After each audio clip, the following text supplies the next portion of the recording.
No, I didn't say just be quiet. I said I Why want give a me a peaceful, warning? calm Mother's Day, and you're not making it very peaceful and calm. Who is that, Mason? Of course. Good morning, little old Mason. Happy Mother's Day to you. Guess what? It's almost my What? birthday. It's what? It's almost my birthday. It is not no almost your birthday. Your Yes, birthday it is in is. June, Mason. On July 26th, not June. It's in July. July 26th. Your birthday Now is you July doing the fingers. 26th. Huh? Mason's birthday. Hey, Detroit's daughter. Yeah, July 26th. Okay. That's my mama's birthday. Really? Yes. Come on. You gotta go inside now. Yeah.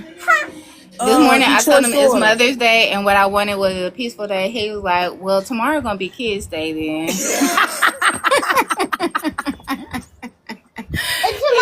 Hey, me, by me. Hey, Rachel. I'm not giving you no candy. Okay, remember what I asked for. Go in the house, He be Mason. terrorizing Valerie. That's your You're sister's welcome. birthday? Detroit's daughter. Mason, come on. You gotta go. Inside. Um, It's not my favorite. I know it's not your. Outside. If you're gonna be out here, you gotta be Mason, quiet. can I tell people about the program? Is it too early? Do I have to wait? Can I just tell them what's coming for them? Can I just tell them the cavalry is riding up the highway for them?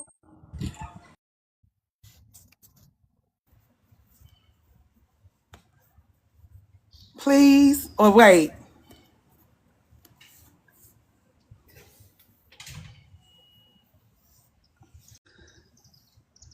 Hey, Cozy Rosie, happy Mother's Day to you, girl. I'll hold the line. Okay. I don't know what to say. I ain't got no little bit. Now you done put a... I don't know what to say. First, can I tell you in front of all these people that it's a master class? It's a master class, and I think you should call it a master class. That is a master class. That is a master class. That is a master class. I got my whole life last night. I have so many notes. That is a master class. You put your heart and soul into that, girl. And you said you want to start a movement, you absolutely will. Who am I to say? But I felt that ball of fire in me. I said, this lady know what the fuck she talking about. She know what the fuck. I was so inspired by that. Inspired to be a better friend to myself. Inspired to see about myself in a real way. Inspired to listen to myself when I'm uncomfortable. Inspired to... I'm back. Girl, we'll discuss. I said, oh. And then, girl, we'll get... It's incredible. I'm so happy for you and me and us. Anyway, how many people you want to wait? You want to wait till a week? You want to just have... Anybody have any light banter? Thank you. I kept saying the whole time, I'm like, she want to share this with me? And I was having a weird ass day yesterday because it's like, I just was having a weird ass day yesterday when it comes to like people and they weird ass shit they want to dump on me. And then I have people like you who have wonderful, magical things that you want to share. It's the difference between sharing and dumping. You have all of this wonderful wisdom, experience, thing you want to share, and then you have some people that just want to dump. And like having to make the difference, like this is a lot. It's a lot going on. There's a difference between sharing and dumping. How do you like discern between the two? The person, like Melinda, Detroit's daughter, Fruit. I can look at you and tell, like, even like working on her program, fabulous friend to herself. Fabulous friend to herself, holds space for herself, takes care of herself. I want to be friends with you because of the way you have friendship with yourself. And then you want to share something, like even the vulnerability to create. The vulnerability to create. Hey, Leisha Pisha. Happy Mother's Day to you too, girl. That's why looking at people's creativity is a part of my safe list. Yes. That like Yes. if you are a creative person, I think you are more in the realm of safety because you are to be creative, you also have to be a channel. Like creativity gotta be able to channel through you. And you also have to be present in order for that to happen. Right. Hey, Danito. I agree with that. That's why I was like, even with the new Patreon structure and how the Google form you have to fill out, I'm not trying to hold you. I'm not trying to keep you out. But like, are you being creative? Do you have the vulnerability to share? Because it's like, oh, I do this all the time. I do this all the time. I just don't share. Then stay out. Since you don't have the vulnerability to share what you're building, share what you're creating, you want to hoard it. Merry Christmas to you, ma'am. Stay over there in that black hole you in. But Melinda came through the door like, I got something for you, ma'am. I got something for you and the people you love. And you could tell working on this. And I was like, it don't feel like she got a name for it. I'm like, girl, this is a master class. This is a master class. I already got a list of people that I'm going to specifically, like, just get this. Don't worry about it. Get this. It's going to be worth every goddamn dime. Don't worry about it. Do the master class and call me back. And we can totally get down off in there about how it's going to change your goddamn life, girl. It's going to, this course, and I ain't even selling Girl Scout cookies. The program will sell Girl Scout cookies for itself. It's going to bring us together. If we thought we was tight, even through that Patreon, we gonna put it through that Patreon. Everybody that do it, we gonna come together. We gonna do a Zoom. Girl, that's gonna bring us, we gonna be tight about that one. And that is gonna provide us with so much more safety. So much more safety. The vulnerability to create. The vulnerability to create and share. All of us have something like this in us. Thank you, Megan. Good morning, Megan. Happy Mother's Day to you, girl. Oh, that's what I was ma'am. You want to say something? Hold on, let me bring her. No, I'm gonna log on from my other page so I can see the comments over there. Okay, hold on. Let me. I think she want to. Hold on. Let me see. You in here? You can't. You want to? Hold on. Oh Lord, I'm finna. Girl, Valerie, yeah. I gotta stop pushing buttons, girl. Now what you do? I was finna do the boxing thing. I clicked the little boxing thing. You wanted to say something? For me? No, I was. No, I thought Detroit's daughter got her hand up. I was trying to figure out how to let her come up and say something. Hey, Nubian, another one. She gonna love that. She gonna, man, listen, girl, I can't figure out how to get you up here. Hey, Jesse, we just letting everybody come in. We just doing. Hopefully, it may not be. Hopefully, today's live stream will not be well attended. Because it's so many people out there with beautiful, fabulous mamas, and they out in the world being with their mamas that they don't have time to be in here with us. We finna get some work done. Hey, Nubian, happy Mother's Day, girl. How do I let you in? Where are you? Do they not allow people to come up if it's more than one of us already in here? Nubian, how was the podcast last night? Hey, Day Louise Beauty. I'm grieving terribly today. We finna get into it. She can request it. Request and let me see if it come up. My son is with his dad. Best Mother's Day gift. I saw this white lady talking about how she want her people to order her DoorDash and get out of the house. I said, me. And she was like, roll a big dumpster up in front of the house and then get the fuck out and let me throw all y'all stuff in the trash. I said, now that's a happy Mother's Day. I've been throwing stuff away since I got up. You don't have an ass to come up here. Hey, child. Anyway, girl. I don't know how to get to you, girl. I don't know how to even get you to come up here. Let me see. Let me go in here and see. Okay, here you go. Guests. Okay, I sent you an invitation. I'm enjoying your DoorDash breakfast. There we Your go. DoorDash. Okay, you up here. Morning. Good morning. Happy Happy Mother's Mother's Day to you Day. as a woman who has used her womb to create something beautiful that's going to change the world. Happy Mother's Day to you, ma'am. Oh, thank you. It I'm sorry, and I just woke up, so I don't have where's my glasses? Can't see. You got you trying to get yourself together. Valerie, you asked the difference is how it makes you feel between dumping and sharing. How does it make you feel when the person doesn't? Yes. That's the answer. If you can't tell, then you got to get tighter on yourself and how you feel in your body and what you're feeling, and just getting better at identifying it. Because if you're used to being in an environment that's chaotic, your baseline norm is going to be chaos until you practice your nervous system into understanding peace and liking it and not feeling uncomfortable in a peaceful environment. Some people get uncomfortable in peaceful environments, or when, genuine people are around them. They're like, you get suspect, like, why you want to be nice to me? That kind of stuff. Until you get to the point where you're like, ooh, nice. I like nice. I'm nice too. Let's be nice together. That's how I felt. And you want to know something? It's so funny that you say it like that, because that's exactly how I felt when I was doing, I'm just going to be calling it a masterclass. Okay.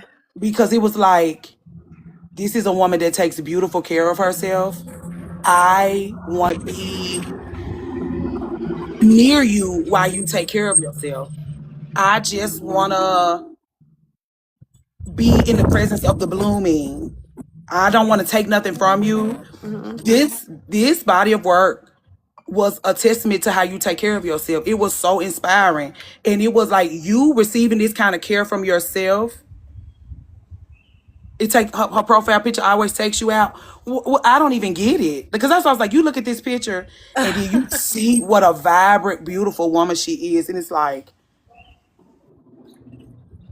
it's just like the bloom. Like Josh got these exotic roses. When the rose buds come up and they're closed, and it's still very beautiful when the rose buds are closed. But every day the roses bloom little by little by little by little. When they open, even when they open, they're beautiful. But once they open, they still in blooming. And watching them bloom is just such a treat. And then the rose blooming on its own, these exotic roses blooming on their own is beautiful. But then the bush, all of these roses coming together and blooming together, it lends to the beauty of the one individual rose, because it's in the company of other roses and all of these different stages of the blooming. It's a fabulous experience. And it made me think about you being a rose bush. Hey Keisha. Hey Monet Eloise. Hey Coach T. The what you said when you was like, I want to start a movement. It's like you're this rose bush with this individual bloom, and you're just be blooming and becoming more beautiful. And as you share your gifts, as you bloom in front of us, you lend to our blooming, and we just become more beautiful and vibrant together. And we're individuals. Like, you can cut these roses. Like, I cut one rose off of the bush every week and take one to Sir's teacher just on their own. They're so beautiful on their own. Like, those, I could go to the grocery store, or I could go to the florist. I could go to somewhere and get a big bunch of roses, and a big bunch of flowers, and it's very beautiful. But these roses on their own as individuals, like, I could take you one rose and it do the work of a full bouquet. And then, like, when the roses have dewdrops on them, they're so beautiful, which makes me think about when we fully involved in our feelings, and we're grieving and we're crying and we're feeling our feelings and we're being authentic and we're holding space for ourselves. The bloom, like the roses, when they have dewdrops on them, they so pretty. And I love flowers too, so this is like really a treat that you're making this analogy. But that's how I felt. That's how I wanted to tell you, like, That's how the masterclass made me feel. Mm. It made me more observant. It made me more present. It made me more grateful. It made me more, that's why I was like, just you being over there, just blooming in the ways that you do. And it's vulnerable to bloom, you know, and in hopes that others will bloom around you. Child, you know how long it's taken me to get this feedback? You're definitely not the first person that I've shared it with in hopes that I would hear what the point was. So You this got it, but recognition you is, said it when you was in my DMs and you was trying to explain it. mm-hmm. I knew that you were in search of the right folks because Mm-hmm. one of my issues with digital products is anybody can fucking buy a digital product. Yep. And it's something when you care about the products anything, any body of work that you're going to put your time, care, and experience into, you care about who experiences it. Like every course, every module, I was like, this will be perfect for so and so. Oh, so and so is gonna love this. Like, oh, I can't wait to talk to so and so about this. Oh, I can't wait to share this with the Patreon and have a big Zoom meeting about how we experience this, because I think it's going to enrich you. I think it's going to enrich you. I think it's going to inspire you. And like you said, it grabbed me up when you was like, and it took a lot of vulnerability for you to say, I hope I can start a movement. And I said, you will. You absolutely will. Yeah. Thank you so much. You I'm didn't like, want to put the flower this to the is moon. exactly what the thing is, I'm in a point of my life, it's very transitional in the sense that I've tried a lot of things. I've done a lot of things like that in the past and they didn't, quote, work. And just about anybody would want to give up, after that. And I have been the fire in me that has reignited since I've moved back to where I am now and just kind of clean the slate even more. You clean the slate and you think, oh, that's it. That's good. Cool. Yeah, I'm good. I'm done. And then you're like, no, more. And so this is like that probably, I guess, since COVID, when that really started for me. This might be like the third, fourth, I don't know, fifth iteration cleaning of, and this cleaning has been probably a lot more dramatic. Yeah. And that's showing me that this is where I was trying to get to all that time. This is the place I thought I was in 3-4 iterations ago. Yeah. And you saying that, you said something in the program that was like, keep going. It was like, I have my You never notes. arrive.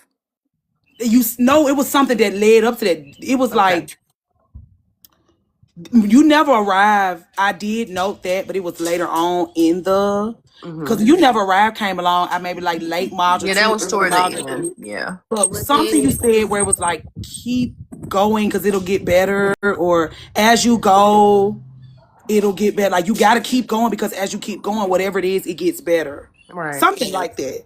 I have it in my notes. I appreciate it. That's what I was gonna say, because you had shared that with me yesterday. That like if you want to become, you just got to keep going or something like that. I think. Yeah, you can't. Well, I mean, it might have been something. Because I did have a motto I used to say.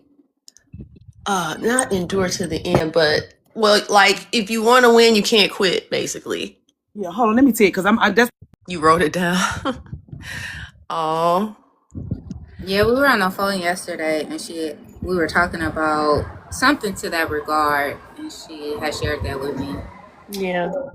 This what you said. You said it'll get better over time if you just keep going. Okay. That's what you said. Okay. Thank you for reminding me. Can't never will. Can't never will. Can't never will. You can't win if you quit. You can't do it. So yeah, I have to remind myself of that all the time. And it's not easy. But if you want She what, said, you don't do nothing else, you gonna write her a note. right? I'm a student. I am a legendary You're a student. good student. You're I a am good a student. student, girl, and I believe in being a student because I want to learn. I want to learn about you. Even like that body of work, it did give me some insight on you, like your experiences, even how strict you are. Like, don't bring me no tchotchkes. Don't bring. I said, hell yeah, because I used to. My mama didn't like tchotchkes, and my mama, you can't be an effective teacher without remaining a student. My mama used to let people just bring the beans. Oh, they want to pay her offering. They want to bring her stuff. And when she died, girl, I had to sort through so much bullshit because she would just accept stuff out of guilt. And I was like, Mama, if that lady really give a fuck about you, you can tell her you don't want all that shit. Junk. Right. And so like Melinda said, don't bring all that shit right here. Somebody gave her a card wrapped in. She said, take this stuff. And people get offended, but I don't care. Your offense is not going to clean my house up. But that's why I feel. That's why I invite people to lunch. That's why I invite them to dinner, because a fabulous meal and a fabulous kiki, you can write that into your DNA, girl. You can have a fabulous time with that. You ain't got to take no junk home with you. Just memories and laughs and a fabulous meal. Yeah. And I mean, and it also comes from watching my mother become a hoarder. Well, you did say that your mama was Clutter a hoarder. gives me straight up anxiety. I can't take it. So it is very personal, and I'm not joking about it. I love that for you. Man, when you said that, and that's why I was like, and I'm going to tell you something else you said, and I'm not going to give it all away, but the things that the womanhood struggles with, customizing and personalizing their lives. Yes. Customizing and I got to get off this. That's why I was like, you said a little bit. Girl, I'm going to go down a rabbit hole about this. That's why I was like, I need the people to take this course because I need somebody to talk to about it. Oh, man. And then wrapping it up with the text. Girl. I so appreciate you. I mean, and I knew you were the right person to approach because I've been watching. You know, I gave it a little time. I had to observe, and I really believe in what you're doing. I see your heart and your just, what could I call it? It's just passion and rage, girl. Yeah, but it's not designed to hurt. Like, it's fiery, but not to burn. Tenacity. Yeah. It's almost like, you know how you can actually light your hand on fire with alcohol and it doesn't hurt. It dries up. It's kind of like that. I like that. Yeah. You have a very passionate, it's passion, but it's like, it's also very inviting and it's very fun. It's very happy. Like, you have a very clean spirit. I appreciate you for saying that because I keep saying that. It's captivating. You're engaging. You're just very, I don't know, enigma almost. It's like, I don't even want to give it a real descriptor because I'm sure it means something different to a lot of different people. Yeah. That's how I feel about Valerie. Like when I try to describe her, these words, this is what I said. This is how I feel about Valerie. But also, even being around people like this, allowing me to feel this about myself. Yes. Because these same things that y'all using, these words that y'all using to describe me, is like, that can be to some people's detriment. And then they pick fights with me because I even like me being able to, like, my authenticity, like me being able to see into the back room, me being able to see into the, like, to smell that blood scent. And me being able, like, I move through the world because I'm sensitive to the things.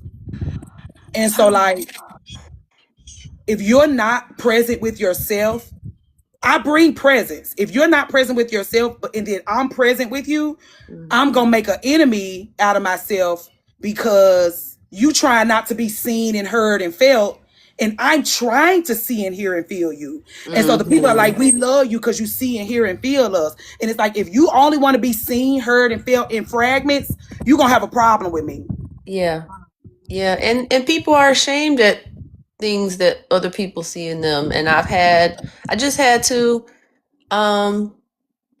distance myself from a cousin that we basically call each other sisters. We're only like a year and some change apart. We grew up together.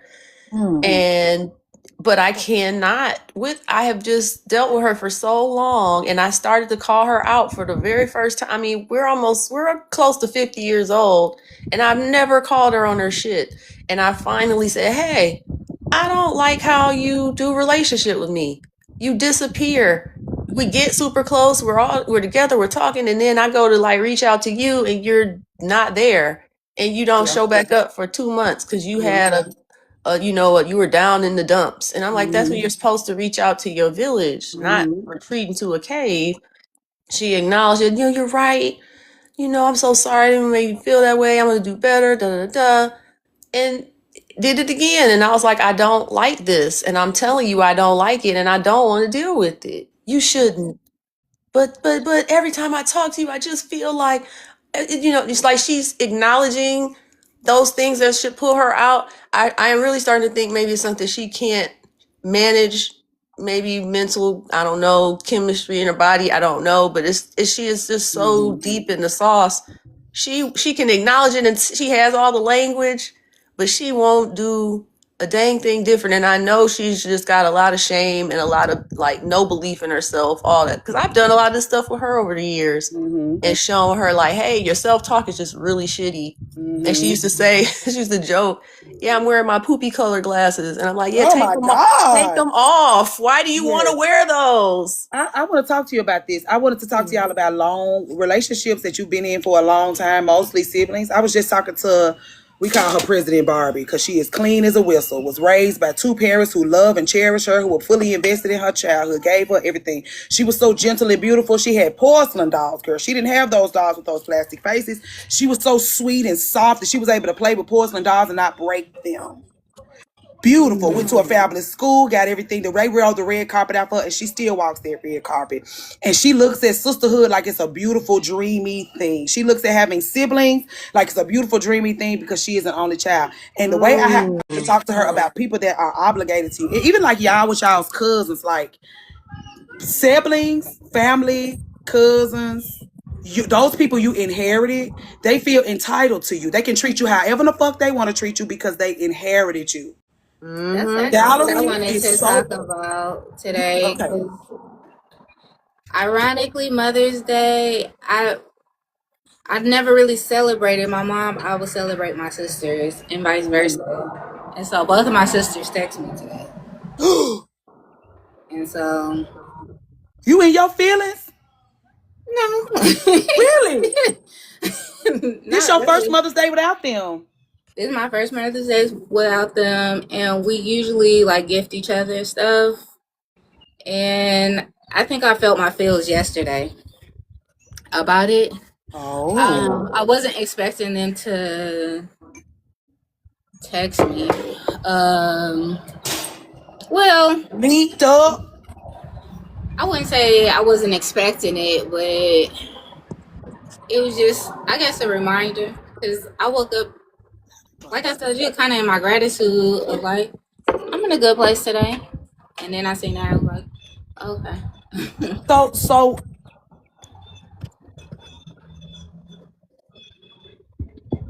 would you have felt the same if nobody reached out today? Probably. Really? I think if they hadn't reached out, I don't know if I would feel no different because it almost feels like reaching out. No, we haven't been talking, so like you don't care about repair. You're just saying Happy Mother's Day because that's what we do. That's obligation. Obligation. And so it kind of if I was to respond and go along to get along, it would send me back into the same pattern. Is Yeah. what I'm doing. Yeah, that's why I just burn everything down. Like my brother will. Like my brother ain't my birthday came around. My brother probably lit a fire and spit on the ground and let some of his anger out. Mother's Day is here. He gonna shower his wife. He gonna miss his mama. He gonna wish, like, curse me because I pisses you the fuck off. Don't come around here for nothing. Like, because people will, because I am the way I am, people will try to be like, repair or get your ass away from over here. But you can always tell if somebody is genuinely wanting to repair because they'll be curious about what repair looks like. And so that's actually one of the things that led to me making my little safe list is like, how curious are you? Because if you don't have any curiosity about what it would take to repair, you don't want to repair. Exactly. And I think I'm gonna have this probably the same feeling around my birthday because me and my sister's birthday are all within the same week. So yeah. I not only well, to your point, the repair is the thing, and it took me a while to get there. So basically I've cut off relationship with my mom, my cousin, and some other female friends all in the last year and a half.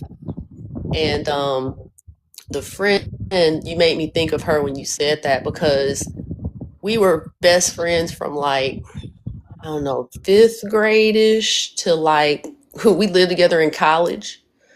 We fell out our last semester in college. Okay. And we still stayed in touch. If I came to town, I would, hit her up like, hey, I'm in town, and I might see her. So we weren't like totally estranged. And then when she found out I was moving back, she was messaging me, oh, when are you coming? All that kind of stuff.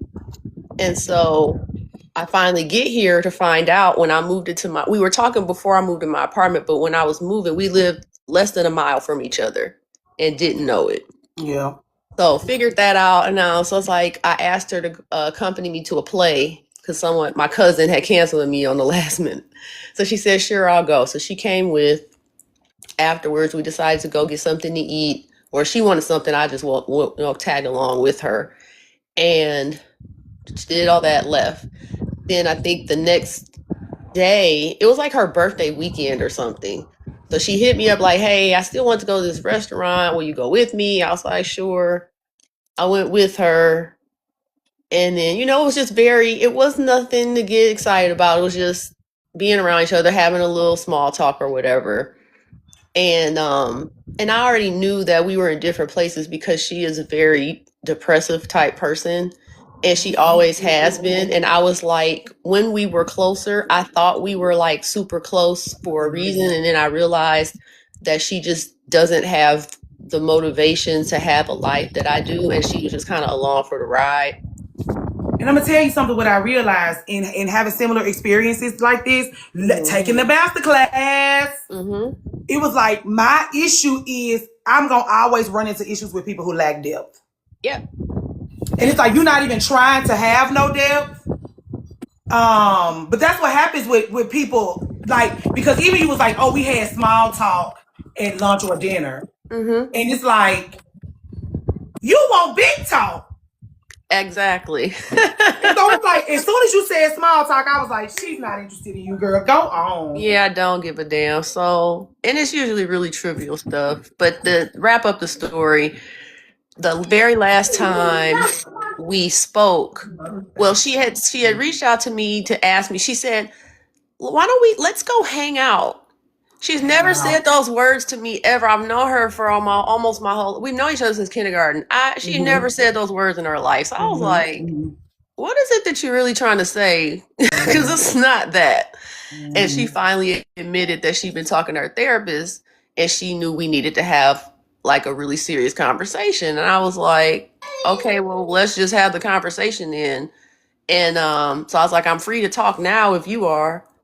So she called. She was like, well, I wasn't prepared to have the conversation now. I was like, well, what do you plan if you can't prepare for it? You don't know what I'm going to say. Because she was like, well, what if you can't? There's nothing you can do about any of this. You want to have the conversation or you don't. So she ends up calling me and we end up talking. And I realized right before this conversation that, so I know I'm a storyteller. Please forgive me. I do not mean to, take over all that. It's very important for you to understand what I'm going to say, if that's all right. Okay. So basically, there was one thing about our former friendship that was still like kind of stuck in my craw that I just never got over and we never talked about. Long story short, so I graduated law school when I was 26. I went on a quick trip to New York. She lived there and another cousin of mine were living there at the time. So I'm like, okay, we're about to have a girls' weekend, have some fun. I just graduated. I'm celebrating, whatever. We all get together. My cousin was a bartender. This is a different cousin than I was talking about before. You got a big family? All these cousins? I don't. I have like 4, close like cousins around my age on one side and like one on the other. The other side is more younger kids. So anyway, we're, bar hopping and on the subway and all that. And so on the subway, my cousin and my friend were kind of teasing me about my taste in men. I've always had high standards. Now, I didn't always abide by them, mostly because of other people's opinion that they were too high. So when I was more impressionable, I would, waffle on that. They were like, oh, and then I just think you're so judgmental because what if a man doesn't have a higher degree like you and he might be smart and he might be this? And I'm like, I don't care. Like, what do I look like dating somebody that is not? I like people that like education and that have the drive in them to go higher. Like, there's nothing wrong with that. But I've been called judgmental my whole life. Now I accept it. Yes, I am. I'm judging you. Leave me alone. So anyhow, I love it. That's just what it is. So Leave me alone, short, just don't bring your ass over here then. Exactly. So we go to a club. My cousin was a co-check girl at the club. That's how we got in and blah blah blah. And there's this huge club that had multiple floors and all that kind of stuff. And so at some point in the night, I had to take some water. I'm talking to my friend and I'm really upset with her because now we've graduated college, 4 years ago at this point. But she walked, but she never got her actual degree because she owed her school money. Ooh. And I always thought that was I didn't know that when we graduated. She told me that later. And I was like, bro, just like work out a payment plan or something. Get your shit. You earned that. And she was taking like kind of penny ante jobs because she didn't have her paper. And I was like, yo, what are you doing? So I was just still looking at her like, it's been 4 years. What are you doing? Get your shit. Because your life is not improving because of it, How old was it? How old were y'all? Hey, we were 26. Listen, that area, that's why I talk to those young ones like that in that age range, because they be so scared to take themselves on. Mm-hmm. The first step into your becoming is you got to seize yourself. Mm-hmm. From the universities, from the parents, from the fuck shit. Mm-hmm. And you had to sit there and you knew she's not going to please herself. No. So we ended up getting into an argument in the club about it. She got really mad at me. So I went off and, we separated in the club. The same friend? Is this the same friend that you had to have the conversation with? Yeah, this is the same friend. I'm telling you this story so you understand what we're going to discuss in that phone call. So anyhow, I go off, whatever.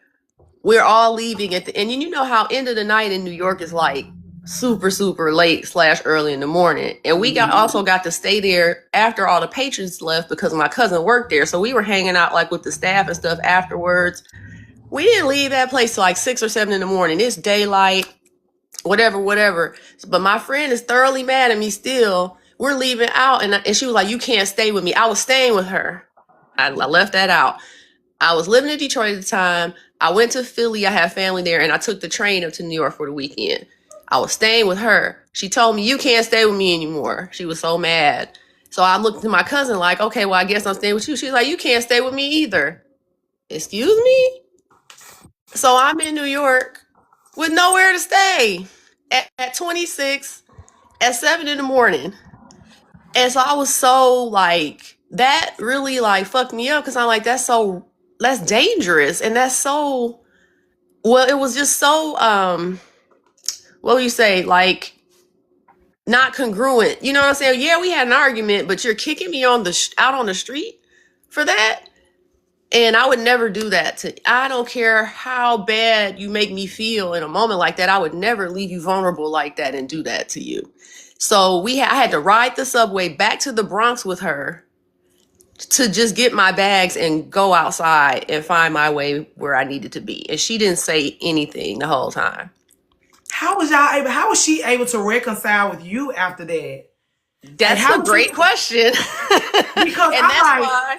Yeah, that's you would have had so much resentment. Like, yes, absolutely. You can't. How did y'all move forward? Absolutely. So imagine me where I am today, and I just resolved this last year. So just to give you perspective. Wait, how old are y'all now? 46. This was 20 years ago. This was 20 years? Yes, we never talked about it. So go ahead. I know it's a lot of questions. Never talked about it. Yeah, just what was the next conversation? How did it? I don't remember. I remember I was very angry about it. Of course, I didn't talk to my cousin or my friend for a little while. I don't remember how long that was, and if there was any discussion, it was very surface level. But again, I don't even think we ever really got into it. I don't ever remember really getting to say what I needed to say about any of it. Okay. Yeah. I need to interrupt you for a second to say something. Go ahead. Important. This is your life. This is why your masterclass is so important. This right here, because when you talk about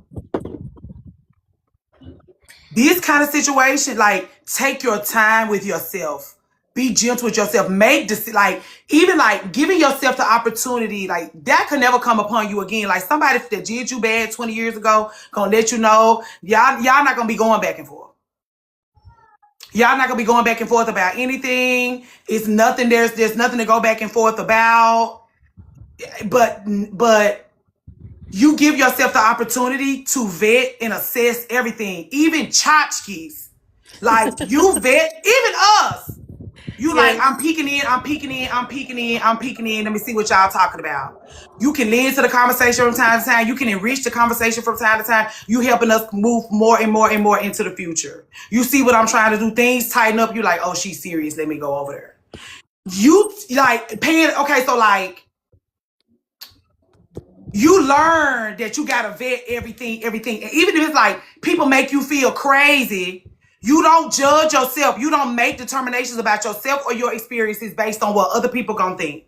Because you learn very early on that being your true self is not going to be widely accepted, but assimilating doesn't work either. Bam. You taught me that. So I'm saying, I appreciate like, you. allowing yourself to feel the resentment.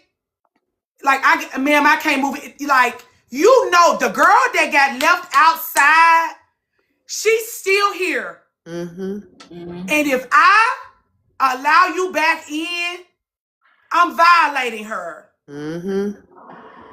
So how did the conversation go?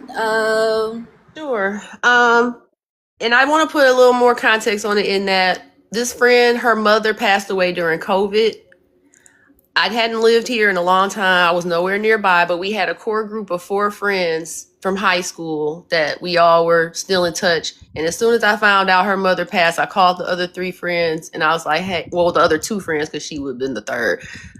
So what we gonna do? What we gonna get some flowers? We gotta do something. We gotta send something to the service. And I've coordinated that.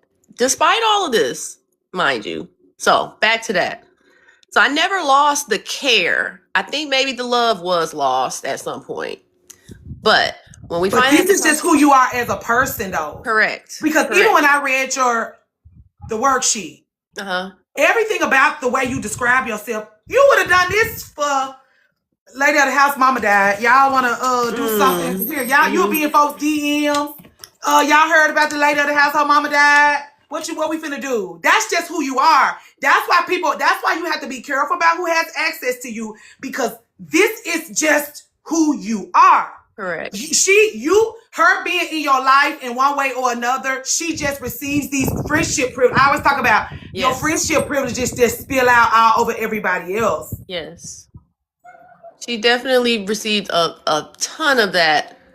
And it was interesting because she never really was good at making friends either. And a lot of my friends became her friends. But that was, again, those were friends benefits she had of being close to me. Yes. So when we finally had the conversation, because I knew I needed to say something about that when we had that conversation, because I think I had like ranted about it to somebody like the day before. And I was like, we never talked about this. We're going to have a conversation about this because I can't let this just linger any longer. Now, let me ask you this. Go ahead. Did you feel safe having this conversation with somebody you know lacks depth and never bothered to take her cell phone? How do you feel about having to have that conversation with somebody you know lacks depth? She's not going to get it. She's not going to see it for you. She's not going to be able to go back in time and sit knee to knee with that girl and apologize to her and make her feel seen and heard. You know what you finna go into. But how do you have the courage? But the friend came to you with the conversation, right? Right. Saying, I mean, like, I did make the talk to her assumption. therapist. And Yeah, exactly. Have the conversation. Okay. I think she came to me in the right posture to have it. Okay. And even if she didn't, I think by last year I had more than enough, faith in myself to be able to have that conversation and it not be, and not be ravaged. I wasn't going to let it go there. Can I ask a question? Yeah, go ahead. Why did you wait till she wanted to have the conversation to have it? I don't know. I don't know. That's a really good question. It never really, I don't know. After so long, I don't know if I ever thought that I was going to ever have it. Yeah, I think because it felt safe. I think if she had enough vulnerability to feel like she needed to come to you, woman, you like, well, shit, let's do it then. Right. Because I got a word for you too. Right. So, and I had kept a healthy distance from her for most of that time too. We weren't super close. I felt I could text her or call her and we could have a conversation, but we mostly text message. It was still it wasn't close anymore. It wasn't like it was for many years prior. So it was like safe enough, like I told her when I was coming back. She's like, you said you'd never come back. Like, I did say that, didn't I? But everybody never know. Never. But everybody know when things change. Everybody know, like, things will never be the same. Things will never be the same. Like, she felt that, you felt that, she felt that, you felt that. Things will never be the same. Like, y'all gonna be pleasant. Most of you, and please excuse me, I'm finna speak totally out of turn here. But most of you very educated ladies are very pleasant. Like, you're gonna be pleasant to a fault. Because I'll be standing next to you, be like, you ain't gonna cuss this bitch out? And you'll be like, no, because I'm so keen. And I'm like, okay, girl, we'll do your biggest one. That's why I asked, like, what took so long to have, why did you wait for her to have the conversation? Because it kind of sounded like y'all both didn't feel safe.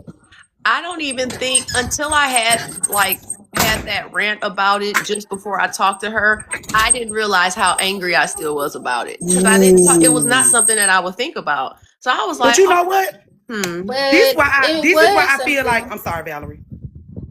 No, go ahead. This is why I feel like you should always have enraged women around you, because like when you get violated, like things be happening to me with this experience, and there's so many rage-filled women around me, like they're not gonna let, like, I'll be like, they'll be like, bitch, are you kidding?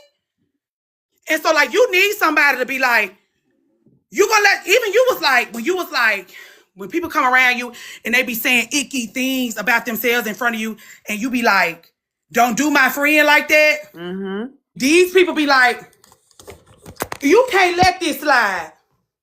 You can't, like, you need somebody around you madder than you about how you out there being treated. And you didn't have that. And so because you didn't have that, this is why it's so important for you to champion basically people taking themselves on being their own friend, because you will be lost. You will be in friendship with and actually not in friendship. You will be mishandled. You will be holding the line for people you need to get the fuck away from. Yeah. And putting your time, effort, energy, and care. Even you was like, when I realized I'm putting too much time, effort, and energy into the wrong places and people, I turn it inward. Yeah. And so it's like, even though you got it together and you pulled it, girl, you're late, and not late, but like, it's just crazy that you already had this and you had to get it like this. Yeah. And to the point of why I waited, a lot of the things that have happened recently have been triggered by me moving back to my hometown. I haven't lived here in almost 20 years. It's been 18 years since I had lived here. And so I think that made a lot of things safe for me not to deal with, because it was so in the distance, and bringing it to my present and having to reevaluate, reacclimate. I'm not the same person I was all those years that I lived here. Who am I now? Who do I want to be? Who do I want to be associated with? Are these my friends? Are these people that I want to know better or not? And then there's new people. So it's like, it's been a process of me asking myself those questions and figuring that out day by day. So of course, let me get to the point so we can, move on. But we have the conversation, and I told her, I said, that really still, it wasn't even all of the other things along with it, even though I still was like, I had assumed that she never got the degree, because her life really didn't get much better even from then to now.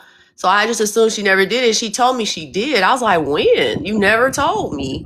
She was like, oh, I did. Okay, cool. But you're still kind of in that same place. Like, her life doesn't look different. So anyhow, she basically, I was just like, that really hurt me. And it's not even that we had the argument or any of that, but the fact that you put me out like that with the history that we had, I had never done you anything close to that. Like, the reaction was just so not proportionate to the, whatever it was that pissed you off. And I mean, my cousin should get plenty of shit too, because, like, if nothing else, you would think your family would have your back in a situation like that. Why do y'all be thinking that? I know. I was 26. That's right. I didn't get it. Y'all give y'all family way too much credit. Are you still cool with your cousin now? I mean, we're not beefing, but this is also a cousin who, when we were really small, had a lot of stuff it was personal to her, but she had a lot of it, like, jealousy, envy, resentment, whatever you want to call it, towards me. She treated me really shitty when we were little.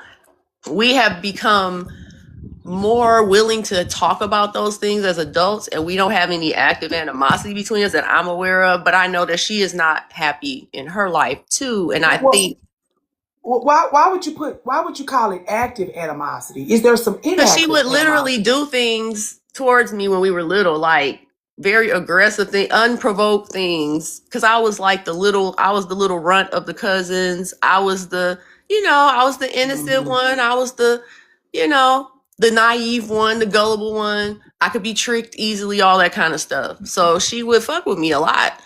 And so it's not like that. But I think sometimes with her, just knowing me and hearing about what I do, or just seeing me as I am, makes her feel a certain way about herself.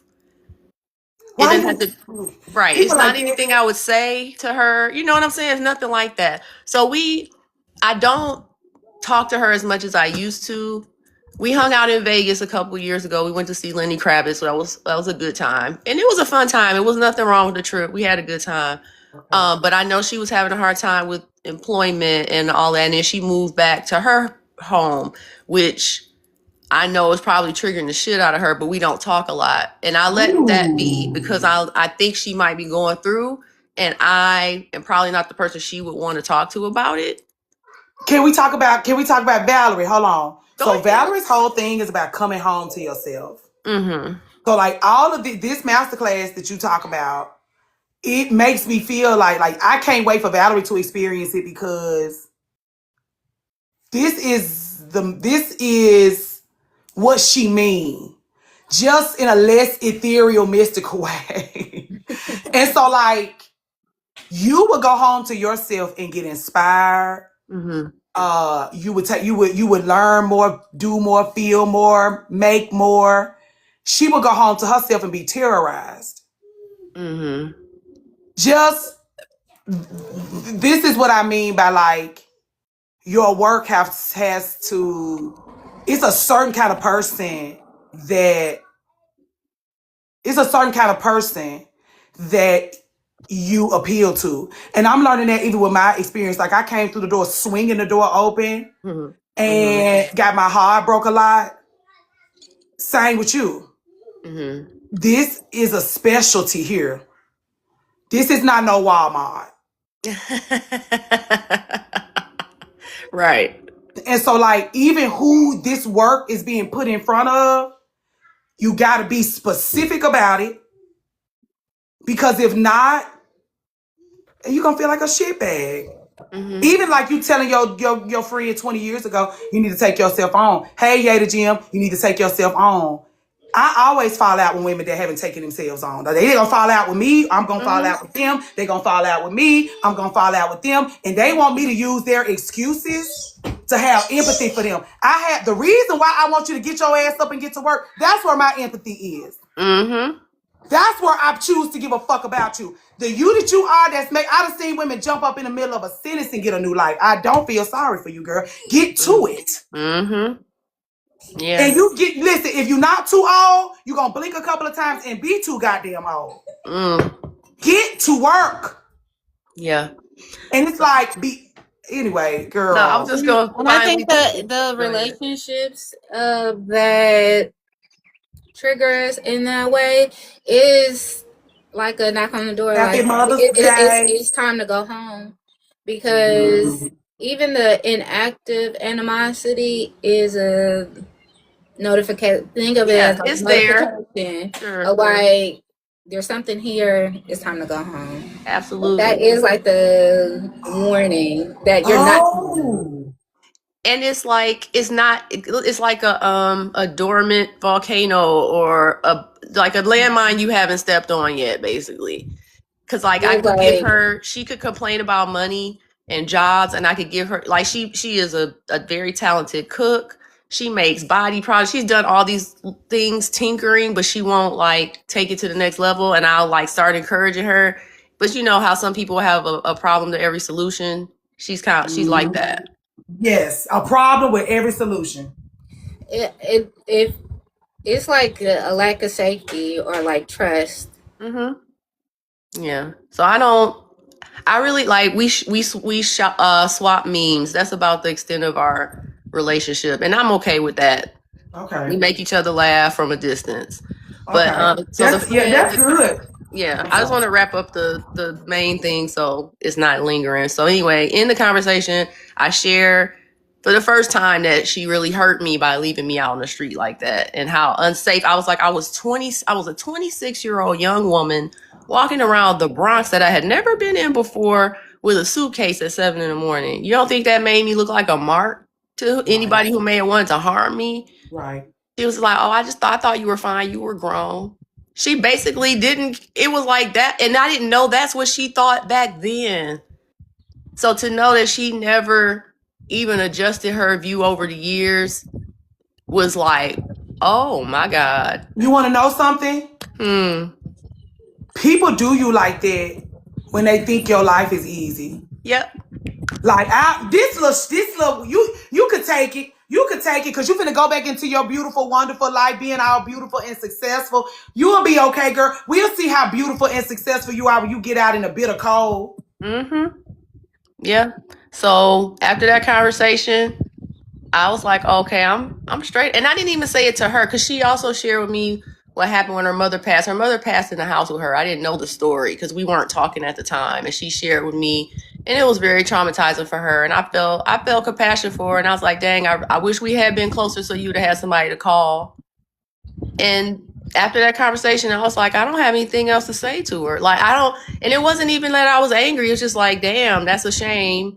I could have let this go a long time ago, obviously, but it was just like, wow, that's a sad way to go out. There was no anger there?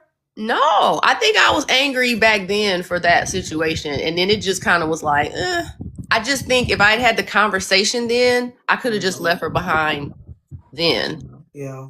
So, and it was funny because she followed up. I'm so like, I would have rubbed salt in the wound. She hit me up maybe, I want to say maybe it was like a week later or something, like, oh, did you want to, what did she say?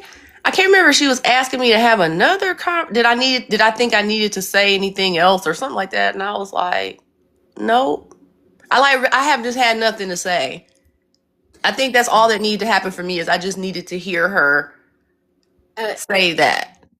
So like with that conversation, do you feel like you just wanted her to take accountability? Because I think the thing about accountability, if you just say like, yeah, I did that and I'm sorry it hurt you in a way, but you also don't follow up with like, how do we move forward? How do I repair it? Yeah. So maybe that's what she was asking. It was kind of funny because we were having the repair conversation before we had that conversation through text message.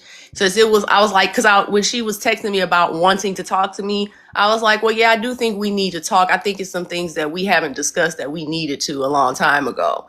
So we might have been saying different things when we were saying that. And it's not that I was looking for her to do anything about what happened then or even own up to it. We never talked about it. So I never even knew why she did what she did. Like, what was the motivation behind that anyway? She is not going to be able to tell you why she did that. She lacks depth. That's okay. But but just hearing her flat out be like, oh, she didn't even think what she did was unsafe. Like just to hear that was like, oh, I didn't know who I was dealing with at that time. I never would have assumed back then that she felt that way or even thought like that. So that was a signal to me that, again, like you said, no depth. And I just think I made a lot of assumptions about her. I was basically projecting myself onto her, I guess. Yes. Yeah. I get a lot of that. Like, you think I'm being hateful, girl?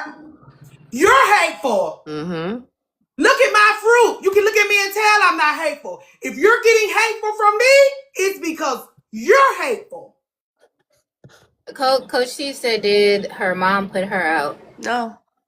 No, she just couldn't make it on her own. She didn't have the tools and the skills to live independently well. She does it now because she has to, because her mother's gone and no one else will let her just, vamp off of them to that degree.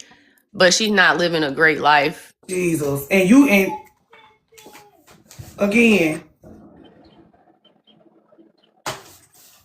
Oh, I aimed really low for a long time, not understanding that I didn't have any business doing that. Well, I'm not going to say I didn't have an understanding. I didn't view it that way. I don't put myself on a pedestal. Never have. Oh, but you can't. But that's the thing. Like, as somebody who trying to keep people from the way people treat me when they bump into me in public, I get right down. No, I get right down. Whatever you don't put me on, girl, I climb right down off of it. It's almost like you almost need to see me out in public looking regular as hell. I just got through cleaning out the tub and I came up here to buy me a sandwich. I got to get right down because it's nothing you can do about it. It's the way you live. It's the way you see about yourself. It's the way other people see you and feel about you. People put you up there. You spend all day, every day climbing down. Yeah. I don't like it because, well, and then I do think that sometimes people do that to make it more justifiable to treat me the way they treat me, kind of like how she did. So somebody had made a comment. Hold on, I can roll back. Somebody was saying, oh, it didn't matter why she did it. No, I agree, it doesn't matter. The only difference is like somebody couldn't come in my life now and do what she did and me react the same way. It's because these are older relationships, and these were relationships I forged when I was in a different place mentally, emotionally. I was a child still, and I was probably stuck in a very childlike version of myself the entire time we were quote close. And what I had to learn before I moved, I was doing EMDR, because I was like, something is wrong with, there's no way I should be where I'm at in my life, knowing the things that I know and being who I am. So something's holding me back still, and did some digging back to childhood and unearthed some things, because I know that has affected my earning potential. And that's not something I talk about with a lot of people, because they assume a lot of different things about that based on how I live and the things that I like. But I know that in the grand scheme of like my peers, I'm towards the lower end of that when I shouldn't be. So I was like, okay, I got to figure that out. And it was always, before I broke through deconstructing a lot of these systems of oppression, I thought, oh, you're just not working hard enough. But that's not the case. And so the self-work I did in that regard, that's what gave me the courage to go no contact with my mother. Because I'm an only child, and a lot of my identity got wrapped up in that relationship, and I had to unravel that to get out of it. But again, that's got history attached to it in a way that people I meet now, that's not there. So it's super easy to discern and to deal with that with people you have no track record with. It's like, okay, because you got to work through all that. And I learned that because of my mother. Let's take it back to Mother's Day. My her emotions, like she suppressed them and stuffed them so bad they don't exist. She's like a robot almost. And I had taken on some of those characteristics just being in close proximity to her and having to deal with her. It made me look like her in a lot of ways and how I move through the world. And I hated that, because I think she does things in an awful way. And I started looking at myself like, but why the hell are you like that? What is going on here? And I had to work back through some emotional things that I had stuffed and suppressed. I had stopped feeling my feelings. And I had Coach T talks about this. Coach T has a TikTok where she talks about how you pick up on the narcissistic, harmful things that you learn from your mama, because she taught you about people and women and processing and living. Like, you may not be narcissistic, but you show up in a narcissistic way. If you got a mama who gaslit you, you probably gaslight yourself and others because you think this is a way of life. You don't realize that everybody around you is getting gaslit because you're getting gaslit too. All of that. So that there's layers to it. And because what brought me to that was because I'm a very deep thinker. I'm intelligent, and I'm not saying that in a way that's weird. Like, my mother literally, before she became a teacher professionally, she prepared me for kindergarten to the point where I could read on an eighth grade reading level. I could do like math. I was like really gifted. Oh, you smart. I would intellectualize everything though, and you can't intellectualize feelings. So I had to learn how to not do that. Yeah, that's exactly what Valerie teaches. Like, that's why it's important for her to be like, come home to yourself, come home to yourself. Because if you got too much logic going on, it's gonna keep you from your things, girl. Yeah, intellectualizing your emotions will have you thinking that I've healed it, but you haven't felt it. Absolutely. That's where I found myself in 2024. Like, wait a minute, all this work and this is still a problem. What's going on? Yep. I didn't go inside. It looked like it's gonna start raining. Oh, I hope you get some. You gonna get some Mother's Day rain? Congratulations! I wish I would get some Mother's Day rain. What you down here stealing? Now he's stealing. always a legendary thief in this house. Okay, you gonna wrap up with? You want to give us a legendary word to wrap up with? Or you still what? Oh, me? Yeah. Oh my goodness. Legendary, no. Okay, well, you gave us a lot of gems anyway. But I just want to appreciate make you, sure of that we course. held enough space for you to tell your tea, because we got to move on. I just want to say thank you for having this space with the spirit of mourning. I think that's amazing, and giving women permission to feel that on a day where people will try to talk you out of feeling that. Last year, okay, good. I'm finna tell it. I appreciate you for bringing that up, because that's the next thing. So it'll be a fabulous segue. Hello? Yeah. Okay, we leaving. Okay. Have a good day. I'm sorry. Okay. No problem. Every Mother's Day that since I've been a mom, I've hated Mother's Day, and I don't know if it's because my mama died as soon as I became a mom. My mama died. I don't know why. I think that's what it is, because my mama used to make me go all out for Mother's Day. Do her brunch, buy her some shit. She wanted me to be her husband for Mother's Day. And so, like, I used to have to really pull out all my stops for Mother's Day. And then it's my turn to be a mom. And I just feel a bunch of ick and labor. Sorry for the music, y'all. No, that's okay. And so, like, people used to make me, like, last year Mother's Day, I had an icky time. And so what I did for Mother's Day was serve the mothers in my community. Like, I cooked for them. I sent stuff I Cinnamon and Sage did these Mother's Day graze boxes. I was so busy helping my loved ones who's got mamas, that the people who was doing sunshine and rainbows for Mother's Day, I just focused on them, because if I was just fucking miserable. And so, like, everybody was like, Happy Mother's Day. I was like, please. And they like, you're supposed to be having a good day. And they would like bully me into having a good day. And it was like, this is harmful. I said I'm not having a good day. And it's like, well, you supposed to have a good day. You supposed to have a good day. I said I'm not having a fucking good day. And I used to have to argue with people like, you see what I've been through.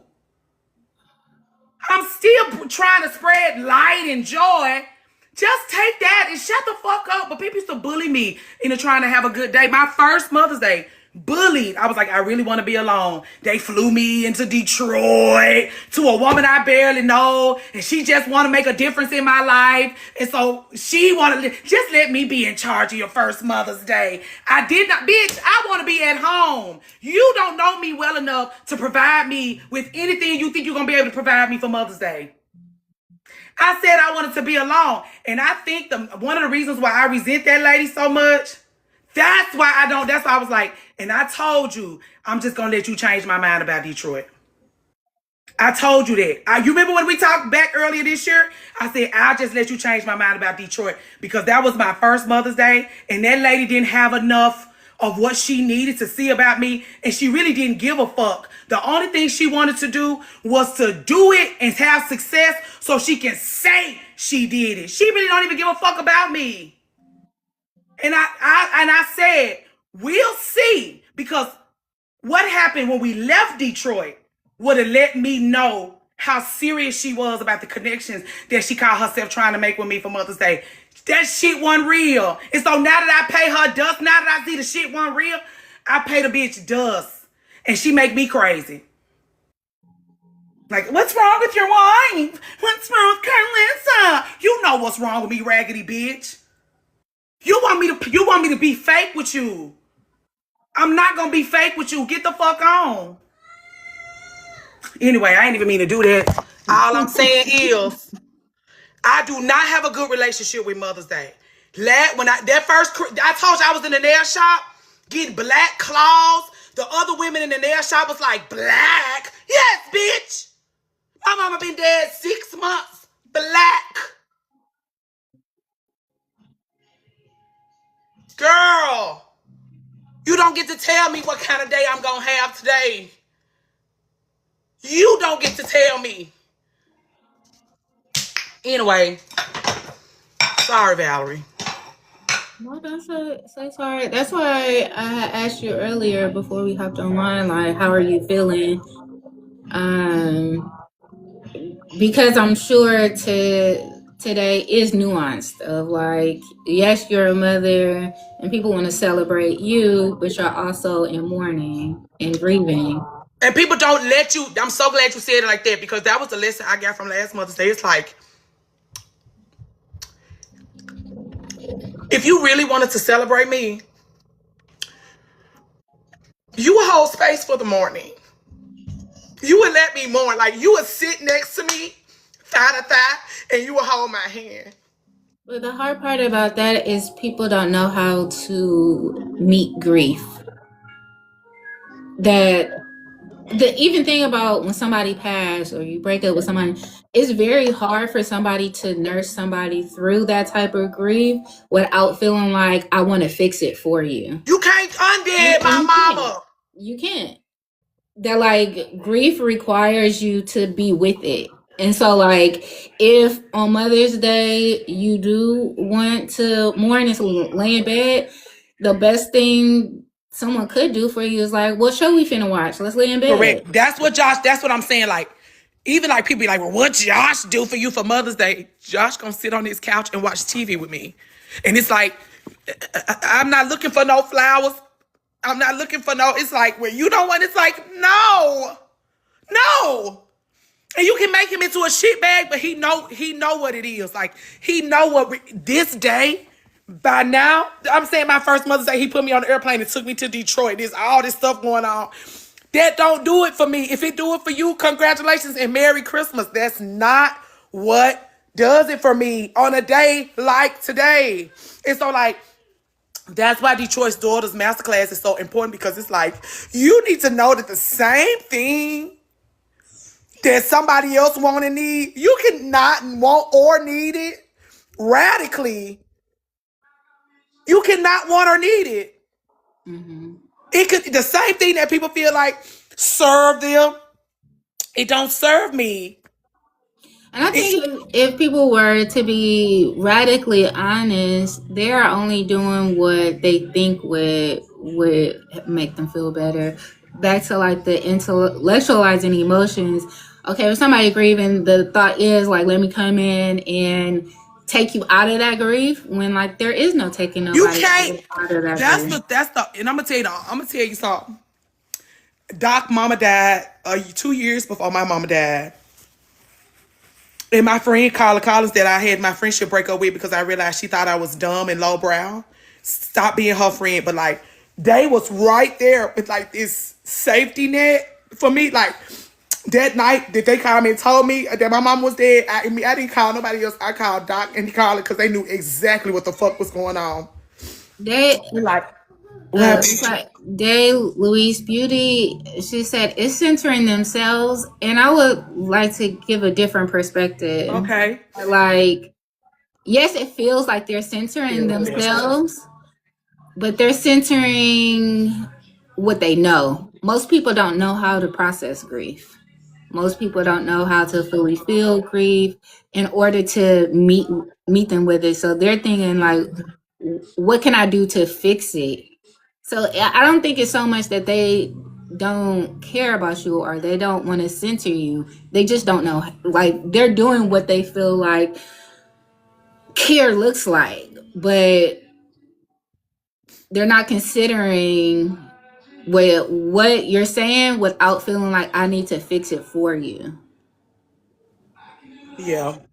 That's why I feel like you either need to grieve. It's like you need a doula. Like, you either grieve in isolation or you grieve around. Like, me having two friends whose mamas was dead, I had a place to go. Like, we call it the Dead Mom Society. Even down to like when my father-in-law's mama died, I adopted him. Like, Dead Mom Society. Get your shirt. Here go your t-shirt. Here go your things. We meet once a month.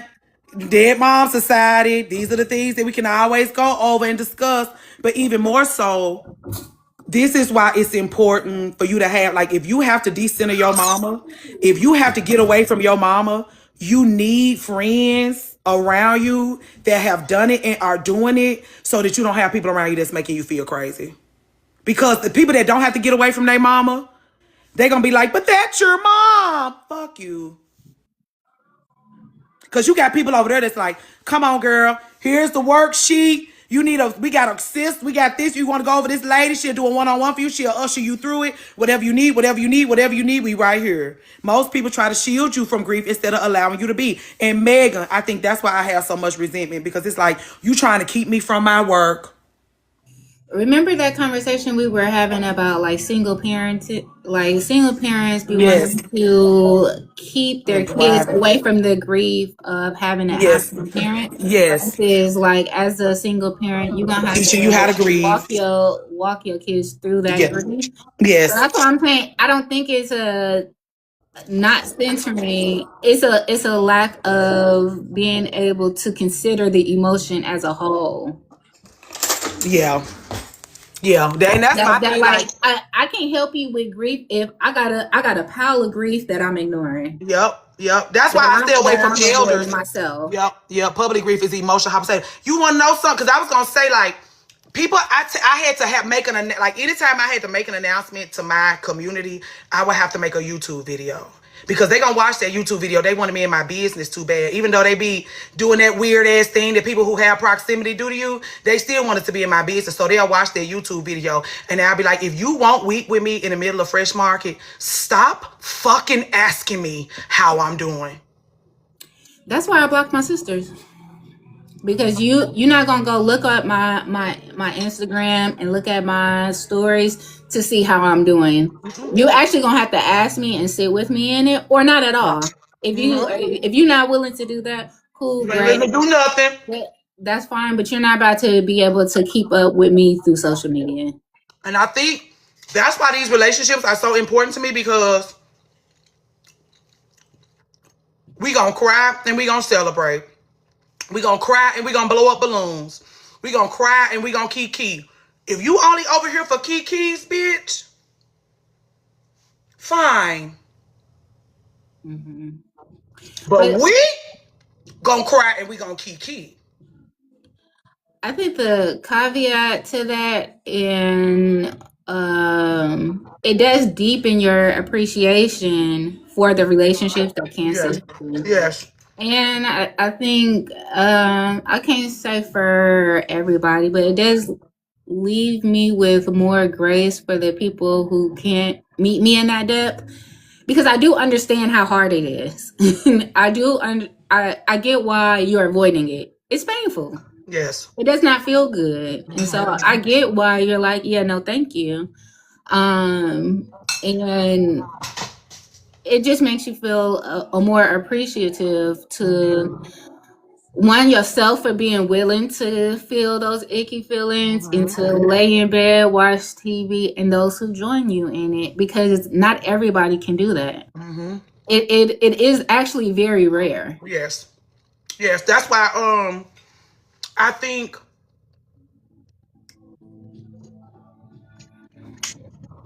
Josh being so stoic, and then me losing my mama in a time where he want to feel nothing but joy because we got this new baby. This is his dream.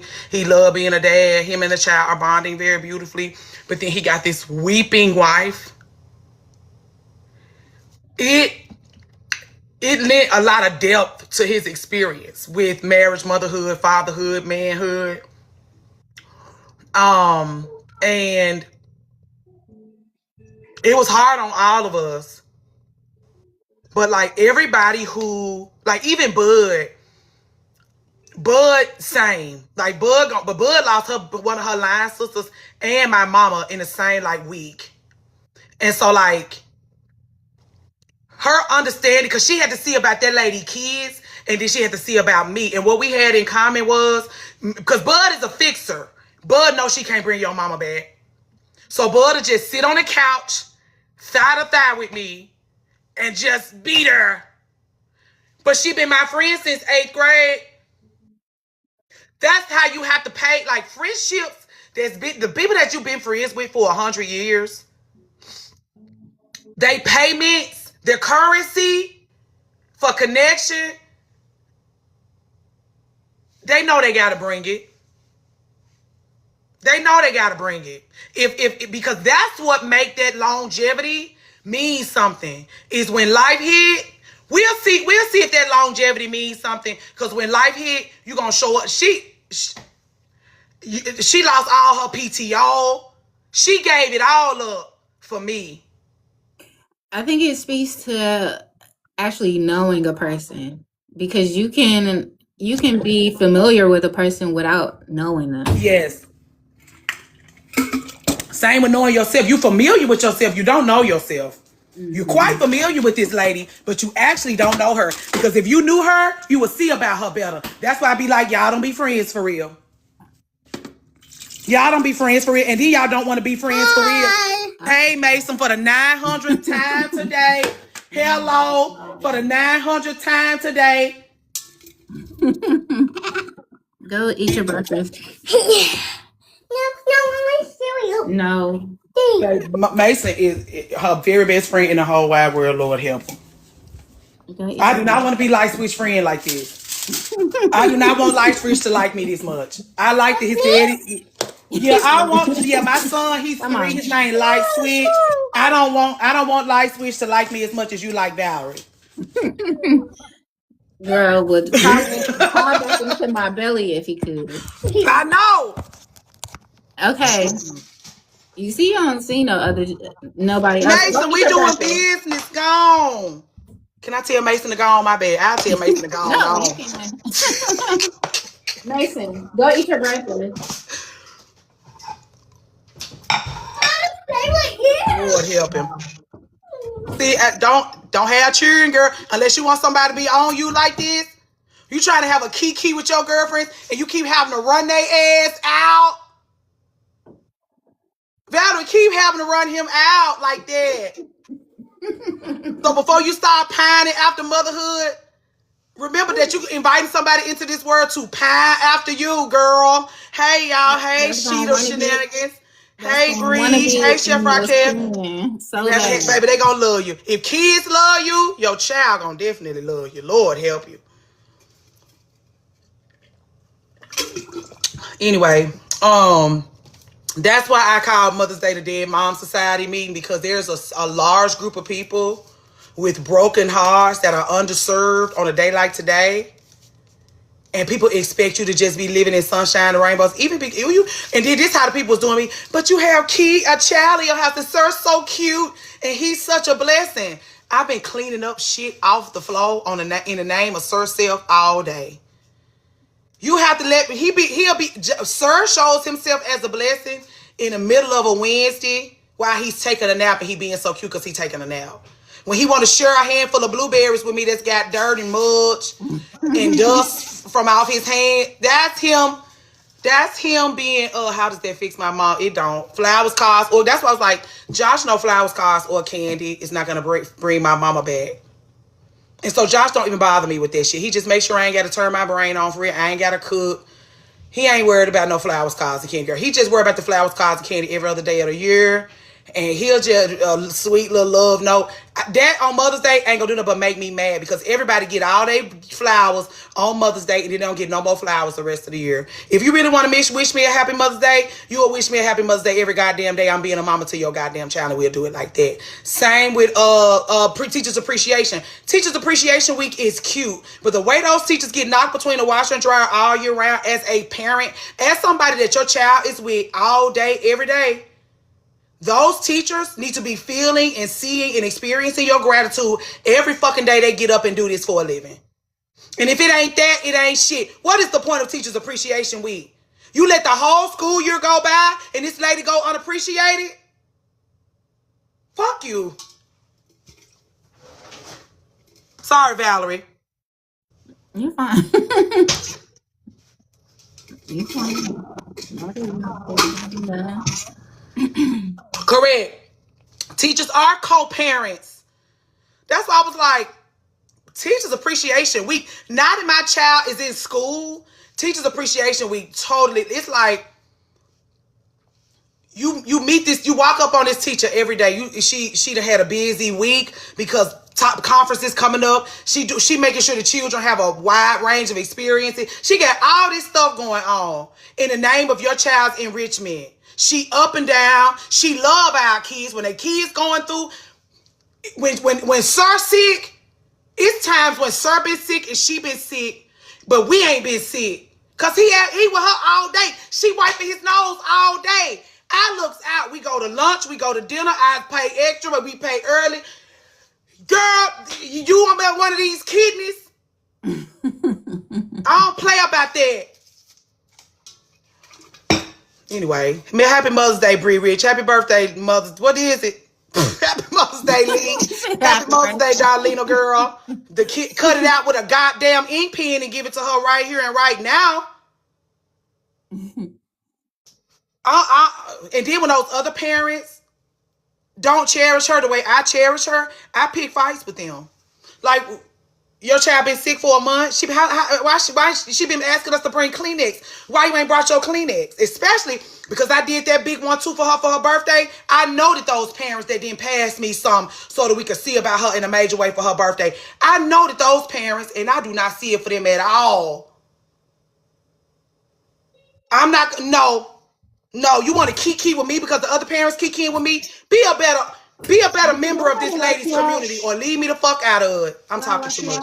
That teacher appreciation sister started school triggers the fuck out of me, girl. I can't take it. Show your gratitude or take your child with somebody. Leave your child with somebody all day that you can show your gratitude to. Girl, Mason is back, girl. Those childless women, those y'all of you who wombs is itching, your uterus is itching. You see how Mason keep running in and out, chasing after Valerie like this? Imagine somebody in your house, like right now, you in your room with the door closed, it's just you. Imagine somebody being like, Mom, every 15 minutes. You just put him out. Then she be like, you want to do this the easy way or the hard way? He be like, the hard way. The best birth control is real tan. Real tan. Those childless women are truly winning in life. Girl. My door is open because it ain't nobody in my house. It ain't nobody in my house spitting hash browns and water. Because you done put 16 hash browns in your mouth because you so excited because hash browns is your favorite. You cram 16 hash browns in your mouth and then choke and skeeted hash brown juice all over my floor on Mother's Day. And you want to talk to me about Happy Mother's Day. Leave me alone. You really want to forever be the weekend mom. I can't wait to be the weekend I can't wait for you to be the weekend mom either, because we gonna all win when that take place. Y'all gonna see me frolicking. Cramping and birds singing and the kids. Anyway, what else, Valerie? What else did we have? I could be a dad. I could be a dad. I would be a good one too. Me too. I'd be a fabulous daddy. Funny, exciting. Gotta get from every weekend. Your favorite. They swear they be struggling with the money thing. Oh, it's so expensive having a family. Oh, children. Oh, kids are so expensive. Sure. Number one dad. The other day we were paid on time. I might even shoot it to you a little early. With a little extra something. Yep. I still be sending flowers to the mama. Because I know how wonderful, I know how emotionally taxing motherhood is, and I appreciate the womanhood. If I was a baby daddy, I'd still be sending shit. We love you. We appreciate you. This for me and the kids. We thank you, girl. Our fabulous daddy. They don't know how good they got it.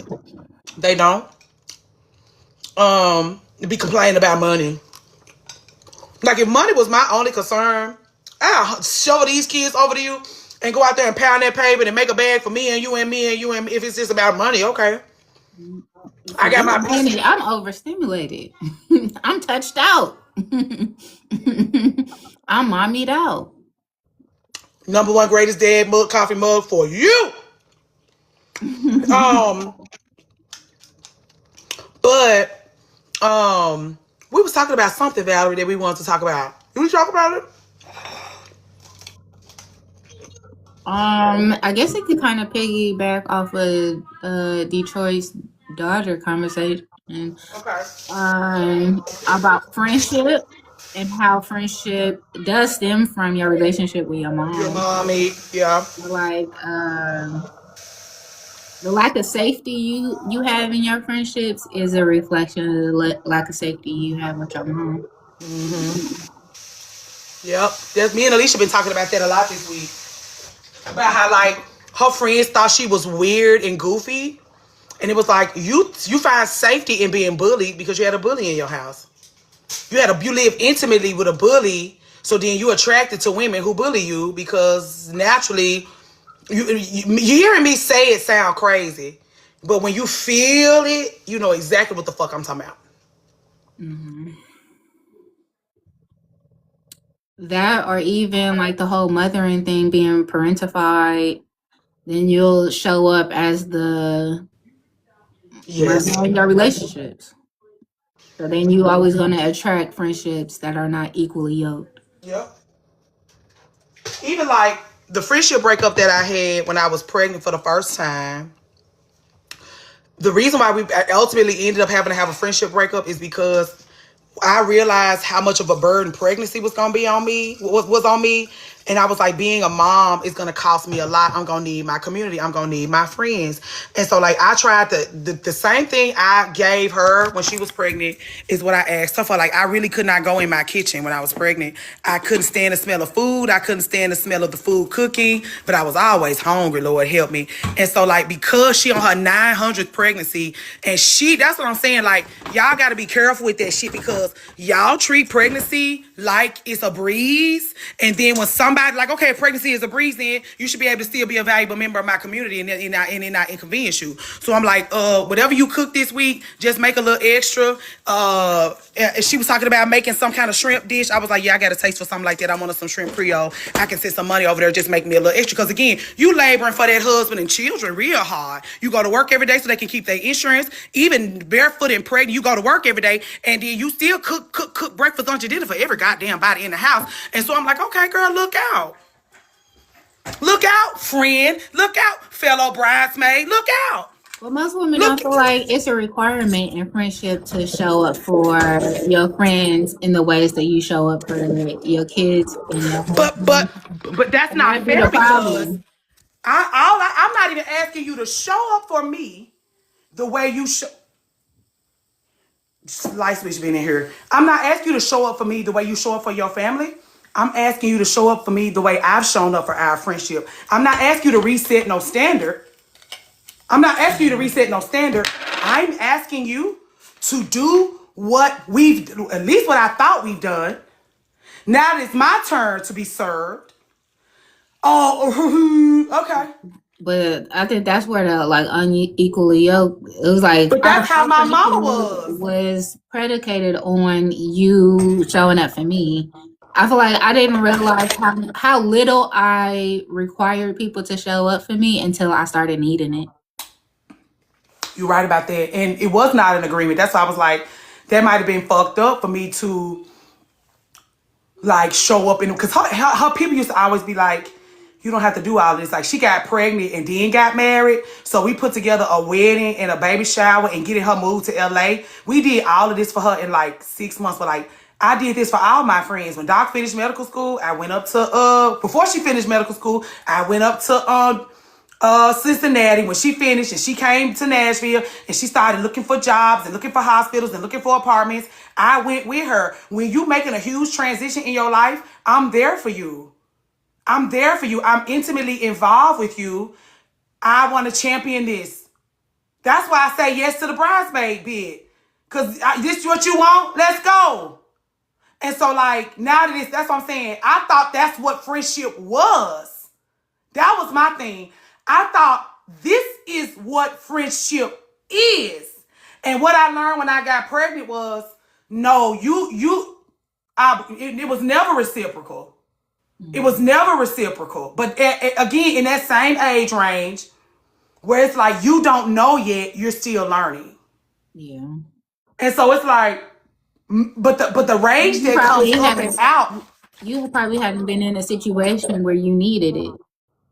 But and that's what, when I got, that's what it was. Because when I got pregnant, it was like, I need all my resources available to me. I need my friends. I need whatever family I got. I need all my resources because this is hard. And so then when I realized my resources wasn't resourcing in places where I've been a resource, I was like, got it. You gotta go. But then my second pregnancy, my mama showed up mirroring this lady. So I took a break. Because I'm like, I think you might be a problem for me. Let me spend 5 minutes off on my own, not having to deal with you. And let me check on something. So you feel like your mom didn't show up for you while you were pregnant in the ways that you needed? My mama showing up for me pregnant would have been her showing up for herself. Like, this my daughter, she pregnant. Look at all of this. Look at all that we have. That's what I'm saying. My wedding day was her wedding day. When my baby died, she was on Facebook crying. Like, I told you that. Like, this is not what I needed to happen. It's August 1st. Her birthday, July 26th. And she talking about she did not want to end her birthday month with a tragedy. People taking her out to dinner, sending her flowers and cards. My stuff is your stuff. Because I'm just an extension of you. But also, when I have to take my stuff back from her, she minimizes it. That's why I told y'all that story about her calling. She was on the phone with Josh, trying to get him to go. He going to get me a sandwich. He want her to go get him. She want him to go get her a sandwich too. Well, bring on your way to take her. Just bring me one. And then when he got back in the house, he like, I'm gonna let you get back to your little wife. I said, oh, clocked your tea, girl.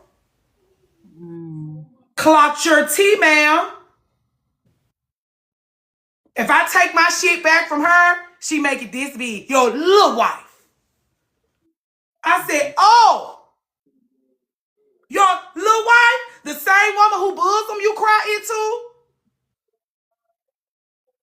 The same person that's your hairstylist, your personal chef, your little minion. Got it. I said, you better be careful with that. I used to have to tell my girl, you better be careful with that. That's why when Jillian was like, if your mama was still alive, do you think you would have been able to? Girl, anybody can go. And if she did not grow, because that's my thing, I'm growing at neck breaking speed. If you're not growing, you can't be around me. Lil wife like a rap name or song. No, like yo, Lil wife. I'll let you get back to your Lil wife. I think whenever somebody intimidated about something, they say your little wife, your little business, your little whatever. But that's why Kelly Blocker, when we was in Chicago and we was in Mimi room, she was like, "This your little room is cute." And she was like, "I can't do you like this." She was like, "Totally my bad. I gotta change my language. And it is a cute little Southern way to. But when you say that about your daughter and your son-in-law, you on some fuck shit. And you may not realize it because she wanted to talk. She wanted to talk about that so that she can manipulate me out of feeling a way about that. Like, no, tell me more about this. Tell me more about how you got that from me. Tell me more. I said, girl, please. I used to be like, girl, please. You don't want to do that with me. And she thought, again, I tell y'all all the time, I ain't scared of none of y'all. The only person I ever been scared of is dead. I'm free. But she was trying to intimidate me out of feeling like that. Tell me more about this. No. I'm like, Mama, we really don't have to do this. Mama, you really don't want to go there with me. Mama, this ain't gonna do nothing but I just let you back in. I really want to just enjoy the bliss of us being together. We got a new baby coming. Let's just chill for a minute. No, truly. I want to know why you think I was being No, beautiful. Kill that noise and let's move on. Because if we have to do a deep dive on this, you're going to feel like a shitbag. I'm telling y'all, my 38-year-old ass is still scared. That's why I was like, she said. I think that's why I don't feel like I can have a relationship with my mom because I'm always going to, I feel like, cower back into that little girl. Yeah, she be trying to do. That's what I'm saying. Like the reason why I can step to our elders the way that I do, cause my mama can't son me. Like, girl, I've been to therapy. They told me how you done set this dynamic up between us. I hope, girl, you can't son me. If you want to have a conversation about the things, let's go.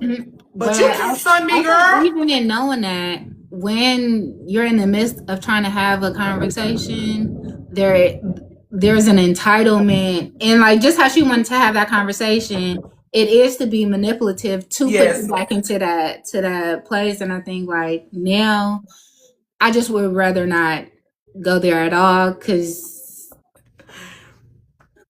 I'm not willing to be put back in that place. Yep. You said this, and I'm gonna tell you, this conversation came around full circle for me because there's this discourse going on where it's like, I live far from my mom, but I be bringing hell. See, that's the thing. You can bring hell virtually. That's not, the internet and the telephone do not put no wall up. Valerie was explaining how actually Mason is back, honey. All you motherless children, y'all see, what last time y'all seen Mason? About 5 minutes ago. Okay. I love you too. Bye-bye. The reason why, we finna get into it. The reason why I feel so triggered about, because my mama did raise me to address issues. My mama did raise me to not let no bitch play with me. But then my mama will also be playing with me. So like, I know, like, just talk to me. It's two things that's going on if I talk to you. And if you want to go back, there's a live stream on YouTube that I did. It's called, this is why I address one person.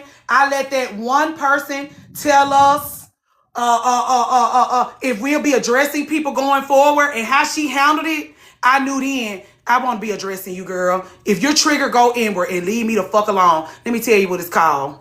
There's a live stream called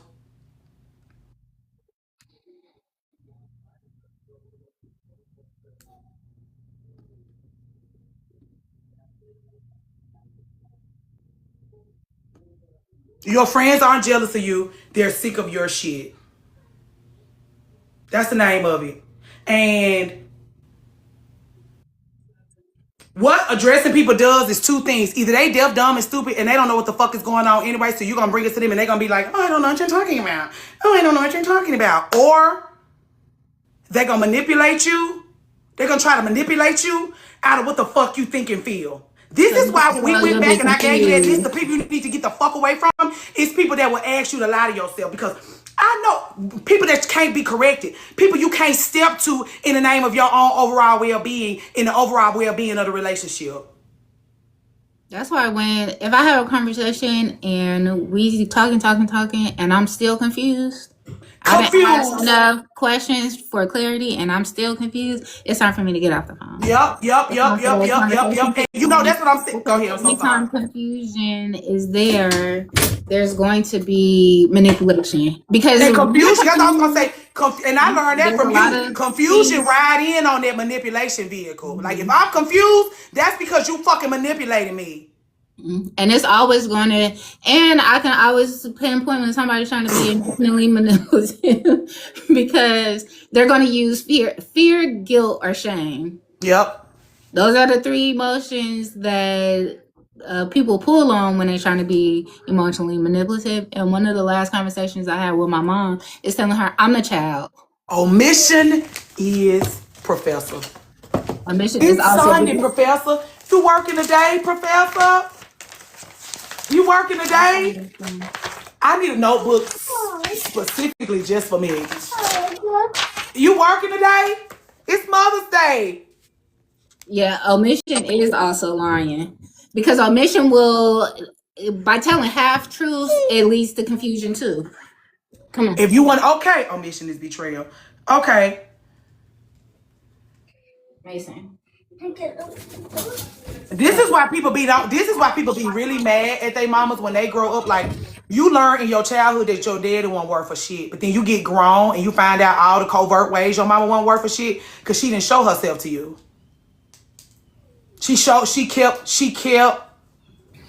kept a lot of herself from you, and you had this really dishonest interpretation of who she was, and then you interpret yourself dishonestly. You like, even like,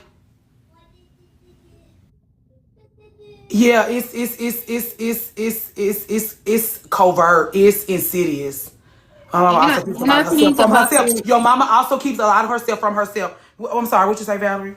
the omission part, especially when it comes to children or even people who are naive. The reason why it works is because your imagination will fill the blanks. Yes. And your imagination is always going to lead to the thing that would feel safe or trusting. And so if I could tell you a half truth, you're going to feel that other truth with what you want. Yes. So like, even with like absent parents, there's still a dreaminess about it because I get to imagine who you are versus who you actually are. So I think a lot of the omission is also manipulation, because now you're putting my own imagination and my own thoughts at work. So it's like a form of spiritual warfare, I think. Okay, I want to talk about assumptions instead of fact finding. Because a lot of people do get offended because I don't show you myself. Okay, for example, I made up this conspiracy theory about Megan's mama at the meeting the other night. Like, oh, she holding this much of herself from her daughter. Oh, girl, this story is fabulous. And so I'm like, she killed her mama. I don't watch enough Snap and stuff. This is what it is, girl. She calling a secret this big. She got something really going on. Hey, now. Oh, weaponizing. Like, what happens is, when you around real secretive people, when you around, I didn't lock Mason out. Okay. Mason, get away from my door. Polar Law Mason, girl. Y'all go here. Weaponizing the Hope Against Children is crazy work. So, like, people do learn how to study people. That's how people become psychic or empathic. You learn how to study people so that you can pick up on things. You done found your way back in. The door was locked. The moat had alligators in it and it was full. Mason, you are magical. You are so magical. Cause she filled that moat up and put those alligators in there. You defeated the alligators and you back over here with us. Anyway, you become stronger, more aware, and you can. Now, I made a joke about the thing with our professor and her mama, but we have enough information about people who hold things in. We have enough information about people who don't share. That's what I'm saying. Like, people don't have to make assumptions about you if you're living, if you have taken yourself on, if you don't have the guilt and the shame. And I have a theory about how manipulative men. Leisha, do you have a theory, Leisha, about how manipulative men practice on their mamas first, Leisha?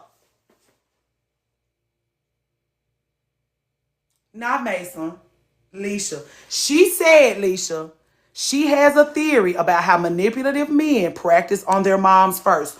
Do you have a theory, Leisha? And a little practical to go with that theory, Leisha? You got a little life experience to lend to the wisdom of your elder? Oh, okay. and how to censor themselves in conversations that are not about them. And look at what we got here. Mason, you touching shit? Mason touching shit and fucked up the thing, girl.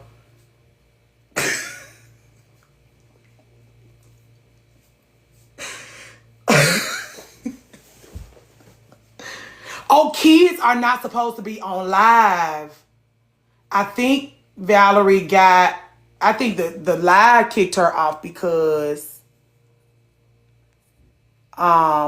she's not supposed to be, it's not supposed to be kids in there. I had a long talk with ChatGPT about it, Leisha. Yeah, Alicia just experienced this in real time. That's why I was like, you got to go outside. You said personalize and customize your experiences. It will lend to your wisdom. If you just in the house, laying in the bed, eating junior bacon cheeseburgers, you ain't going to get nowhere with yourself or anybody else. You got suspended. I knew that's what it was. We ain't going. And then it was so funny because Coach T was just saying how they center themselves when it ain't got nothing to do with them. And then here come Mason.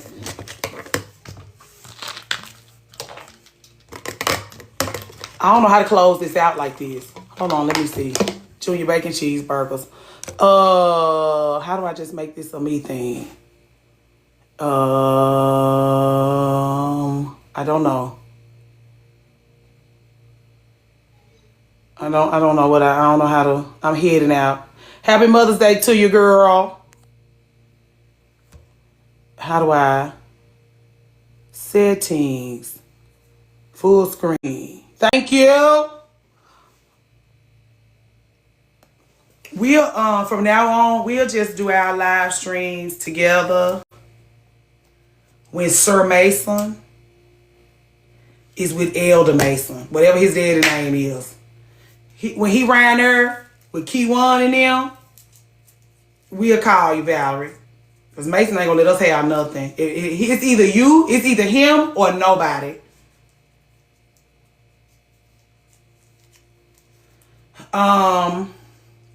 But yeah, that was good to Detroit's daughter because Alicia just learned it. Because I was like, I think the only reason why he's so good at doing this to you is because he be doing this to his mama. And okay, that's okay. That's okay. In 2 years, he'll be over there for good. He'll just be with you on weekends. It'll be okay. We'll be all right.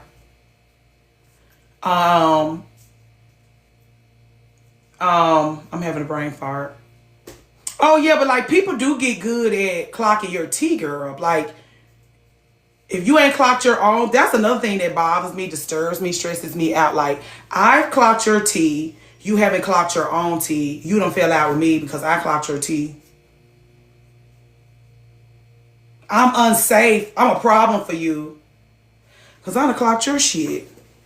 I don't have to make no assumptions. I can look at you and tell what I'm looking at. I done been around enough fraudulent ass bitches, girl. I know what I'm looking at. You are telling your business by not telling it. You're telling you by being all, you're telling the people something. We learned this Friday night. How did we get the girl? The people are calling.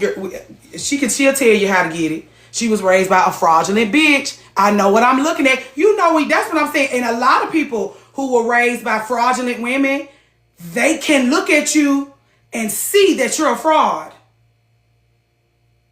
Just in case you didn't know, and either you haven't gone inward to realize you're a goddamn fraud, or you know you're a fraud and you're such a fraud that you think you're getting away with this. Like, oh, bitch, I'm too good at my script.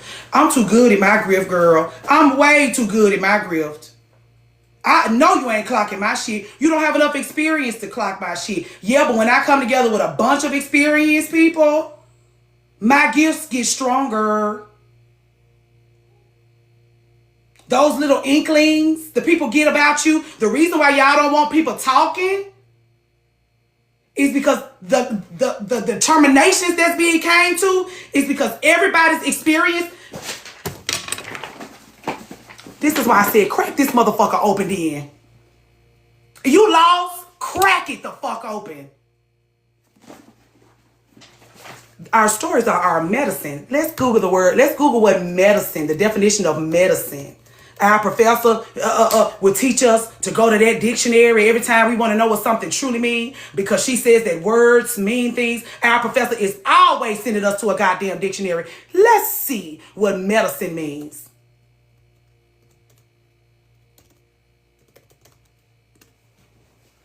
The science and practice of diagnosing, treating, or preventing dis-ease. Dis-ease. As well as maintaining health through pharmaceuticals, surgery, or therapy. Now, it stems from the Latin word, the Latin phrase meaning the art of healing, the art of healing, the art of healing, the art of, they said there's an art to it. You feel so lost, obviously. You've missed many episodes. We're going to catch you up. I got your inquiry. No, not you. I'm thinking about somebody else. You're lost. YouTube will catch you up. Lady of the House Media. YouTube will catch you up.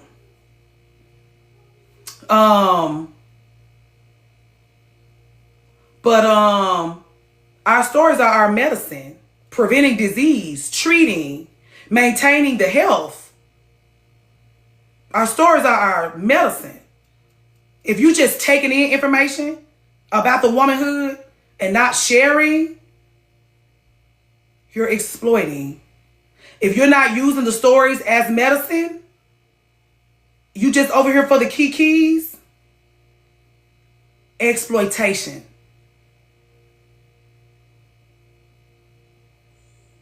Make sure you get the textbook or not.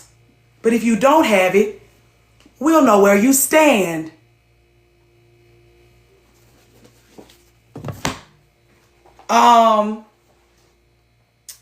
So again, holding it in for whatever reason. If you don't have trust or safety, and that's why you hold it in, you don't have trust or safety with yourself, I'm not safe with you either. So I'll stay back. Our stories are our medicine. They use it to treat. You want me to be all vulnerable and loud and passionate with you? And you're like, well, hooray for you, ma'am. Hooray for you, ma'am. Truly, hate it for you. You have no, that's what I'm saying. You think people not Detroit's daughter?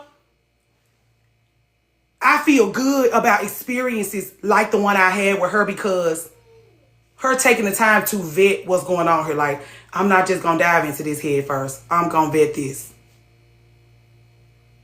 I'm going to hang back and see and make sure what I'm looking at is safe for me.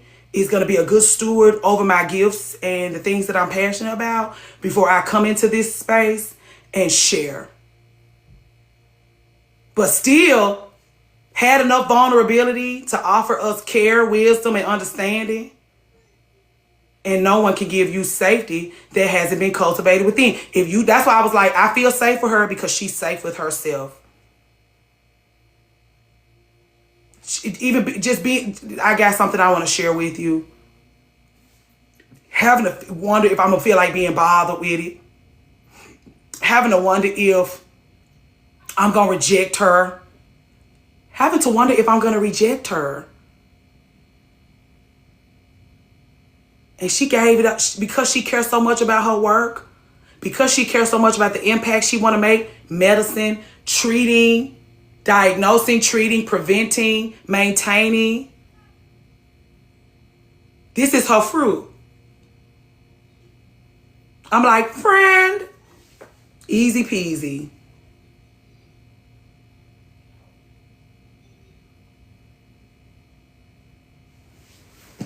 The willingness to share, the vulnerability. That's what I'm saying. She's very closed off, but she closed off as a protection mechanism. I love and respect that. But still having enough of herself that even though she's protecting herself, there's still enough of her there to share. She said in the masterclass, I'm enough.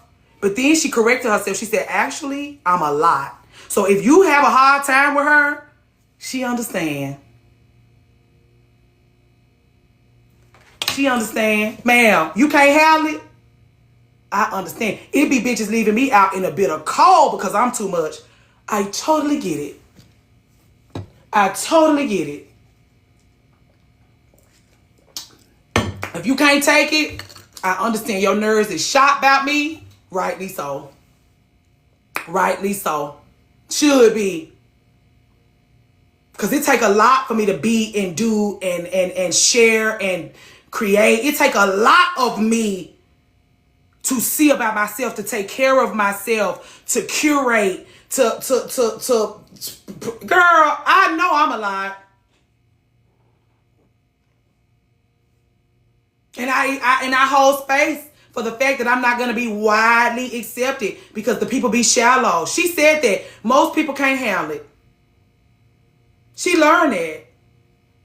She wants you to know. She wants to give you a master class on this. She wants you to know. So when you come up on somebody that can't handle it, you know what you're looking for. That's why I was like, it's a fabulous companion to Women Who Run with Wolves, because Dr. ST's telling you what's going on. Melinda, application. Theory, practical. Theory, practical. Theory, practical. That's why I was like, it's a fabulous sidecar to this. This is the workbook. You want this is the book? That's the workbook. That's why I'm like, when you get good at yourself, your time and get better and better. Everybody that has come upon me and we have made a deep, profound connection, the one thing they all have in common, they have impeccable timing. The timing is so impeccable. I be thinking they just magical ladies. Like, girl, you otherworldly. And you are otherworldly because of the world of womanhood is patriarchy. It's womanhood. It's living inside of a cage. It's self-abandonment. It's self-neglect. It's manipulation. It's feeling jealousy and hatred towards other women because you inherited it. And then these women come along, they don't have none of that. And it feels ethereal because I don't feel none of that ick. Fun fact. Magic. Oh! That is a fun fact. I'll be calling you that from now on because that's what it feels like. I'll be calling you that from now on. They had the right idea. They knew what was coming. They knew what was coming. They knew what was coming. My pen ain't working. Let me use a permanent marker for this. I think about changing it sometime. I'll change it. Magical. Hey, Ray Charm.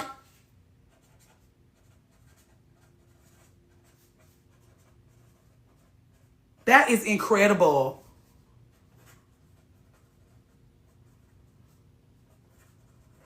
Happy Mother's Day, girl. Whether you got a mama, you are a mama, you done birthed something. You painted a picture one time. You have a lovely rose garden. You can draw. You can write. Happy Mother's Day to you.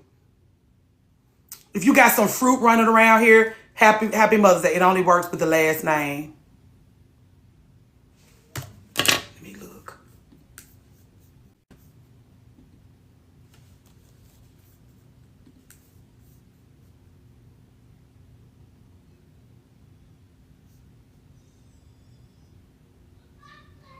Magical powers!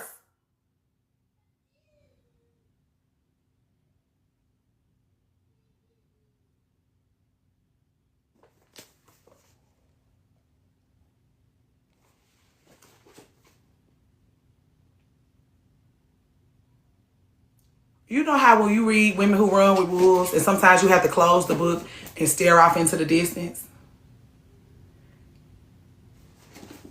Exactly what just happened to me. Like, that's your name from now on.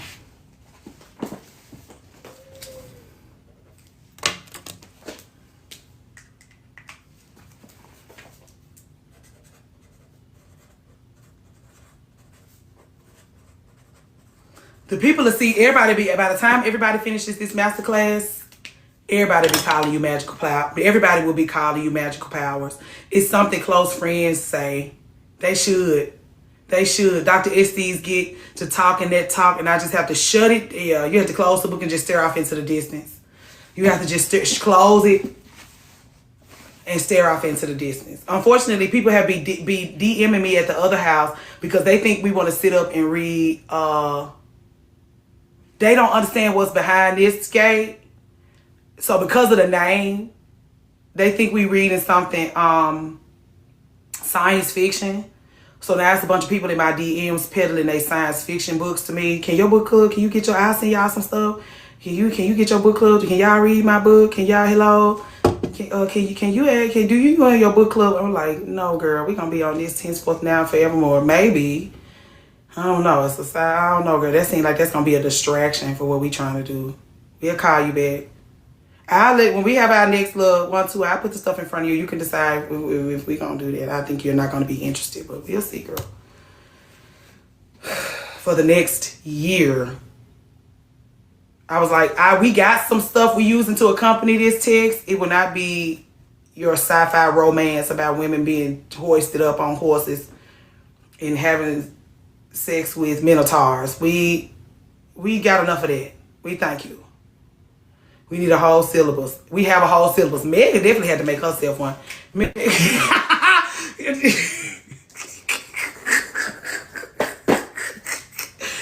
Girl, thank you though. One of my favorite books. I read it yearly and always walk away with a new perspective. Do I know you?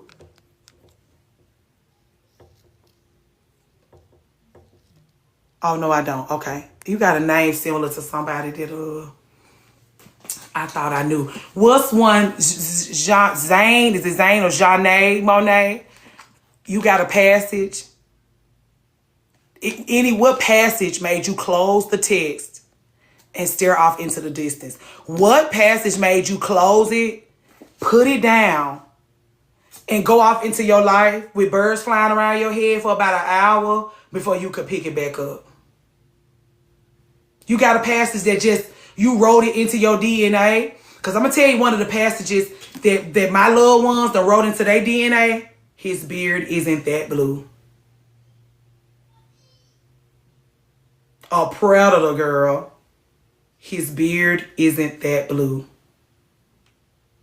I want to know,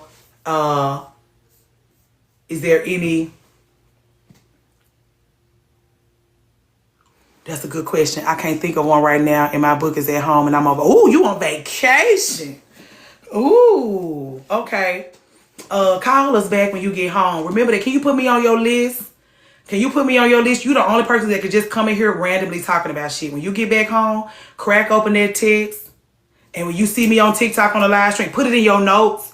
And when you get back, you see me on the live stream, slide it. I just want you to knock me between the washer and dryer with it. You don't have to come in and say good morning. You don't have to come in and say Happy Mother's Day. You can just slap it in here. And if you want to go on, do that. But I want to know what it was that grabbed you up and catapulted you into the next phase of your life.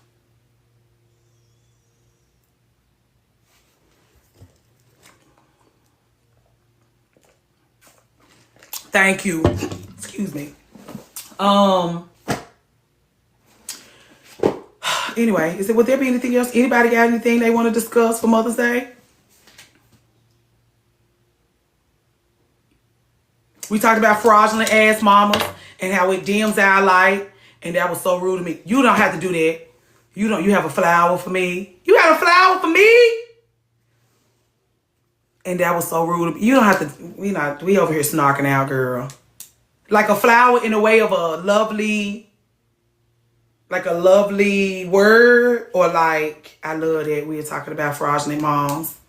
It's important because it lends to how we view other women. Like, part of the reason why I think the mom came up, the reason why I think the mom came up in, I think the reason why the mom came up in the book club meeting on Friday is because we're trying to get untangled. We're trying to get untangled enough to have the kind of friendship that brings a sparkle 2-hour eye. Like, I'm not trying to do nothing. I'm not trying to life coach on you. I'm not trying to do any of those things. I'm just trying to help you get disconnected from your fuck shit so that you can provide safety for yourself and so that you can provide safety for other women. Like, we have to, like, those girls that champion your isolation, they got more work to do. Let me tell you that here today. The ones who using their children for friendship because they don't feel safe enough with other women to have friendship. The ones who talk about how women are stupid and catty and trifling, they're talking about themselves. Because what you see from me, my fruit, the reason why y'all ask me for Patreon is because the kind of friendships I have. If you new here, if you didn't meet me in November in a live stream, what you don't know is the reason why these people ask me for Patreon is because they like, oh, you done figured out how to make friends. You done figured out how to be friends with women that have intimacy and romance and love and connection and be seen and see and have that twinkle in your eye. I want that twinkle in your eye, in my eye that you got. Here's how it's done. So, I understand that if you want that twinkle in your eye, it's friendship that gets it.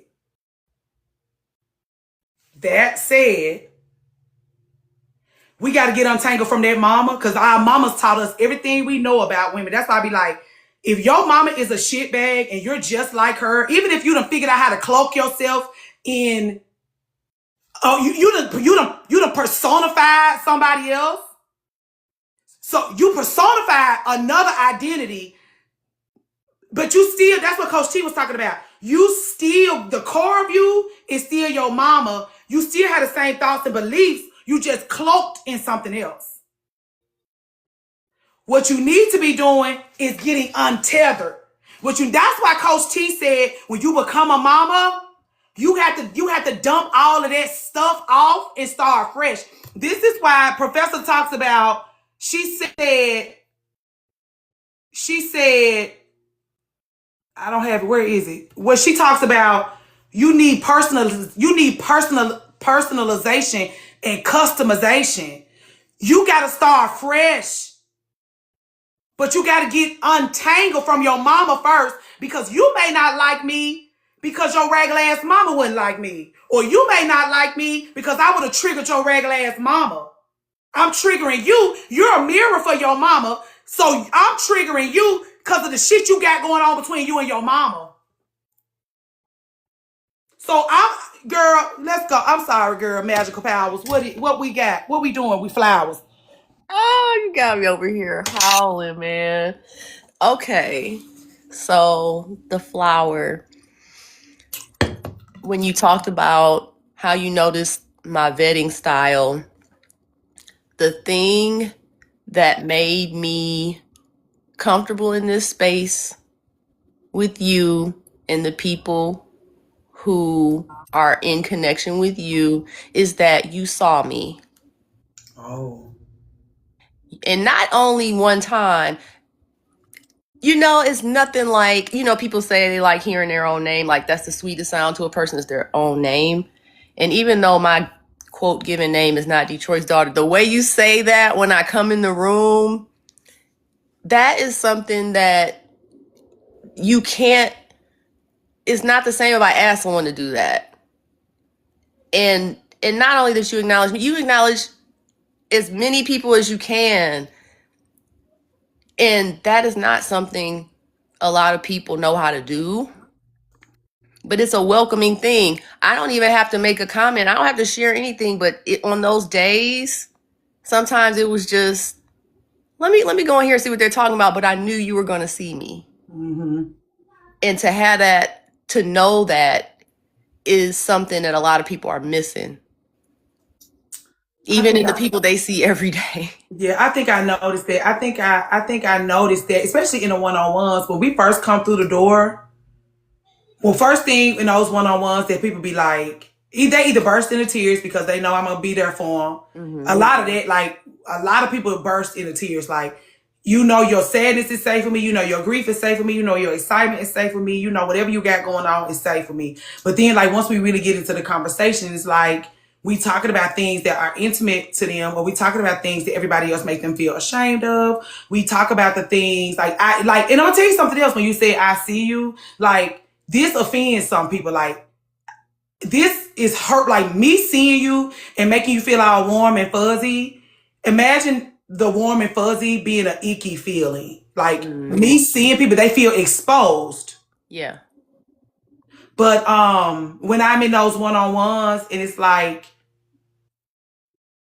you make me feel like you let me know I'm important. You let me know I'm somebody. You let me know. It's like all of these different things. And it's like, that's how I know that coming together in real life is so therapeutic, because I didn't realize how most of our issues are environmental.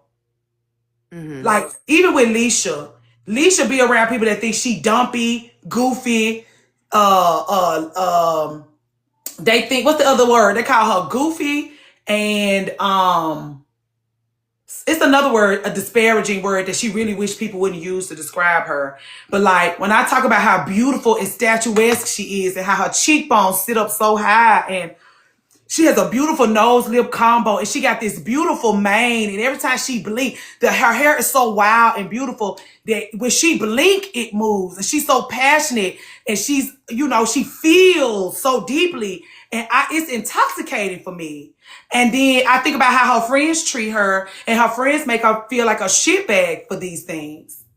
And it's like, well, you just need to be around more people that think you the cat's pajamas. Because it's therapeutic. Even the only reason why Beyonce is able to touch the moon is because everybody around her thinks she the cat's pajamas. Yeah. They say if you want to change the people around you, change the people around you. Change the people around you. Truly, truly. And that's really what I'm trying to do with curating the Patreon. Like even you vetting, I have to use the internet to vet. Like, I know what the people are asking for. And we have such a beautiful thing going on TikTok. You could just keep the TikTok. It's fine. Because you don't know until you get around a bunch of people that's actively at work. Like, you're going to stand out when everybody else is at work. Everybody else is making their connections. And you just soaking up the vibes. Like, this is not one of those things where you can just soak up the vibes. And like, I want you to be able to soak up the vibes. But that's what TikTok is for. Right. And so like, when even like you coming around, you got something beautiful to share. You using your work to enrich our endeavors. We like, bitch, we coming to Detroit. Not bitch to you, but it's like, shit. We coming to lay flowers at your feet. And so it's like, it's that or it's nothing. Even us having a high standard, even us fine tuning. We deserve to fine tune this. And it's because we need our environments to change. And I appreciate you because you give people practical. You just gave us a workbook. You gave us a workbook, and these two together, an invaluable. It just totally invaluable. I know this was supposed to be me getting my flowers. I know you taking the flower I gave you, giving it back to me. Giving it back to you. No, to your point though, and I just love, and and I know if people really understood the value of it, it could change their perspective, but it's just so foreign to so many because of what they've experienced. But even you echoing those things to me that you're seeing, you're also showing me more of what things I know, but that I don't always hear. Because I can be in my own head. Like, I'm an only child. I spend a lot of time alone. So I'm very familiar with my own thoughts. I want to see what other people think to make sure I'm not just in my own Delulu land, right? I'm going to check and see, okay, am I way off on this? Am I just loving myself, like smelling myself just way too much? And your observation of what I did, I don't know. Okay, you were paused. I didn't know if you could hear. I don't know what your observation of what I've done in that arena, because that's just who, like you said, that's who I am. Because even in my work as a consultant, I do the same thing. I'm so tight. I know everyone wants to be empowered and feel good, but we do too much feel good and not enough practical application. Correct. and we get high on consuming, like you Mhm. said, just soaking in vibes, consuming, hoarding information. You Yes. got 11 videos about the Yes. same thing, but you Yes. haven't tried it yet. Yes. And I'm like, let's do it. It's not. Yes, It that's doesn't what mean anything till you do it. my mentors are very strict about me engaging too much in, like, that's why the work is so important, because my first dinner I went to that somebody wanted to mentor me, she was like, what you're doing is not possible. She said, it's not possible. She said, women are addicted to education. Women are addicted, like, sell them. That's what she was like, let me, she wanted to sell me a program so that I could make an online course to exploit women's desire to spend money on improving their quality of life and not actually doing the work of improving their quality of life. Just want to sit on the internet and talk about improving their quality of life. And so, like, in order to make my naysayers wrong, I gotta only align myself with people that's actively at work. That's why legendary daughter Alicia is so valuable to me, because she jumped up in the middle of a sentence and got the fuck to it. And she has inspired other ladies to jump up and get the fuck to it. She's learning how to see in the dark, wandering around aimlessly until she gets her footing. Because you'll eventually get some direction. Go. Yeah, and so, like, even with that, like, I let her, and on those days when things get icky, on those days when it do get a little catty and foolish, I be like, she said this is not possible. She said this is not possible. But then the next day or later on in the day, something magical happens that reminds me why I need to keep fucking going. Yeah. This, you coming upon me with this body of work, sharing it, and knowing, like, even knowing the backstory, but like, oh, she been vetting me. I love being vetted, because the women that come upon me after I've been fully vetted be some magical ladies. It's like, oh, you know I'm the real deal. You didn't let me, because everybody be like, because the think pieces about me that people be like, they think this is a facade. Bitch, I've been vetted. Have you? I've been vetted. Have you? And so it leads to my allowing myself to feel all the feels that come with what we're working on. But I do, sometimes I let my naysayers win. Like, they told me this was some fuck shit. They told me that it wasn't possible. They told me that women aren't capable of this. And so when I come up on one woman that shows herself as being incapable of, no matter how hard I try to inspire her and push her and inspire her and push her, it's like, they told me about you. And I take it personally, because it's like, you gonna help me make them right. But then the people like you come along, and you and your magical powers gonna help me make them wrong. Look at that. And so we'll see you on the other side, naysayer. Right. But what I also wanted to say is, I'm gonna give you another flower Okay. to get you back. And I'm not gonna get it back. Sure. But the beauty in that you give the flower back is that anybody in community with you will never be without flowers. No.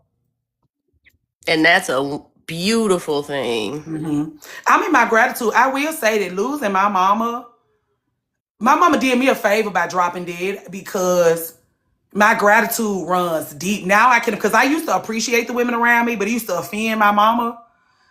So I used to have to bridle myself around other women. Like, even like one of my clients, when I did hair, one of my clients, she got breast cancer, and I went to chemo with her every Friday. And that used to terrorize my mama. Wow. Now I can unapologetically go and spend 4 days with one of my girlfriends that's having brain surgery, or when the depression didn't hit her too hard, I can fly into Dallas, and while she at work, open all her windows, clean her apartment, light some candles and incense, rearrange her closet, do some beautiful things for her that she really don't have the bandwidth to do for herself. And with unapologetically, I can speak like loudly and passionately about the way I love and cherish other women, because it used to offend me. Like, my mama used like, you only supposed to cherish me this much. You only supposed to, she wasn't upset. You can't have two idols, or you can't have two gods. Yeah, and I'm like, I'm not, this is just how I feel. But like, even when I used to talk about my mama, like, one of the most beautiful women you'll ever see in real life. Fiery, loud, beautiful. She dares you to be. That's what like women used to. She used to stress women out because she lights a fire in you that'll make you want to be more beautiful and have more vitality and have more rage. She truly was a lion of a woman, a Leo. And so like, but she was a goddamn lunatic. But even me, I was the only one that could tell her that like, girl, you are crazy and entitled. And this is a mess, you treating people like this. And because of how I moved throughout the world, she would trust what I was saying to an extent. Yep. But like, it did make her uncomfortable, me laying flowers at the feet of other women because she think all those flowers supposed to belong to her. Right. No, I And so can relate now to that. I unapologetically show my gratitude, and it returns to me tenfold. It enriches our relationships because women deserve, like I was talking about I pay my tithes to the womanhood. Like my money, my care, my time, my gifts is for the womanhood. I got 2 men in my house. I make meatloaf for them and do perform wifely duties, and I come on out. All my resources I lend to the womanhood. All my love and care and desires, passion, romance, the womanhood. It returns to me tenfold, and then I can make the meatloaf and perform my wifely duties on Mondays and Tuesdays or Sundays and Mondays. The schedule changes depending on what's going on. Yes. And so like, I that's why I have to keep people around me that also won't exploit that. Because I also know, because I had an exploitative mama, I know when I'm looking at exploitation. Even when I step to a woman and be like, oh, you being exploitative. And she'll be like, no, I'm not. That's because you got an exploitative ass mammy in your house. And so like, you haven't gotten away from the the nucleus of the exploitation. You don't realize that you're exploiting me. That's why it's hard for me to step to you and tell you exploiting me. It's either because you deaf, dumb, and stupid and you don't get it, or you manipulative and you're going to try to manipulate, like my mama used to do, manipulate me out of what I'm thinking and feeling. That's why I was like, I have a real hard time with manipulation because my mama was manipulative. Yeah. I have a real hard time with stepping to you and you try to talk me out of what I see because my mama used to do that. And so even with that, yeah, I will say I am very much like that. Like, and I have to because women keep themselves so small, when I see a woman operating in an expansive way, I'm like, yes, you're doing it. Like I'm a cheerleader now. Like, oh my God, you're being creative. Oh my God, you're being vulnerable. Oh my God, you're treating yourself so well. Like I got to cheerlead for you because yes, you're moving us in the right direction. Yes, we're winning. As long as we got you, we're winning. And so that's really what I'm doing. Like you seeing about your people, you seeing about yourself, you being a good friend. I'm selling Girl Scout cookies for you down to the ground, girl. Lord help you. Yeah. And we need more people like you with the discernment, of course, not that I don't take it to the extreme in the other direction. Right. And that's a very it's an interesting balance involved in being able to do that and pulling it off. Yeah, yes. It's because it takes a lot of, I have to be able to go. I'm always going inward. That's why I was like, you can never make me into a shit bag because I'm analyzing everybody's experiences with me, and I'm analyzing my experiences with everybody else. Yes. And so like, if you'd have made me into a shit bag and I didn't do nothing, that lets me know that you're a shit bag actually.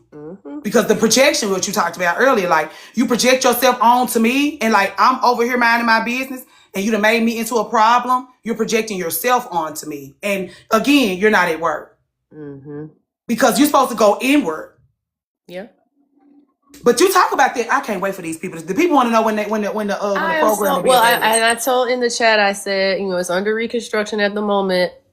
And I hadn't put a deadline on it, but now that you was gonna have to. pressure. That's why I was like, I know. My big mouth I don't know if you should have gave it to me because I'm like, girl, because even No, last that's night I exactly was why like, you had to be that person, because otherwise I would have stuck myself in oh, analysis okay. paralysis forever. Okay. So Well, you need, yeah, because I almost, if it wasn't so late, I would have texted you last night and be like, okay, I got some people I want to send this to. Can I go right now? Can I go right now? You like, no, you know what I'm saying? Now I know you ain't ready. Right. Fine. I'll But get ready girl, though. I put the deadline on myself because I put it in the chat. So June, okay. it'll be ready. Okay, and we'll do a whole little one too about it because Oh, we absolutely. already, this is a fabulous site. The people gonna be ready to go.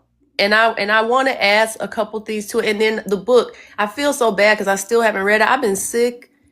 I lost my sense of taste and smell, and I don't know if I'm going to get it back. And I'm very sad about that because I love Ooh. food and good. That's why another thing I like about what you talk about, because I'm a foodie to the core. So this has been some kind of I'm gonna let you depressing. change my mind about Detroit. Yeah. So yeah. So I have not been myself, and I broke my neck to get that to you when I said, because I made a promise, and I was like, oh, because I was up late trying to make sure you got that, but I haven't been.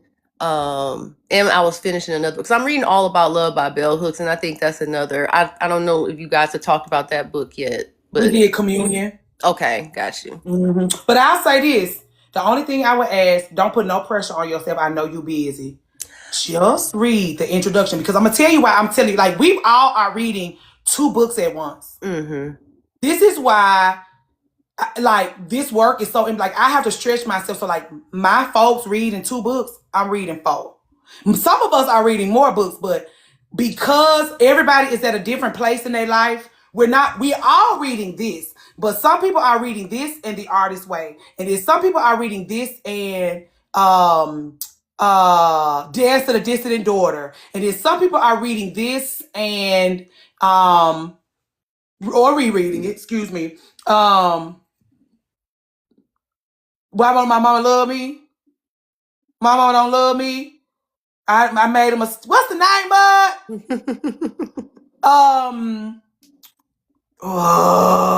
The one about the narcissistic, Will I Ever Be Enough? So everybody's reading this book in conjunction with another book, and it is making this and the other book, even me reading this with The Artist's Way, and like, the girl, just read the introduction. I promise you, it's gonna enrich your reading of All About Love.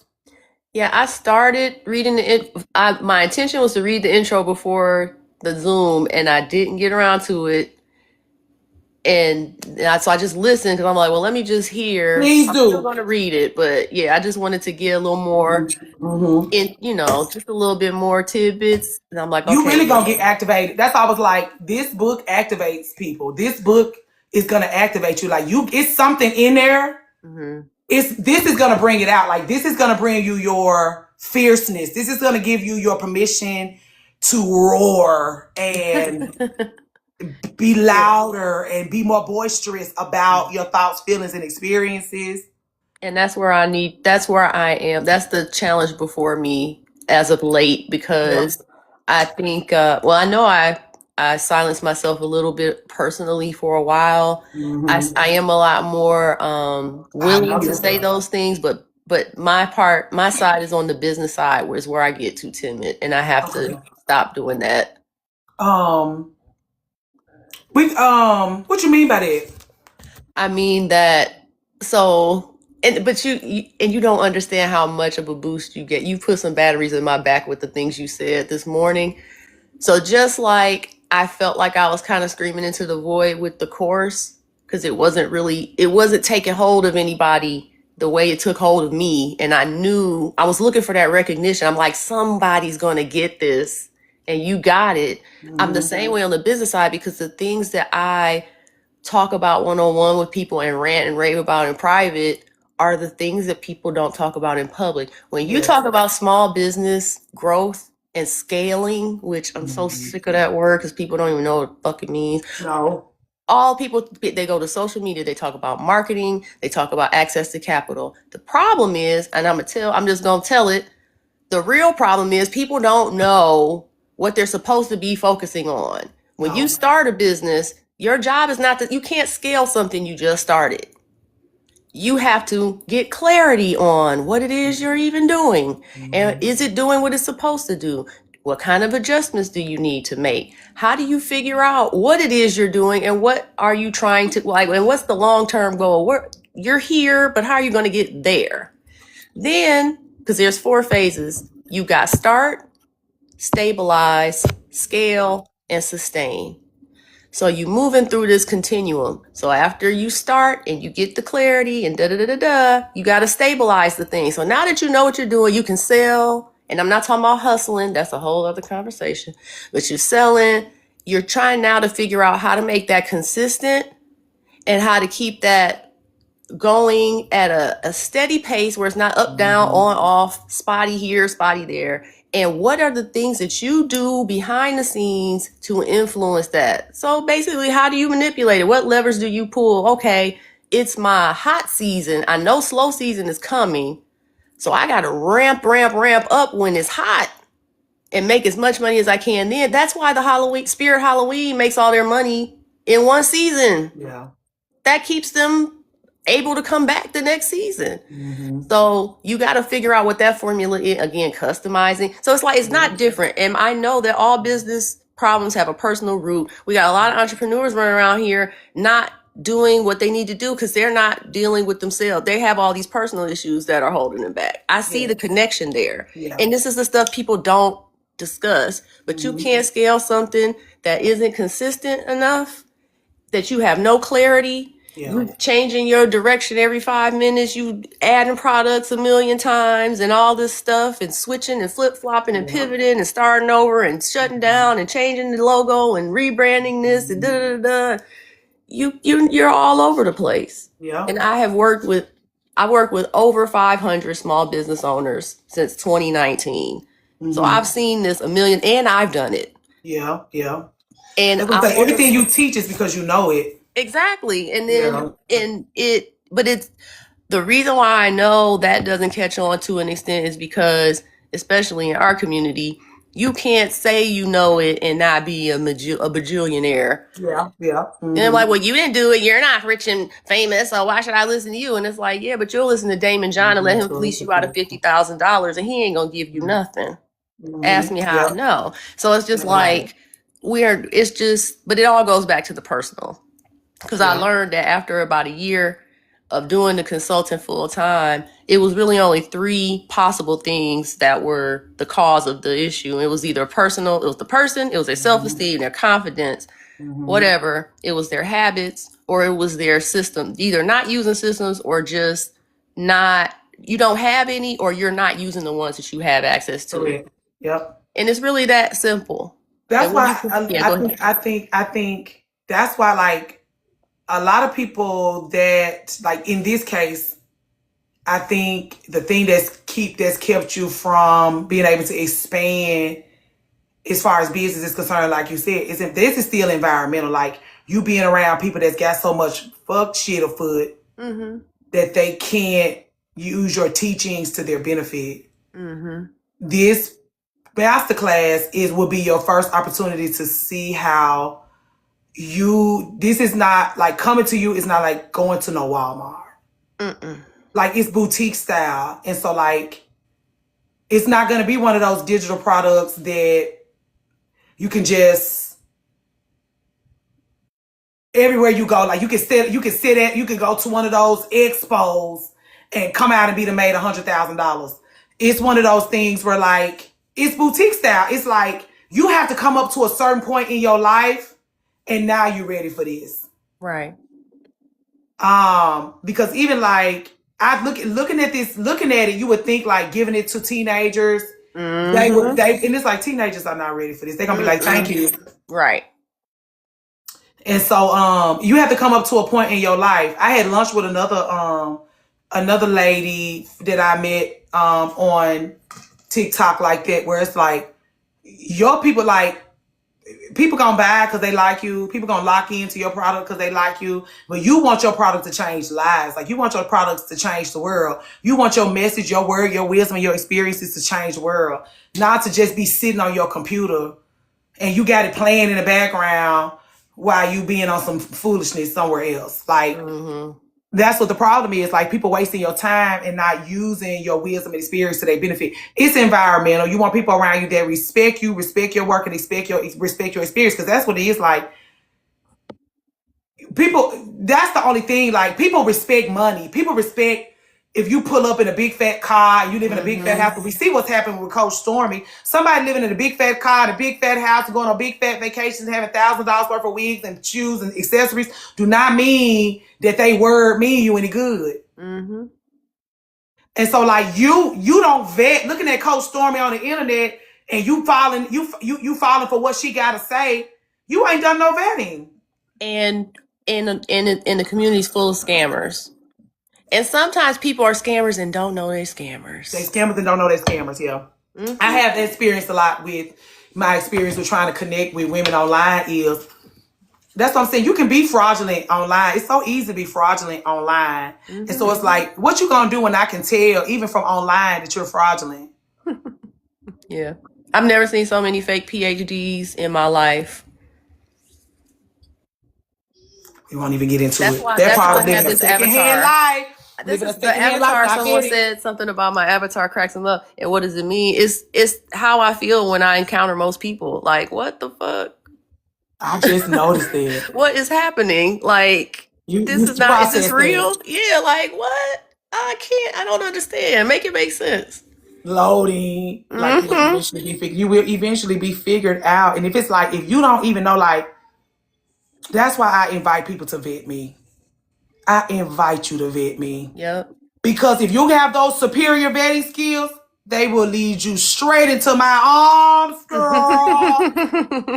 If you got regular ass vetting skills, you will find yourself in the other direction. Yeah. Yeah. A pick does tickle you. Yeah. And I love that you say cat raggedy because I don't like cats. Oh. I'm sorry. Any cat lovers, I'm sorry. Cats are assholes. You would like a cat. No, I would not. No, I would not. No. Somebody told me recently that I'm a cat. You are a black one. Yeah, so I was like, oh, that's it, because it can't be two cats in the same place. Yeah, no, cats, absolutely not. Get off my countertop. Get off your countertop. See, black folks' cats don't be on folks' countertops. Black folks' cats have home training. I don't know. I love dogs. Okay, you're a dog person. Now, that's what I love dogs too. I love animals. That'd be my problem. Like, I love anything that don't have that human nature all over it. Mm-hmm. I like the wildness of animals. But anyway, your cats be outside? Cats have superb energy reading. Okay. I'm going on. Yeah, you got anything else for me? No, I'm good. Thank you again. Thank you again. I'll talk to you soon. Okay. All right. Hang up. Are we hung up? Okay, let me do the thing again. Anybody have anything else? I done stayed up until 1. But do anybody else have your lives got restored? Come back! Come back!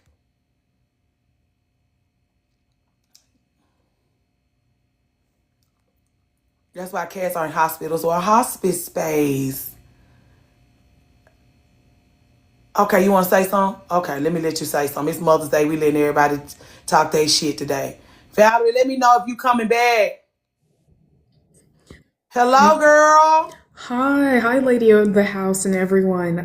It's nice to be here and nice to see you live. I appreciate, you just having these discussions, especially for Black women, by Black women, and just, the space to facilitate these conversations about the indoctrination and, the pressure and responsibility that we're put on and the expectation of sacrifice that we have as Black women. We're ingrained from birth to, just put men first, put Black men, put other people ahead of us. So I really love that you're fostering a space where it's like, no, you can be a mother and a wife, or you can not have those things, but still, regardless of what you choose to do, still center yourself first. You are your most important person. That is true. I did they was having a lot of conversations last week on social media about how certain women are not allowed to decenter men. And it was like married women are not allowed to decenter men. And if you're married and you want to decenter men, you need to get a divorce. And just all of this conversation going on around the decentering and who's allowed to do the decentering. And so it really offended me that the ladies were saying, the ladies that I respect and cherish in this movement of being woman-centered.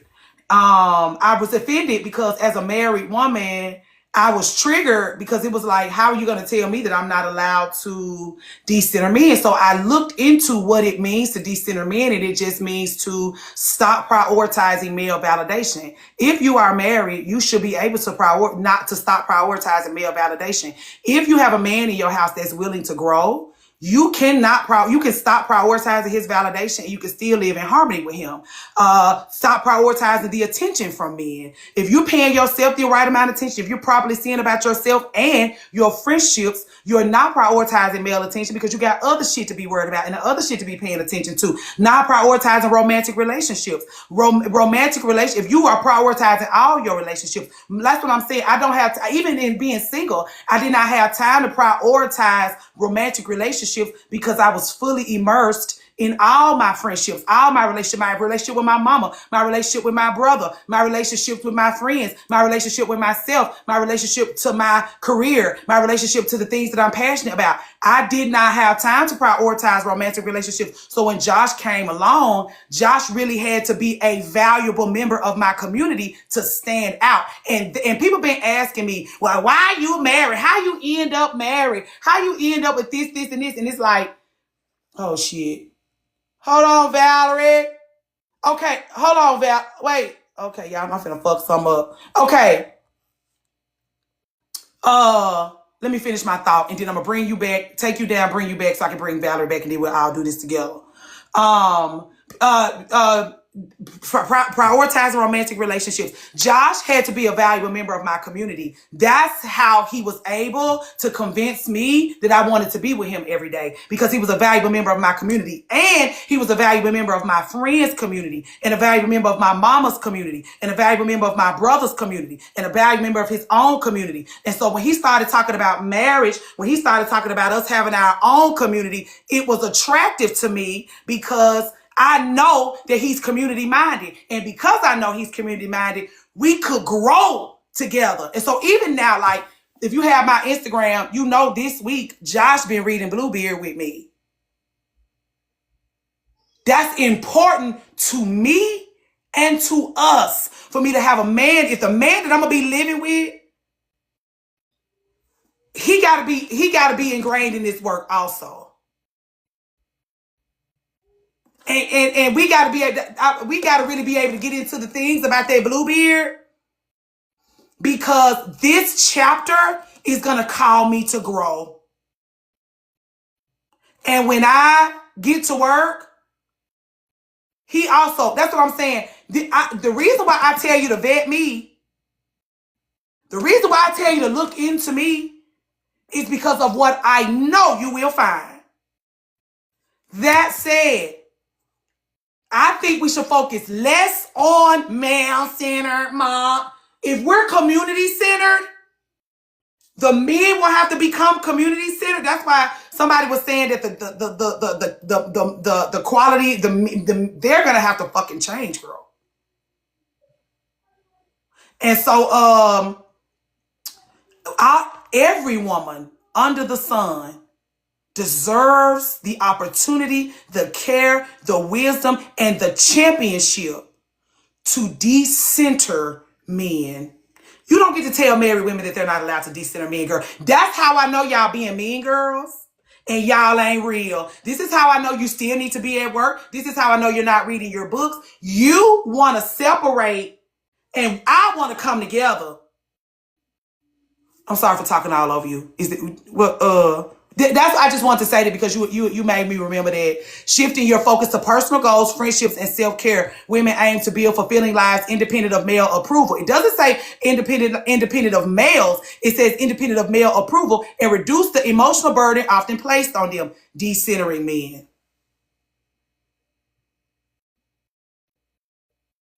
Did I talk all over you? You No, there? not at all. Not at all. I'm still Oh, here. I was listening. I was listening. I okay. just muted Okay. myself so you could speak.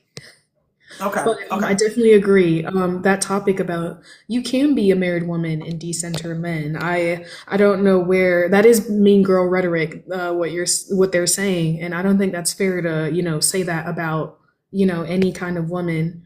You know, I think that this, especially with it being Mother's Day and the mean girl topic, a lot, especially for Black women, a lot of our first bullies in our first mean girls experience has been with our mothers. Our Yep. mothers have, bullied us, lied on us, teased us, exaggerated things, and just more to other men, to other people for their validation and approval to make herself look better because she's jealous and she's competing with her daughter, which is, Yeah. that's just something crazy to even fathom, like a mother being jealous of their own daughter. But I'm grateful that I know usually on Mother's Day, like people are like, let's lift moms, but I love how you're like, no, let's talk about the horrible mothers. Let's talk about the horrible, things that they do to their kids. And I typed this in the comment section, and a couple people agreed, but I said one of the best things that horrible parents can do for their kids is to die. That's one Yeah. of the best things you can Yeah. do for your Yes. kids if you're horrible, Yes. Mm-hmm. Um, and when it comes to parenthood, it's not, I don't think it's a sacrifice, because it's an obligation, Yeah. and anything you're obligated to do, you're not sacrificing when you do it. That's your Right. obligation. Right. Right. So I really love this topic about mothers. And you mentioned healing that mother wound so that it doesn't come up again. I wanted to discuss some of the ways that I've been working on not just my mother wound, but also my father wound. So Okay. I typed it in the comments, like I journal a lot about the things that have happened and how I feel. And then I do EFT tapping, the emotional freedom technique, where you're Oh. tapping on parts of your face, like pressure points and like meridians. And you're saying like phrases like, I am healthy and I'm thriving. And I've been doing that. You can do that for a lot of things: wealth, love, healing. But I use those two things for healing my mother wound and my father wound because, if you don't heal those things, they're just going to show up in other parts of your life, no matter how much you try to mask, like you said. Friendships and And we relationships see, mostly. Happy. Thank you, Breeder. Especially friendships.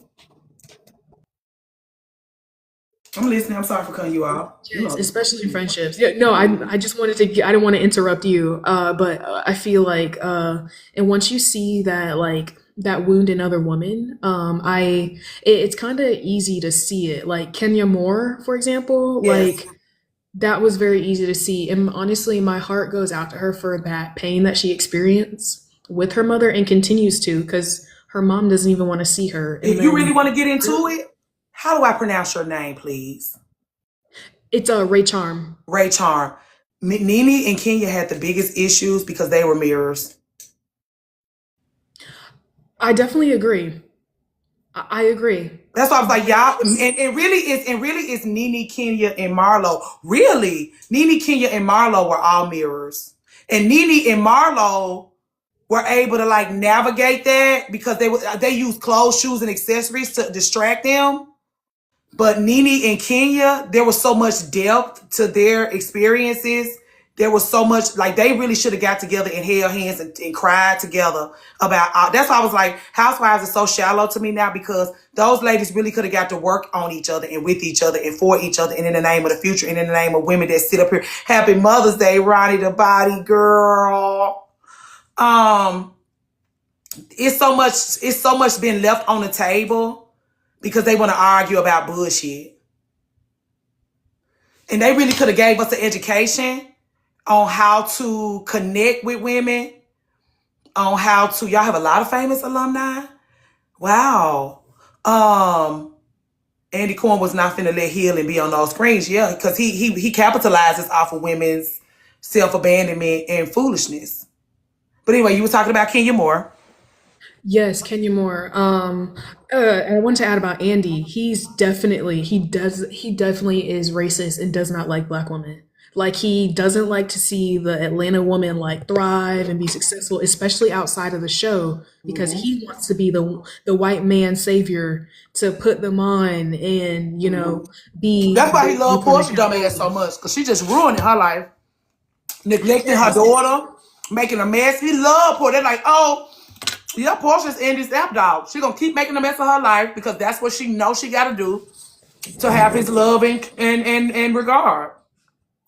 Absolutely. And I really hate that her daughter is suffering in I all feel of bad for that this the daughter. entire time. Yes. Yes. That freak Pilar. of for her mama. Yeah.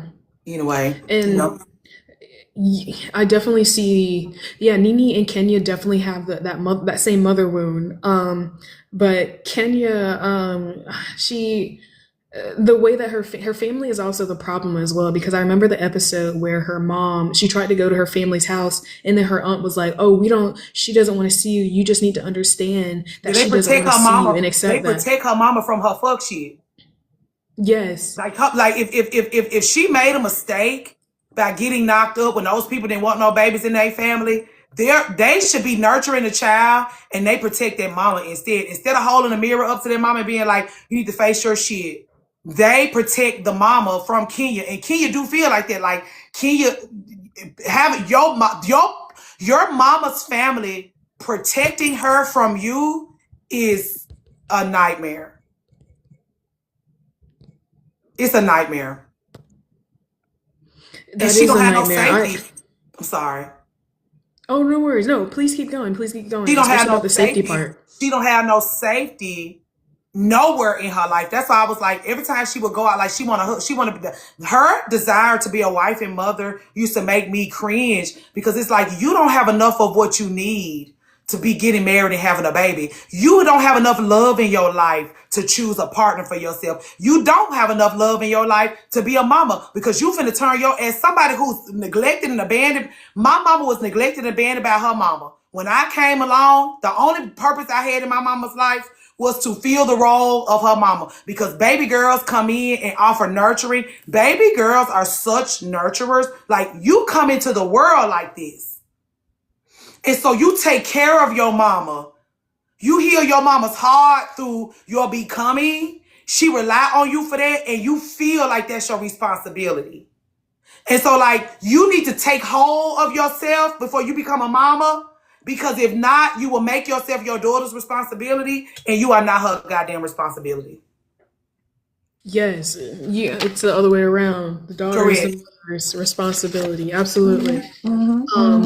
And I really hate that the daughters are, they're always going to set for the mom. That's who's there in the end. Like when the Yep. parents are sick, it's the daughter that was harshly raised, and the sons that are coddled, they're nowhere to be found. But the daughter's by the bedside. Yep. But all the parents are thinking about, oh, the son, the son, the son. Yep. Okay, your daughter is right here though. Your son is nowhere to be found. You want to leave him your house, but not your daughter though? Yeah. She'll be fine. She'll be fine. She'll be fine. Yep. She been taking care of people her whole life. She can take care of herself. She'll be fine. Yep. Yes. Okay. And Okay. that's why I really love that you're changing this dynamic and expanding on this more. Because the more that with indoctrination, the more you hear and just have open dialogue, you start critically think about your beliefs and why you believe the way that you do and act the way that you do. So these conversations are really great, especially for those women that still aren't in that place or are still conflicted. Yeah. This is really just a great space for them to it really safe space to thrive and, just be educated, and just learn and be comforted by other Black women. I appreciate The you for comment saying section that. here. Of course, no, the comment section is always so supportive. Everybody's always so kind and polite. And I do notice that when people do come in, you always, say hello to them. And that's what you do when you're a community. Yeah. Yeah, you gotta Absolutely. look out. You gotta look out. Mhm. Okay. Well, it was nice talking to you, Ray Charm. I'll be looking out for you.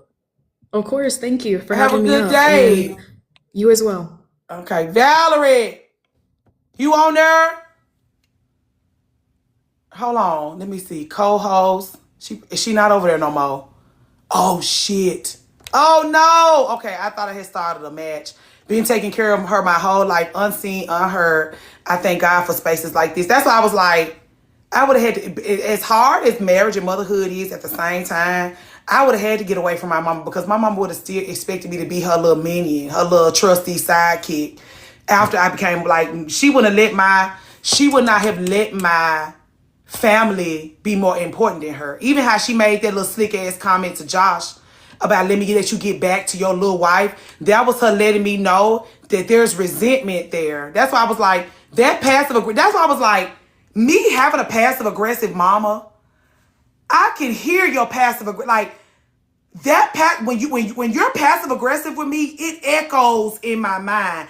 I can tell by your sentence structure, bitch, that you're being passive aggressive with me. I can tell by how you line that up that you was being passive aggressive with me. I can tell how you using words you ain't never used before until now that you're being passive aggressive with me.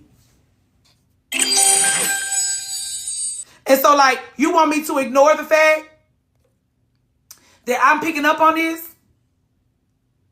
That's why I be like, I got a doctorate degree in women.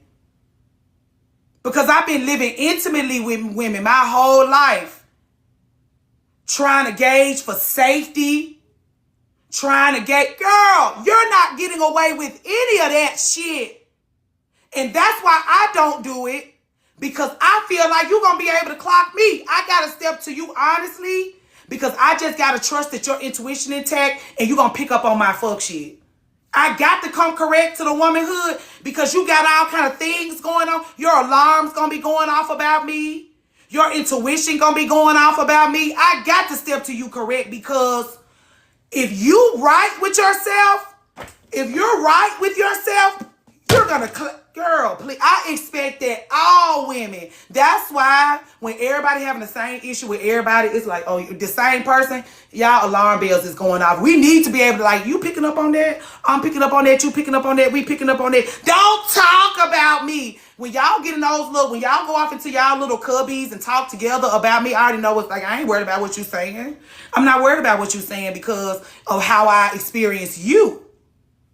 I'm not worried about what you're saying. When you're not living right, you don't want nobody to... Don't talk about me. We're talking about each other. What a beautiful, wonderful lady. How inspiring is she? As long as we in cahoots about throwing you a birthday party, as long as we in cahoots about Chef Raquel having an icky time, what we gonna do to cheer her up, and we could spend 2 weeks studying her, paying attention to her, and listening to her to make a determination about how we gonna look out for her in this season. No problem. But if we have to study you and make determinations about you because we realize we need to get the fuck away from you because you ain't worth for shit, now we a problem.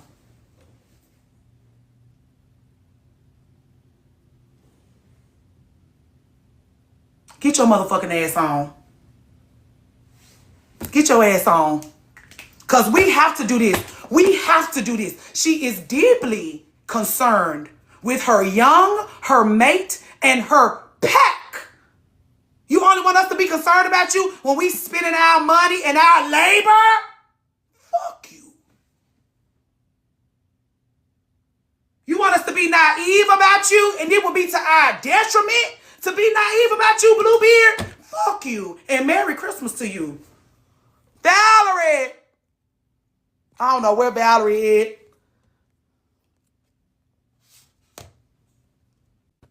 Hold on. Let me find my folks.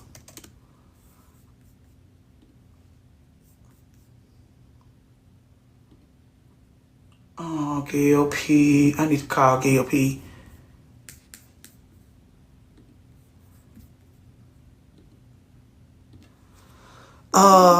We need a clip, a farmer for you. We need a clip farmer for you. What you mean? What's that? Let me do it on the one. I'm tired of being in this. Okay, there you go. I found you. Got it. Okay. I got it. I don't like this. Hold on, let me change it. I think that's what I'm messing up. Hold on. I'm saying hello. Like, let me hang up. I'm sorry. Okay.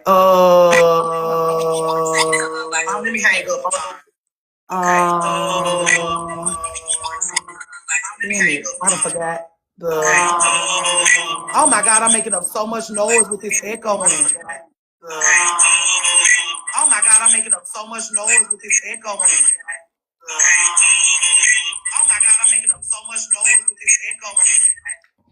Oh my God, I'm making up so much noise with this echoing. Please, y'all, I'm so sorry.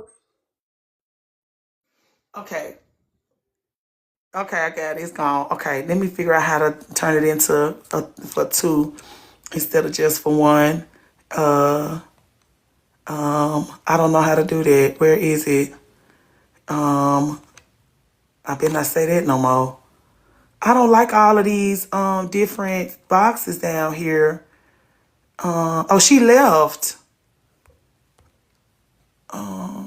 Except I hung you up. Hey, hidden in plain sight. Where So is can you hear it? me? Yes. Okay. Microphone, super fan, co-host. Co-host, no, no. I'm trying to change it back to two, Valerie. I don't know how to do this. Settings. Oh, I found it. Okay. Two people. Are you gonna let me do? Oh, I hate this. No, Are this you is fine live, because Valerie? this is fine because I'm not gonna Okay. come on camera. Okay, I'm in the okay, tub okay, now. okay, okay. Okay. Happy Mother's Day. You I know, girl. I'm sorry, making so much noise. I'm sorry. I know. What was we talking about before I let us get distracted? You remember? You got to do the one for three for it to work. Oh, you I want to think say you were something? You want to come talk to me? I think you were talking about seeing people, seeing about people, and then Oh, I made a yeah. comment that like you can't want to be seen about and then control what's seen. That's exactly it. That's exactly it. That's exactly it. That's exactly it. That's exactly it. Because And my mama used to have that issue too. I know we talk a lot about like the fear of being seen.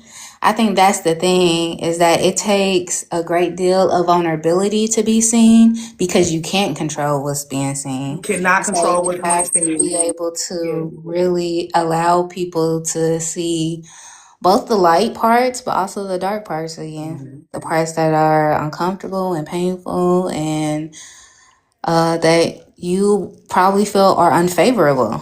Yes. Yes. That's why And when y'all excuse me, I didn't have an edible. yay, Valerie, happy Mother's Day. Somebody asked me what I was doing for myself today. This.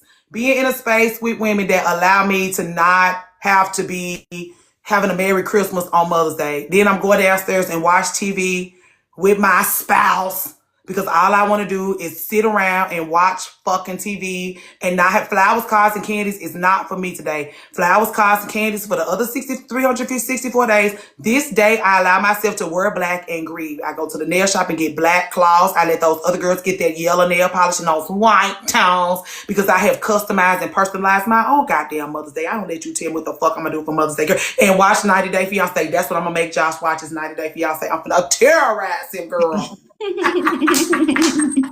wanna know what I'm doing today for myself? Terrorizing people.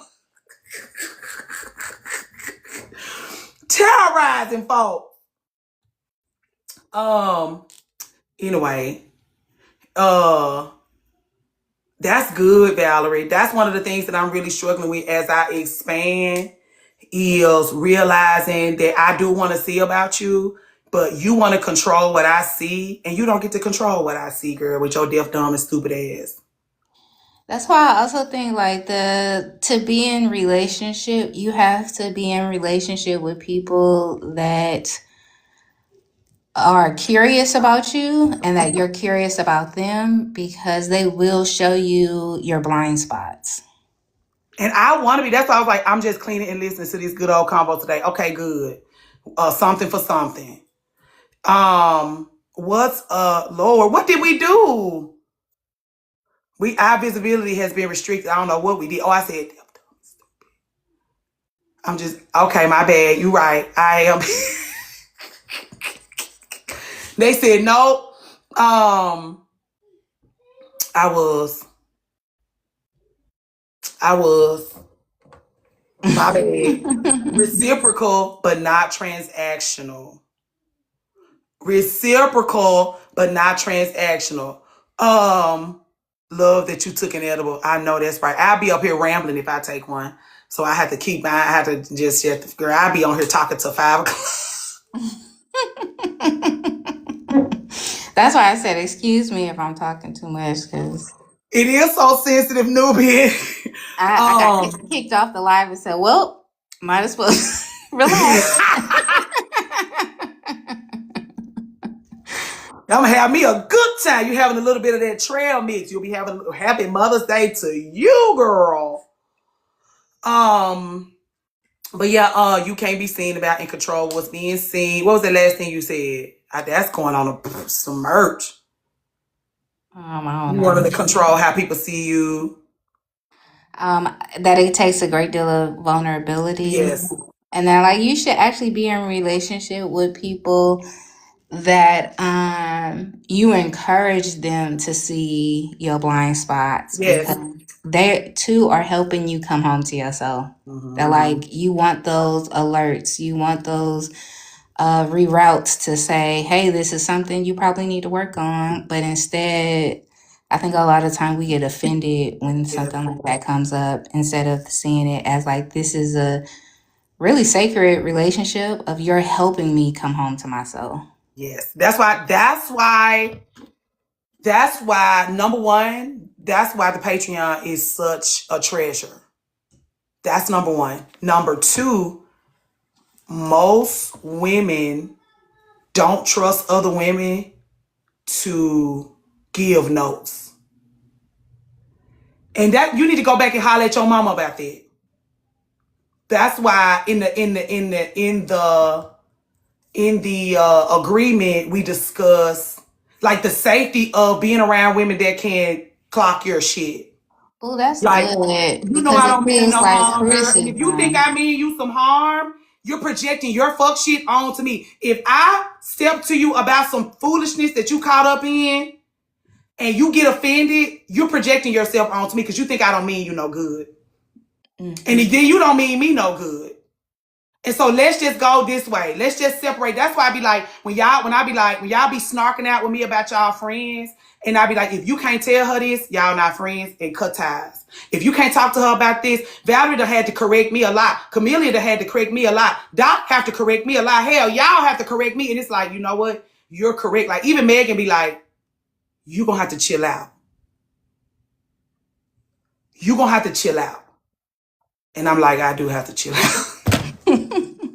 But like, there is a part of me back in the day, because my dad used to be like, you just talk as loud as you can, don't you? Megan telling me to chill out. There is once a time that would have triggered me because of but it's like, I am a lot. I feel very deeply. I am passionate. I am a ball of fire. Sometimes I'm terrorizing myself with this though.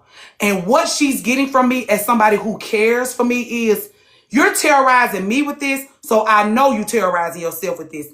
You gonna have to chill out. And so now I have to be mindful, because somebody that care about my experiences and don't mean me no harm will tell me to chill out.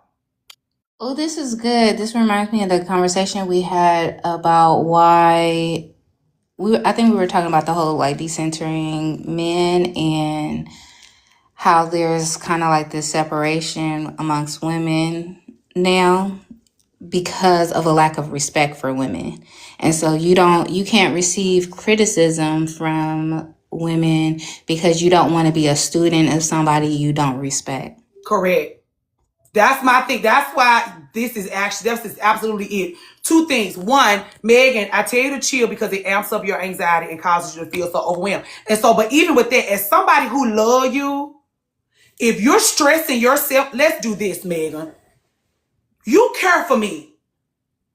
When you see me stressing myself out, it stresses you out. So you asking me to chill out, you need me to chill out because you need me to take care of both of us by correcting my behavior. My being willing to take this into consideration, I know that I'm taking care of you and me by respecting the correction and the guidance. That's why the community is so valuable, because if it's like, if you can't even take a quick little note in the live stream, note it. No to you. If you can't even take a little note in your comment section, got it. We'll keep it on the playground. We won't be working together. We won't be growing together. We won't be enriching our lives together. We'll just kiki and we'll leave it on the playground. It does. You can feel it. Even you was like, when we was in the Zoom about Atlanta, you was like, are my shoulders up by my ears? I said, I'm stressing my folks out. That's what I'm saying. Giving me a visual. When you said, are my shoulders up by my ears? And then I'm thinking about how much of this behavior stresses others out. Other people that I love and cherish. Other people that want to be around me. Other people that want to be in community with me. Like, I need to tighten up. Also, I think it's a level of care of like, I don't want to see you stressed. No. And I don't want what I'm doing to myself to negatively impact you. I take care of myself because it'll lead to your vitality. That y'all, the first thing y'all tell me when we get in those one-on-ones, bitch, I've been eating my dentist bean salads, girl. I've been eating my dentist bean salads, girl. I've been taking my L-theanine, like Megan said. What would you have me to do? Hey, Octavia, what would you have me to do? But that's what I'm saying. I have to surround myself with women who can give their notes, who give enough of a fucking damn to give their notes, who feel enough safety with me to give their notes. Because like I said, when I talk to ladies about going off into their lives and like, it's why you can't tell your people about this. There's no safety there. You telling me because there's safety. You can't go over there and tell it because you ain't safe over there. Then why the fuck you keep going over there then? Why you keep going over there? Why you spending your birthday with her? Why you godmother to her children? And there's no safety there. So then I try to connect with you. That's why I was talking to Detroit's daughter about, like, you have to have women around you that do not fucking play about your mistreatment. Because if Detroit's daughter had somebody, I have that issue with one of my girlfriends, real civilized, highly educated, member of the talented 10th, come from a fabulous family. She's so polished. She's so respectful. She's so civilized. I was on the phone. This is the one who mama died 2 years before mine. And how I was able to go through my mama's home and pick out the valuables and get through away the stuff. That's a therapeutic experience. And this is why I'm learning to retrust my nervous system. Thank goodness. She told me about her auntie violated her mama. Her auntie went into her mama's closet and rambled through all of her mama's valuables. Well, she took her auntie went into her mama's closet with all her girlfriends, and they just had a ladies' day in my little one's mama's closet. And the reason why she hadn't been over there yet is because she still feels so much stress and sadness about the death of her mama. She get home, the closet been stripped of all of her mama's valuables. We on the phone talking about something. I asked her about, because Miss Pauline, she was my mama too. And so she telling me about this, and I'm so enraged that I'm weeping hysterically. And my friend got it pulled all the way up. And I'm weeping hysterically, enraged, my eyes red, I can't talk, I'm just hyperventilating, I'm losing my mind. And she said, I'm glad I told you this because I feel less crazy feeling like I feel. But she'd had to push her feelings down so far because they exploit her because she don't rage out. They exploit her because she bridles her feelings to accommodate everybody's fuck shit. You need a friend around you. This is why y'all come over here and rage out with me. This is why we can sing. We're not going to take it and scream that shit to the top of our goddamn lungs, because you know I mean that shit when I say it. People come in here and be like, why are you yelling? We be like, wrong number. People be coming in here and be like, you're so loud. Everybody be like, wrong number. This is our mad friend. This is the friend that don't play by us. Do what you want with that. Y'all don't have enough angry women around y'all.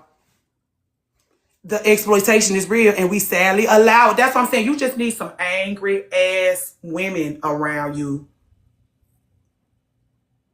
And they like, choose peace. This is me choosing peace. You killing yourself.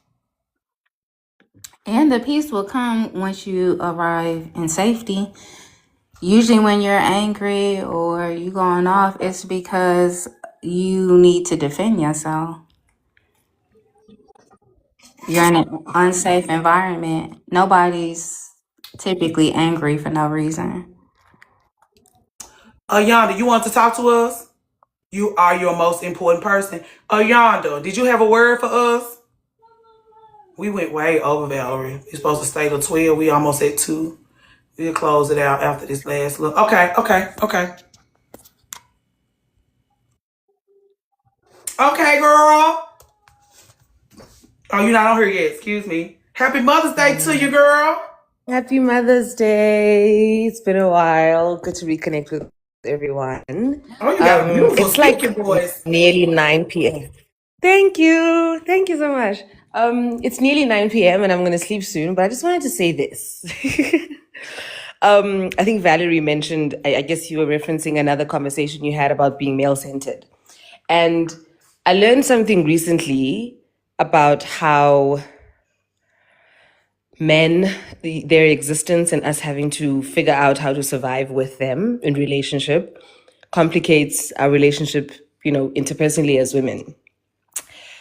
I have recently come across women who value being smart in, how men like put you in survival mode, and like you'll talk to women who take pride in how calculating they have to be when they are with a man. And for them, it's all a game, that you just need to be more violent, more cunning than they are, and, and all of that. And I find that these characteristics that women learn over the years to take on in order just to be okay in a relationship with men and feel safe, they are spilling over.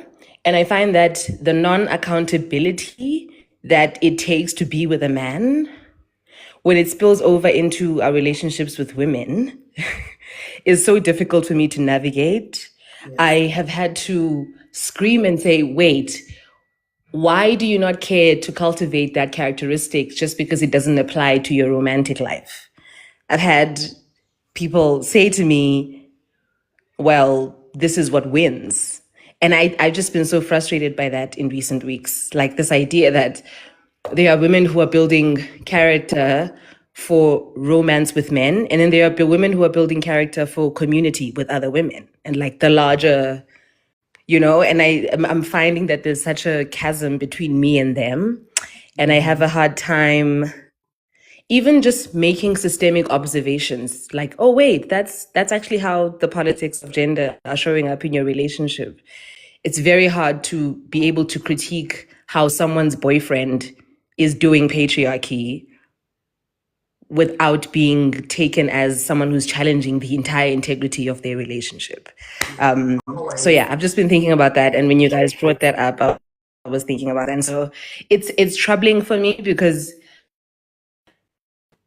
I just always thought of myself as a communal, like my mentality was communal. And now that we're like over the 30s threshold, there are women who are just like, I'm actually just doing what makes me able to keep a marriage.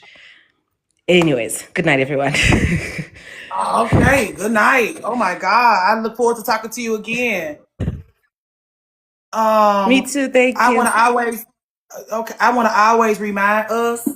First of all, they talk about nosiness in this text. They talk about nosiness, and they say, that's why I was like, crack open this bitch, girl, and stop playing with me. She talks about how nosiness is what women call it. What they talk about when they talk about women being investigative, they call it nosiness. They only call it investigative when it's men. And so, like, the reason why they call us nosy and not investigative is because we need to explore and vet and explore and vet.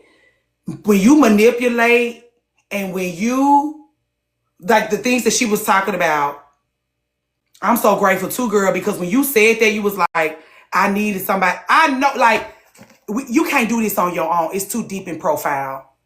Gossiping has saved the lives of so many women. I told y'all this story about my client who was found in a ditch. They was looking for her for 18 months. And she coming in the beauty shop lying on her husband, lying on her marriage, because at her bridal shower, they told her to keep her business. That's why when I go to those bridal showers and those elders tell those girls to keep their mouths shut, I come right behind those elders.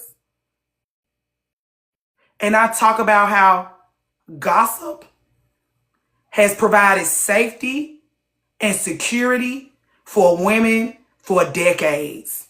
And when your elders get up there and tell you to keep your mouth shut, that's because they've been smacked in the mouth.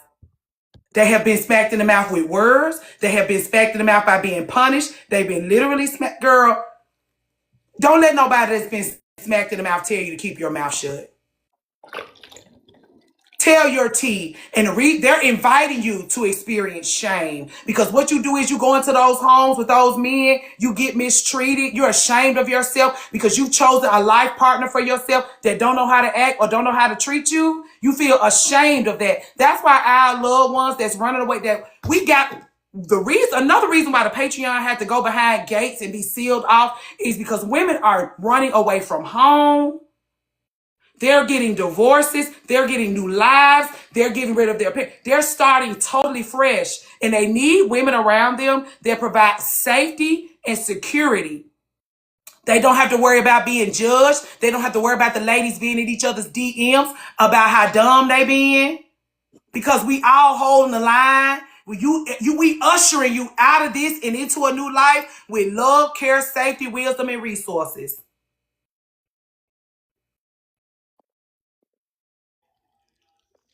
Don't let nobody tell you to shut the fuck up. If they telling you to shut the fuck up, they also telling you to feel ashamed. They popping you in the mouth. Don't let nobody pop you in no mouth. But also it's manipulative women that also tell you to keep your mouth shut. It's none of your business. It's my business. The young, the mate in the pack, naturally my business. She said women and wolves have two things in common. She said women and wolves have a lot of things in common, namely these things. Women and wolves have a lot of things in common, namely these things. The young, the mate, the pack. It's innate. What would you have me to do? I came here like this. You want to take it from me? Get the fuck on. Oh, sorry, Valerie. You fine. Stop apologizing. Okay, that's where I'm supposed to stop apologizing. Another something I thought about. I'm sorry, I didn't get her name, but lovely voice.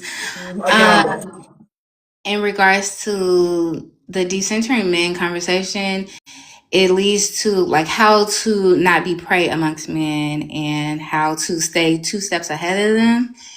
And it doesn't leave room for actual love. And that's why I think even in decentering men, relationships with women can still be harmful because yes, you decentered men, but then you took on their ideology.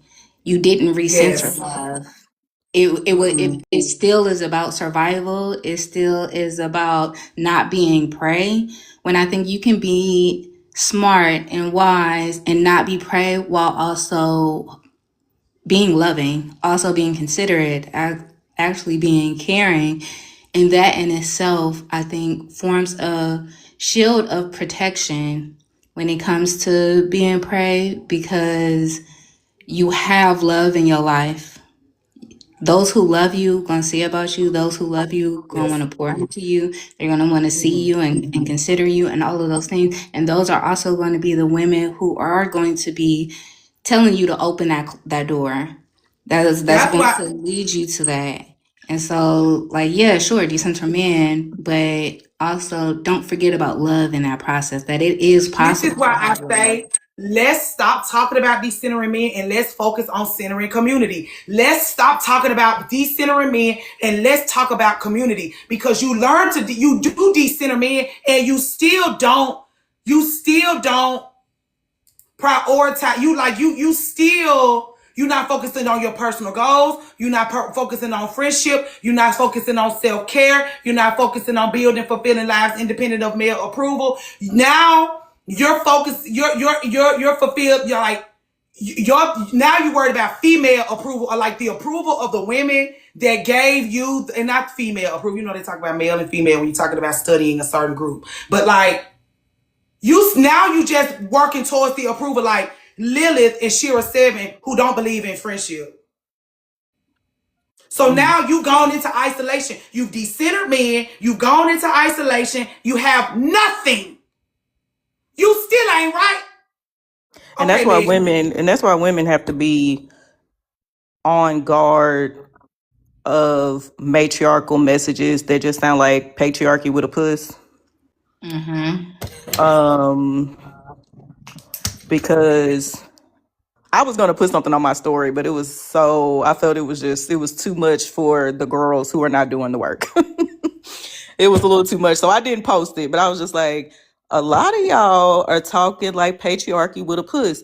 It sounds matriarchal. It sounds like it's for the community. It sounds like it's for the girls, and it's actually not, because you, as another woman, cannot come to me and tell me that I can't, or can't have, can't do, can't be, and think that that is a part of being in community. Like, you don't even know how mad I was that day when you was telling us, and even today telling us, that they were saying that you can't decenter me and being a wife. I'm like, you want me to get out of one cage, Megan? I want to say this to you while you sitting up here, Professor. They want us to get out of one cage and get in another one. Because to them it's still patriarchy. They think that women being at the top and making men suffer, that's not the way forward. That is still telling other women that they have to shrink. You're still telling other women that they aren't capable of being autonomous beings. I am sovereign, for I am a human being first. I came here for an experience. So no, you do not get to come to me and tell me that, well, as a mother, you should throw away your son because you should throw away your son because, he was born male, and that's mine. Who are you to tell me that I can't I can't raise my child? I can't do stuff that I need to do because I have male offspring. Are you high? Are you nuts? Like like when they started that whole, I can't even, was it Cynthia G? I don't know. People just was like, you should just, but the thing is, for community to happen, men are still going to be involved. Just like, because patriarchy includes women. So why would a matriarchy or a communal society not also include men? And men who are awake and aware understand women's fury. They understand it, and they aren't going to stop doing the work just because you're a general on the front lines of patriarchy. Y'all have got to be your own teachers, because it's so subtle. What was that one that lady that came out of nowhere and built that big old following of, women are goddesses and we're this and we're that. And next thing you know, all of a sudden that message started turning. She started blaming women, what is her name? It was a white lady. It was a younger white lady. She just seemed like she came out of nowhere teaching this kind of message, which she really wasn't saying anything revolutionary that hadn't already been said. But I don't know if the algorithm just got on her side, as it typically does, because of, the hue. But it's just like, you've got to be your own teacher. You got to be your own guru. You got to really hear the messages that people are saying, because if you're not listening, so many women were like, I feel so betrayed. I feel so betrayed that she did this. I feel so betrayed. If y'all had been listening from the beginning, she wouldn't. Yes, Alicia Pisha, exactly. Yep, it was something villain, her. She came out of nowhere got all of these women on board with her, and then all of a sudden the tide started changing in the way that she was speaking, talking to women, blaming them, calling them stupid, and y'all just no, it wasn't call her daddy. No, it wasn't. But beware of these teachers. Get what you need and get out. Get what you yep, that was her. It Get what reminds you me. need and get back out of these things, because you're supposed to be your own teacher. You're supposed to be your own guru. You're supposed to be your own guy. You're supposed to be leading yourself. Women, patriarchal minded women, are still looking for other women to follow. Okay, I'm not gonna follow a man, so I'm gonna follow you. I need to be led. So instead of letting a man lead me, then a matriarchy is letting a woman lead me. No, you're supposed to be leading yourself. You're supposed to be leading yourself, and these messages are misleading if you don't understand that you have to do the work and take up arms for yourself. You are your own leadership. That is how they keep getting over. That is how they keep becoming. Because if I tell a woman, well, you're supposed to be leading yourself. Well, if you're still mired in patriarchy, if you're still needing to even have a decent or men conversation, then that means that you're still looking to be led. You're still looking for somebody to do the work and you follow. There is no roadmap for you as an individual. You are the roadmap. You the roadmap. You the guidepost. You the map quest. You the birthday. So go ahead, Valerie. I was just gonna say it reminds me of like Hotep pro-black men who want to be superior to white men, but like you don't actually want equality, because most Hotep niggas also got a slew of bitches behind them too. So like now you a polygamist, and then even the whole nature boy shit is like you don't actually want equality. You just want to be in power. Yep. And that's why women have to be. Hold on, Megan. Day Louise Beauty had a word for us right quick. Hey, y'all. Hello. How are you? Hey, good. Happy Mother's Day to you, girl. Happy Mother's Day to you, Happy girl. Mother's Day. Y'all was talking about something that me and my friends have been talking about for a while now. I feel like a lot of the content has gone somewhere that it strayed so far from the light, and now it's completely talking about how much they hate men instead of looking within. It's a whole lot of pointing the fingers and whatnot. Like, even, I hope I make sense to y'all, but like with the Meg conversation, I realized things kind of went left. And I mean that by a lot of women I've noticed when I have these conversations is more so, well, I don't know what I did to be treated this way or whatever. And it's never looking within like, well, there were some red flags out there that you could have walked in the beginning of, but you choose not to. And then it turns into, oh, well, these men ain't shit, this and that. I hope I'm making sense. You are. It's gone from not even centering ourselves, but trying to protect ourselves from being hurt instead of really looking within and finding why are we not even attracting, but entertaining the issues, and why are we not trusting ourselves? A lot of things is coming back down to women not trusting themselves. I do makeup, right? And I'm listening to these women have these conversations. I even have a client where her platform is very big talking about this, but her practices outside of it contradicts everything. And I think it's more so of showing how to get picked and show that I'm a better woman versus just loving yourself, and really diving deep in and really unlearning some things. But it's like unlearning the patriarchy, trying to dismantle that. I feel like a lot of women are not prepared to do that. So it's easier to just throw things off these men ain't shit. That's how we do better to not get hurt and whatnot, instead of really looking with it. I hope I'm making sense. You are. You're making perfect sense, because that's always been the issue in these spaces. Social media is treating this like it's the next trend. Yep. I can capitalize off this by talking about, I think Lady, you've brought it up many times, Shira's daughters, people wanting to be daughters of women instead of being the mother. You want to hear a couple of, nice little pleasantries. This is how you do this. This is how you do that. And then they go out into the world and start, proselytizing and preaching like it's the gospel. And they don't have no real lived experience of it. They don't have no sense of self, living a secondhand life and trying to tell you how to do it, which is why it don't never go nowhere. And they end up getting exposed, because this is the age where real knowledge and truth of self for women is rising. And if you do not have your textbook, whatever that is, if you don't have your sacred knowledge of whatever that is, you will be exposed. The age of Aquarius is a real thing, and it keeps happening. It doesn't matter how big you get. That girl got big as hell on TikTok for regurgitating all of that stuff, and she fell such a mighty way you ain't seen her since. And it's just like, you will be clipped. This is not the time for women to still be blindly following other people and refusing to do the work and take on. Leadership is a feminine trait. Leadership is a mother trait. Leadership is a matriarchal trait. You have to be the leader. It is not enough simply to allow people to tell you what you need to do. You're supposed to take the gems that apply to you. You're supposed to take the wisdom, because it is wisdom, knowledge applied is wisdom. It is smart to listen to other women's experiences, because that's literally how I got where I am. But I didn't make their story my story. I used what they gave and built this version of myself. Yep. And I also feel like the conversations online is going to lead a lot of women to either be seriously hurt or dead.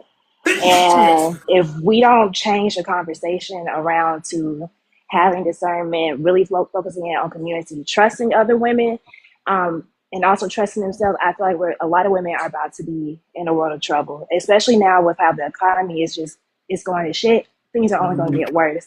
And I feel like we're losing a lot of discernment, and we're just doing things in hopes to be loved. And I'm watching a lot of my peers do that. And it's a little scary to see them fall into certain situations, because it's like, I see what society is trying to push on everyone, and I see what online is trying to do.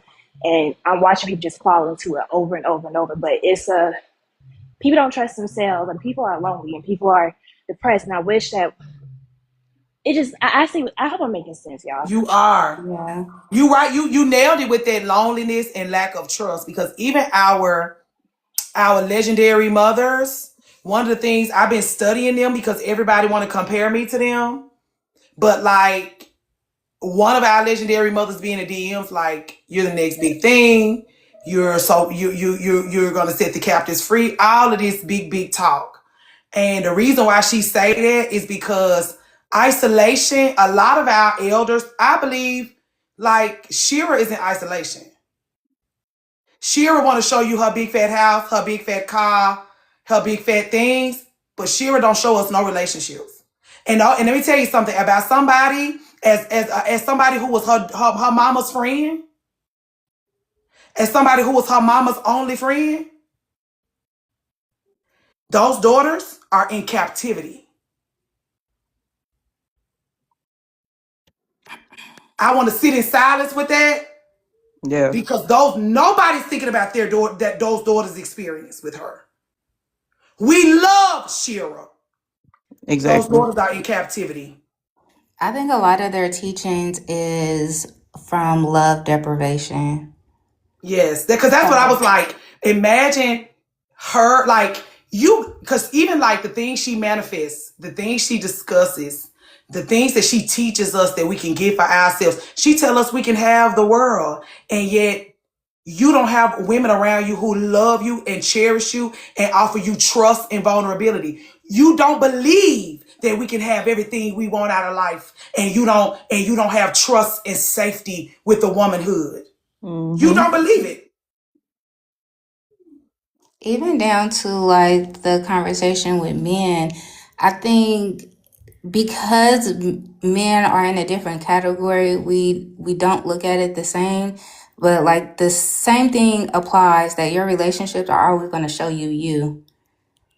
And so if this is what you're getting from both men and women, because I do think most of the women who are talking about men in this way of like they're not capable of love, is they also don't know what love looks like amongst women either. So you don't have a foundation of love to even go off of. So of course that's the men you're experiencing. I tell you this all the time, like, it's refreshing to see you and Josh, because though I have not experienced the honorable man for myself, I still believe it's possible. I still believe there are men out in the world, because just how God has been working on me, and I'm doing my shadow work, and I'm having having to unpack and uncover, I gotta believe that the same is happening. If I believe in polarity, if I believe in wholeness, if I believe all of these things, that it has to be true on the opposite side. Yeah. We're just not seeing it. There's a billions of people that do not know me, that do not know my story, that do not know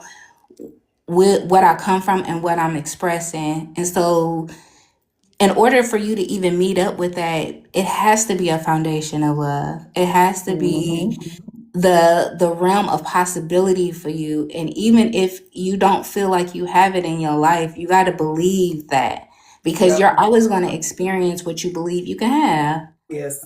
That's why I don't say, like, the reason why I take it so personally that the legendary mothers of these houses, like, we could be like, oh, because even somebody was like, well, it could be that she has friendship, but she just don't show it. You show us your house, you show us your car, you show us your jewelry, you show us your daughters. If you had women around you that was loving you and pouring love and community all over you, every time we look at you, we will be able to see it. And you will be encouraging us to go out and get it. Your messaging would be different. And so, like, I believe Shira to be worthy of these things, but listening to her message, you would think she doesn't believe herself to be worthy of it. That's why when now we seeing everybody build community, it's like, oh, community is the new grift. All of your faves changing their language and talking about connectedness and let's get untangled and unraveled. Oh, is that so? You're not untangled and unraveled. How you gonna help the womanhood get untangled and unraveled, girl? As somebody who I sit at my own table, the women of my caliber, they're sitting at their own table. Meanwhile, me and my little ones at the same table, laughing, eating, pouring champagne all over each other. Everybody looks beautiful, feels beautiful, smells beautiful, and making memories together. You and your people over there I done scooted 3 tables together just so we can die together. If that's a jewel in your crown, Merry Christmas to you. But you're not at work. And I know that we've beat the word discernment down into the ground. So I'll just say sensitivity. Yes. The signs are subtle. A matriarchal focus on energy. The signs are not always going to be loud, blaring in your face, horns in your face, shaking you awake. No, go this way. It's not going to always be a good punch. It's going to be them little hairs standing up. It's going to be that initial catch where you like, I don't really want to do this. Oh, where'd they come from? Yep. It's going to be, when they talk about a still small voice or those little inklings, that's what you have to pay attention to. We have to remain sensitive to the energies. When you get desensitized, you're going to miss all sorts of signals. And what people don't understand too is that the signals don't go away, but we turn the frequency down. Like, when homegirl about Bluebeard was, no, his beard ain't blue. That blue. It's not that blue. It's not that bad. Or, well, they ain't never done nothing to me. Or they've only been, I've been hearing good things and people are praising them and they're getting all the things and da-da-da. No, you need to. I just went and spent a little time with my mom, my sister, like my immediate family, people that I can deal with before my extended family came over there. Babe, I got my gifts, I got my plate, and rolled out because I don't play them games. Yeah. Those women are very miserable. They're very broken. Their mothers have done horrible, unspeakable things to them. The men in their lives, like, it just is what it is. And I can't be over there because my energy is too sensitive. I'm going to be on high alert. I'm going to be uncomfortable. Somebody is going to say something to me out the way because it always happens like that. And so my family looks at me like she don't play. Like, my sister will tell you, my sister don't play about herself. If she don't want to be here, she's not gonna be here. I missed my sister's 50th birthday. She had it at a place. It was gonna be filled with people and energies that I could not get with. I said, well, I love you, dear. I have your gift for you. Happy 50th. I'm not going to be there. I'm going to be sitting here right on this couch, or I'm going to be somewhere else, because you cannot play with yourself. You cannot go and say, I am this person, this is who I say I am, and then you mixing and mingling with energies that are incongruent with who you say you are. If This you is can why be I around don't. them people, if you can be around people that are incongruent with the energy that you say you are, then you not what you say you are, and that's You just ain't it. real. You ain't real. You ain't real. You can't be. You can't be who you say you are and still intermixing. It should feel like if I can feel you through the screen being anxious and it's making my shoulders go up to my ears, how in the hell am I gonna sit in a room with a bunch of other people who are broken, who are angry, who betray themselves, who ain't you just popping out Shit kids bag. with no Shit bag. how? Shit bag. How? That's why I be like, you keep shit bags around you, you gonna be trying to bring no shit bags around me. You gonna want me to come to your birthday party and have communion with the shit bags you hang out with. I take you to lunch or dinner before or after your birthday, and I'm done with it. I'm not communing. Just because you like to have communion with shit bags, I won't be having communion with shit bags. You're not gonna bring me down there with y'all. And you can call me too uppity, too sedity, too funny acting, too whatever. What you can't say about me is that I betray me. What you can't say about me is that I would choose anybody over myself, because I don't. And I once do you not. lose the tolerance, and let's do it like this. Those of you who not at work, I don't blame you, because once you lose the tolerance for this, you can never get it back. You can't. You You can cannot never put the get it back. blood. You Okay, can't Day put the Louise blood Beauty, you back into got the anything key. else for us? Because somebody else want to come up. Day Louise Beauty, No, you got I'm anything else? done. I'm about to drop back down. Thank Okay, you for letting me okay. come up. Huh? So thank you for You letting me welcome. come Happy up. Mother's Day. Thank you for giving us a piece, girl. Thank you. Coach T. Coach T.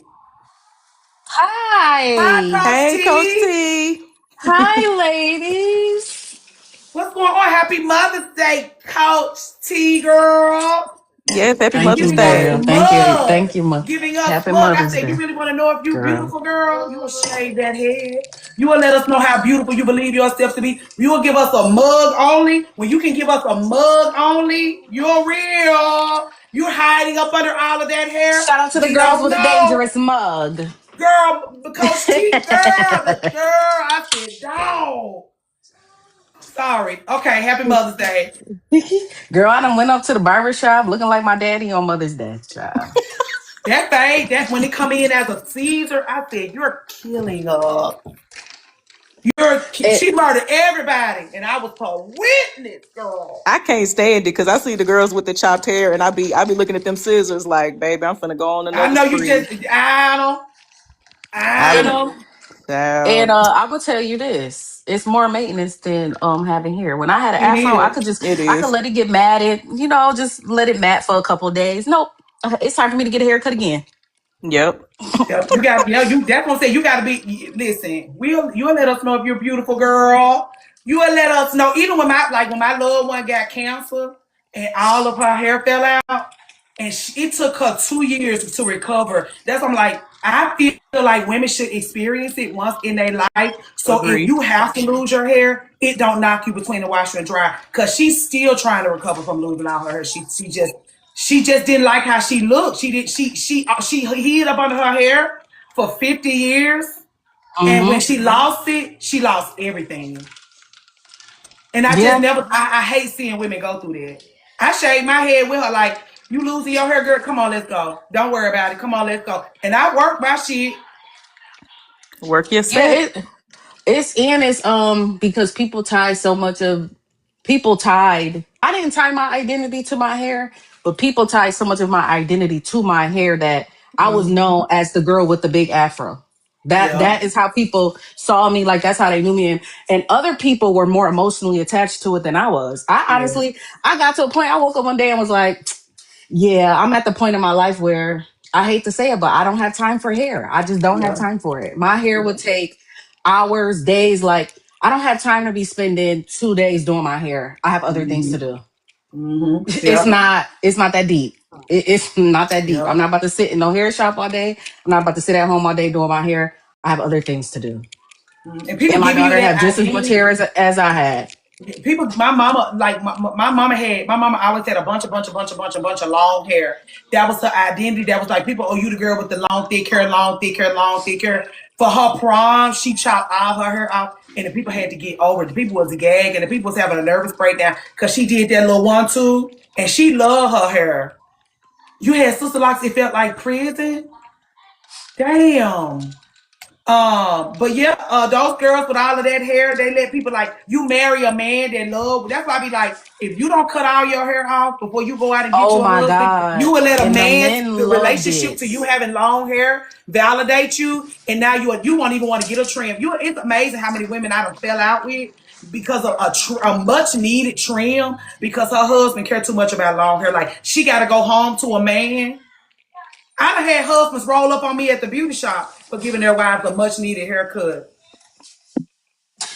It's like you gonna roll up on me about some hair, nigga? Yeah.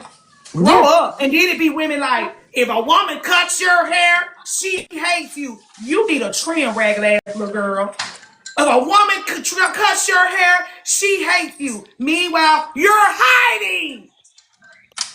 The You're way the hiding. way them women go off on them hairstylists for cutting much needed hair and just you ain't have to take all that off and you ain't have You to think do I'm all this jealous and of you, that. ragged ass little girl? You're hiding under some hair, and I'm jealous of you. Fuck you. You don't Crazy. have nothing I want. You go out into the world and mishandle yourself. Your friends don't like you. You don't like yourself. What the fuck about me cutting your hair gonna do for me?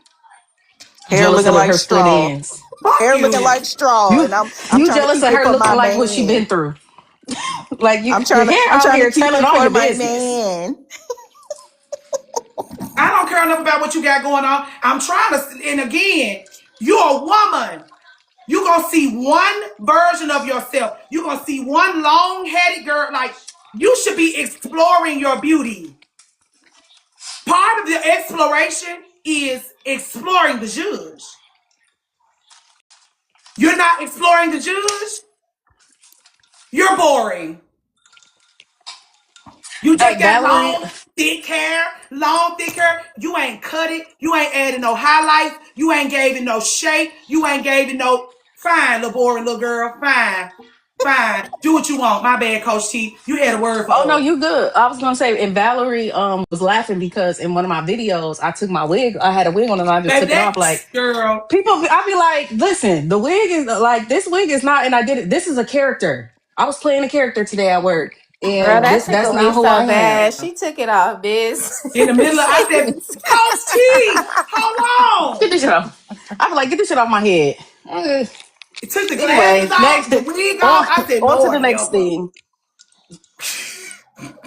because it's like you said, it's like be for me personally, I quote unquote went natural when I was in high school. That was back in 2009.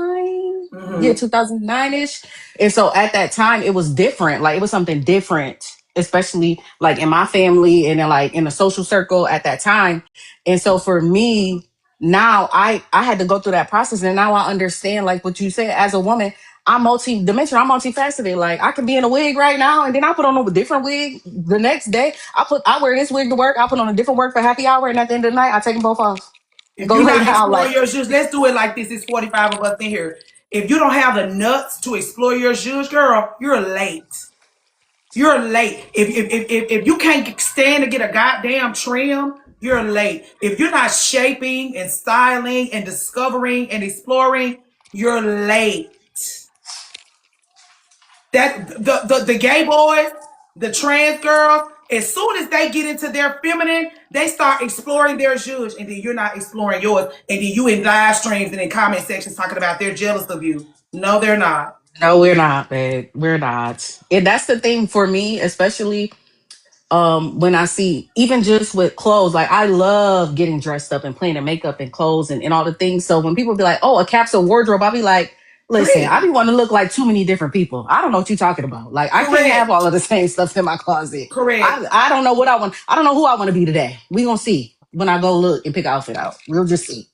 Okay, people don't can do that with black hair. Okay, yeah. You have to learn a lot of things on your own. I do feel like you should be able to, but you should be able to explore your own zhuzh. Like if you, the only way you can explore your zhuzh is by going to the beauty shop, you're late. Like your mama didn't you couldn't play in your hair. You wasn't playing in hair and makeup when you was discovering your girlhood. That's what I'm saying. You should have been starting this out in girlhood. Yep. You in your womanhood and you just now like you got to get involved with that zhuzh, girl. Like you ain't had a sticker earrings. You ain't had a little click, click, clack, little heels. Or the little stupid press on. Hell, we Yeah. was using whiteout and scotch tape to give us a French manicure in 3rd grade. Girl, now you just done took me back. We sure Girl, was. We I sure had me was my doing Frenchies. that. Can't wait to finish my work so I can do my manicure. Sometimes they was short, sometimes they was long. That's one thing I appreciate about my mom. She allowed me to create, yes. And markers, if you wanted a little color. Like some people wanted blue tips. Definitely was. Anyway, I just appreciate you for exploring your zhuzh. I love your face. I love your face and giving us a chance to really look at you. That's why I was like, you're hiding up under that hair. You giving us the privilege of seeing you, of looking at you. I'm so grateful to you because y'all be hiding some fabulous mugs, girl, up under all that hair. Like you scared to find out you ain't really all that cute? Fine. Listen, and that's the thing to me also about exploring is that it helps you fall in love with yourself so much more. I fell in love with my face playing in makeup. That's Yes. how I learned, like, oh, I really like that about my face. I like this about my face. Or, you know what, I really like this about my eye shape. Like, oh, when I do my makeup like this, it really makes this pop. Or I really like this color of eyeliner or lipstick or eyeshadow. And that really is to me the essence of, like you said, what it means to be a woman. Just getting to explore and play around with how I present to the world, but you Yeah. know, not believing my own hype. And I think a lot of women, I'll speak specifically for my mother. One thing about my mother is she had her zhuzh. She was one of the Gen Xers who was a professional. She wore her two-piece business suit. My mom had a hot pink two-piece business suit that she would wear to work. Ooh. I lived for it. Like I would love to see her in that business suit. And my mother wore red lipstick and her hair was always done. And Experimenting help you oh man. my goodness. Like I lived for that. But her problem was she believed her own hype. She Yeah. believed that she was that. And Yeah. it's like, no, you're not that. That's just, that's just your appearance. You're Yeah. identifying too much with how you're presenting to the world. And then you Like have that's those not who girls who you were are. raised, Coach T, which you can lend to this. You have those girls that were raised deeply religious that got in trouble for experimenting. Alicia always felt goofy and lanky and weird. And for the first time in Alicia's life, she's hearing things about how beautiful and wow and fabulous she is, about her cheekbones and her nose lip combo. She has the most beautiful lips and the most beautiful hair. She looks like a work of goddamn art. And I'm like, why am I not allowed to tell you how stunning you are? And it's like, my mom won't let me think I'm beautiful. And it's like, fuck her. You're stunning. Yeah. And it's like, it's that religion that keeps you from a new being the same. It keeps you from being honest about what you call it, believing your own hype.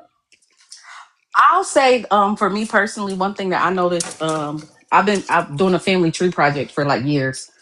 Working my family tree, and especially like looking at my mother's side, and we can say that some women in our families are more conventionally attractive than others, and I Okay. think that's something that my mother struggled with, that I've had to work through. Also, is that she was the attractive daughter of a woman who was not considered attractive. Wow, that's a and hard i one. think and I think that that's something that she struggled with, that I even struggle with, and that's something that I'm trying to teach my daughter about, is understanding what it means to be attractive and whatever level that means. Yeah. Physically attractive, magnetic, Yeah. creative, Yeah. talented, brilliant, unique, different, and learning how to not necessarily wrangle that, but being aware of that so that you can understand when people are coming to you to take your stuff Yep. and not letting people get off with your stuff. Yep. And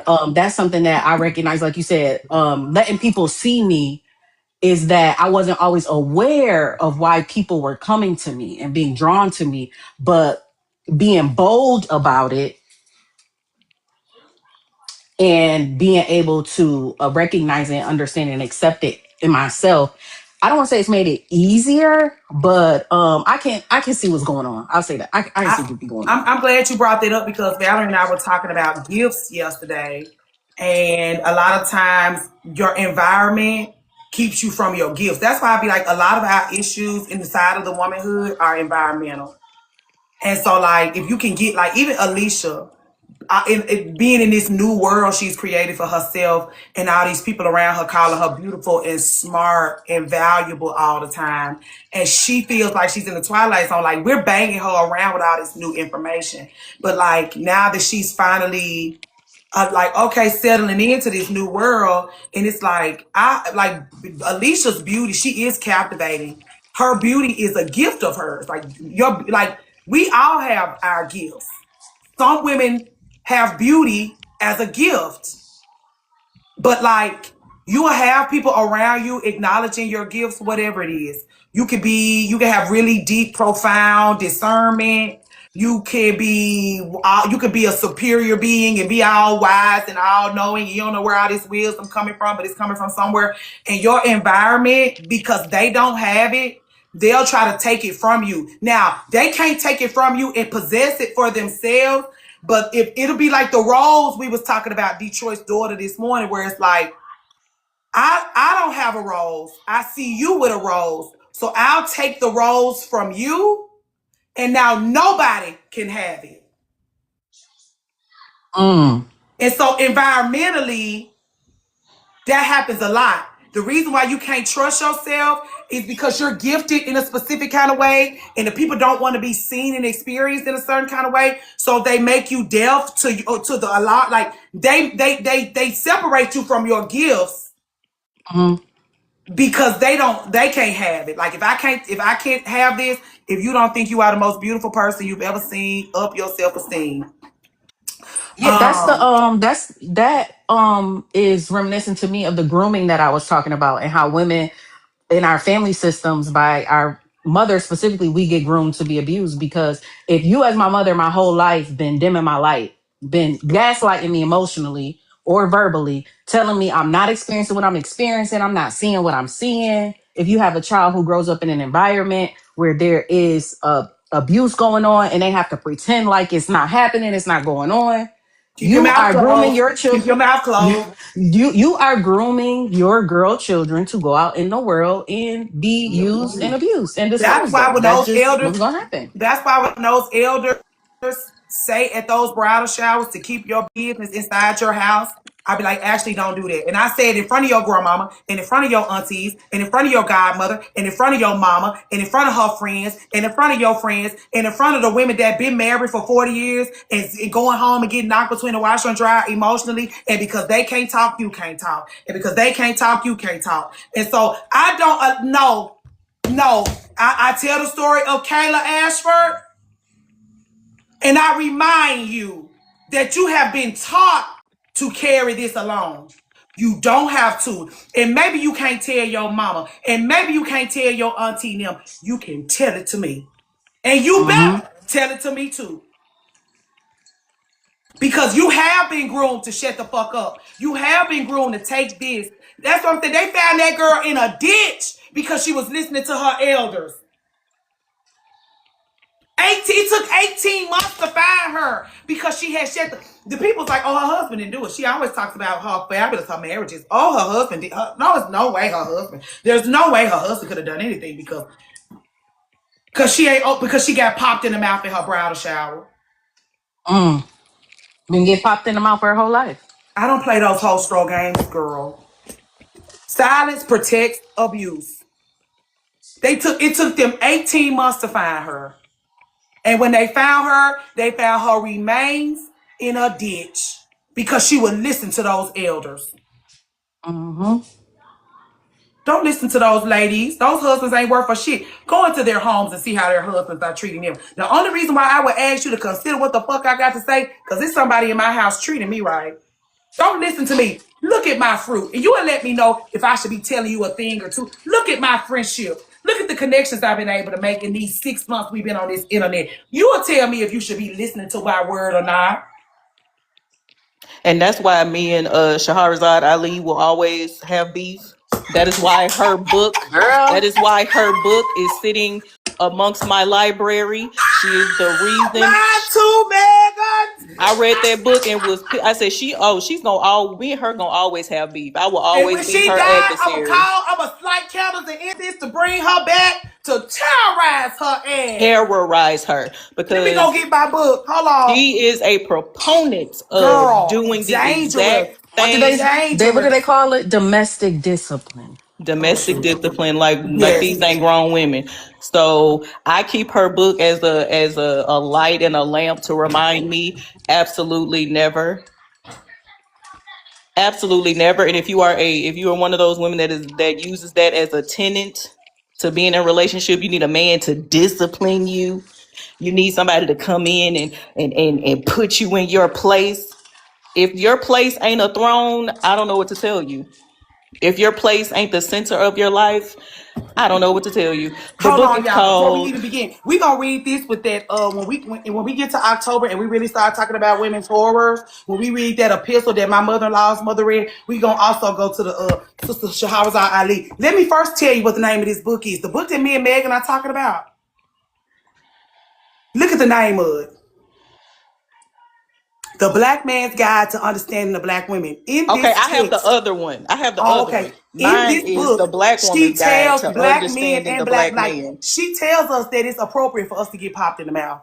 Mm-hmm. Like at least you ain't like men are so dangerous, men are so violent.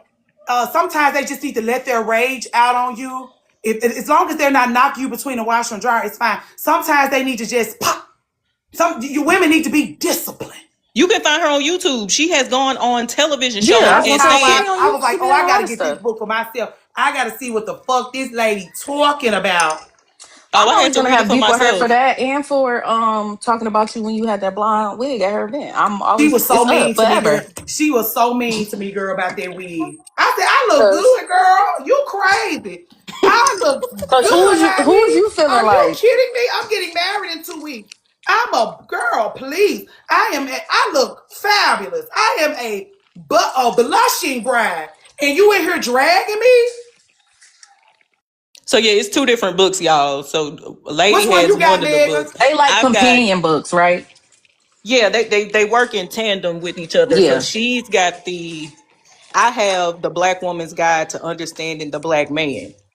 You've got the Black Oh, Woman's we Guide, gotta the come Black together. Man's We Guide to gotta come Understand. together, Megan. Exactly. Oh Bring it to yeah. Oh Atlanta. yeah.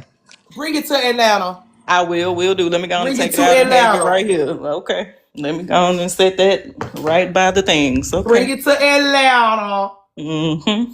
She tried me, girl. Let me. I said, girl, I look good. You got me fucked up, ma'am. You got me fucked up. Who? Girl, please. I look like a stunning black bombshell. Fuck you, little old bitch. You And gonna not get you me looking out of Bombshell. mine. Bombshell curls. not you looking like the audacity in your picture. Like, girl, who you? I said, let me document this day. Let me document this. And as I grow and develop and I have to tell this horror story, the girls will tell me if I was trying to be a white woman or not. You will let me know if I was trying to be a white girl sitting up in there. Please. Where they wish. Could never. Could never. I said, girl, please. Anyway, a bully. But you doing the patriarchy's bidding. You're doing But the see, patriarchy's bidding because even how she, like, Josh felt so sorry for her because listening up to her tell her story, because we was at like a lecture for her and sitting up listening to her tell her story and the way her husband treats her and the way he had all these kids on her and she raises his children. These are my children. It's like, you want all of us. You done got in a cage. You want all of us to get in a cage.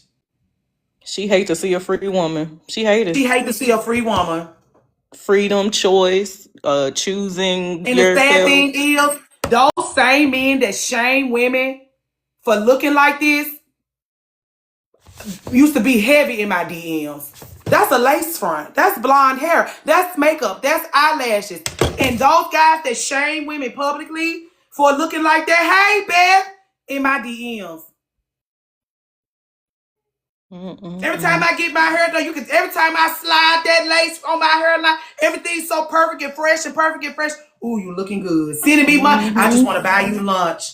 Buy the little raggedy lady lunch that you told her to stop wearing makeup and stop getting her. You like your women all natural, and then you in my DMs, girl. Because it was always a shame tactic. They like it. It's just a shame tactic. It's just another way to shame women. It wasn't ever true. Just because they use it and weaponize it don't mean that they don't like it. And that's where women get it confused. A lot of the stuff that the men say, they don't believe it for themselves. It's just to pick with you. They like it, but they use it to pick with you. This is why I tell women all the time, they don't know what they fucking like. You tell them what they like. We have had serious, deep, profound discussion in the morning and at night about how they don't know what they like. It's us that tell them what they like. They don't know what they like.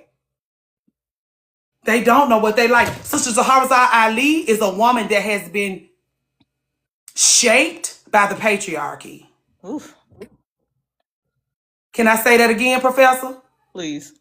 Sister Shaharazad Ali is a woman who has been shaped by the patriarchy. The first thing you need to do, since you want to decenter men so much, is look inward and find out if you have been shaped by that patriarchy. And it should scare you. And it should scare the dog shit out of you, girl. And especially if you got a man in your house. That name should sound like the boogeyman. You should be like, it does. It does. He's gonna pop you in the mouth. Yes, it creeps under doors. It comes in through windows. It comes in through the chimney. That patriarchy cannot ring your doorbell and be welcomed in. It has to creep in. That's what Megan's talking about. Are you listening to yourself? The sensitivity, like you need to be present with yourself enough to catch those things, those sensitivities that you're experiencing. Because that patriarchy, it slides in. It can get in through the tiniest hole. That's why you got to be firm. And that's why she said you got to walk around with that sword on your back. Security got to be tight. Airtight. And if security is not tight for you, when other women get around you, you're going to jeopardize their safety also. Yep. Because I don't know how many times I have been in situations and I felt the energy shift. I leave and the next thing you know, it's on the news. Such and such happened at this place and there's casualties and all this and that. Because I listened to myself. I showed my son. Me and my son were walking downtown, little bridge, and there was some rowdy people behind us. And I'm telling my son, hey, the elevator from this bridge is coming up. You need to stick beside me and you need to walk with me right now. He was a little younger, so of course he's trying me. And I'm like, if you don't get your ass up here with me, I just bought my face up to get your arse over here. Exactly, you gonna know something. So we get down, go to the elevator, get in the car. Somehow because it was a little bit of traffic, I saw that same group as we're driving out, jumping on a car and harassing people that were in the car. But I felt it. I felt them behind us. So they weren't even feel like their energy, like their chaotic energy? Yeah.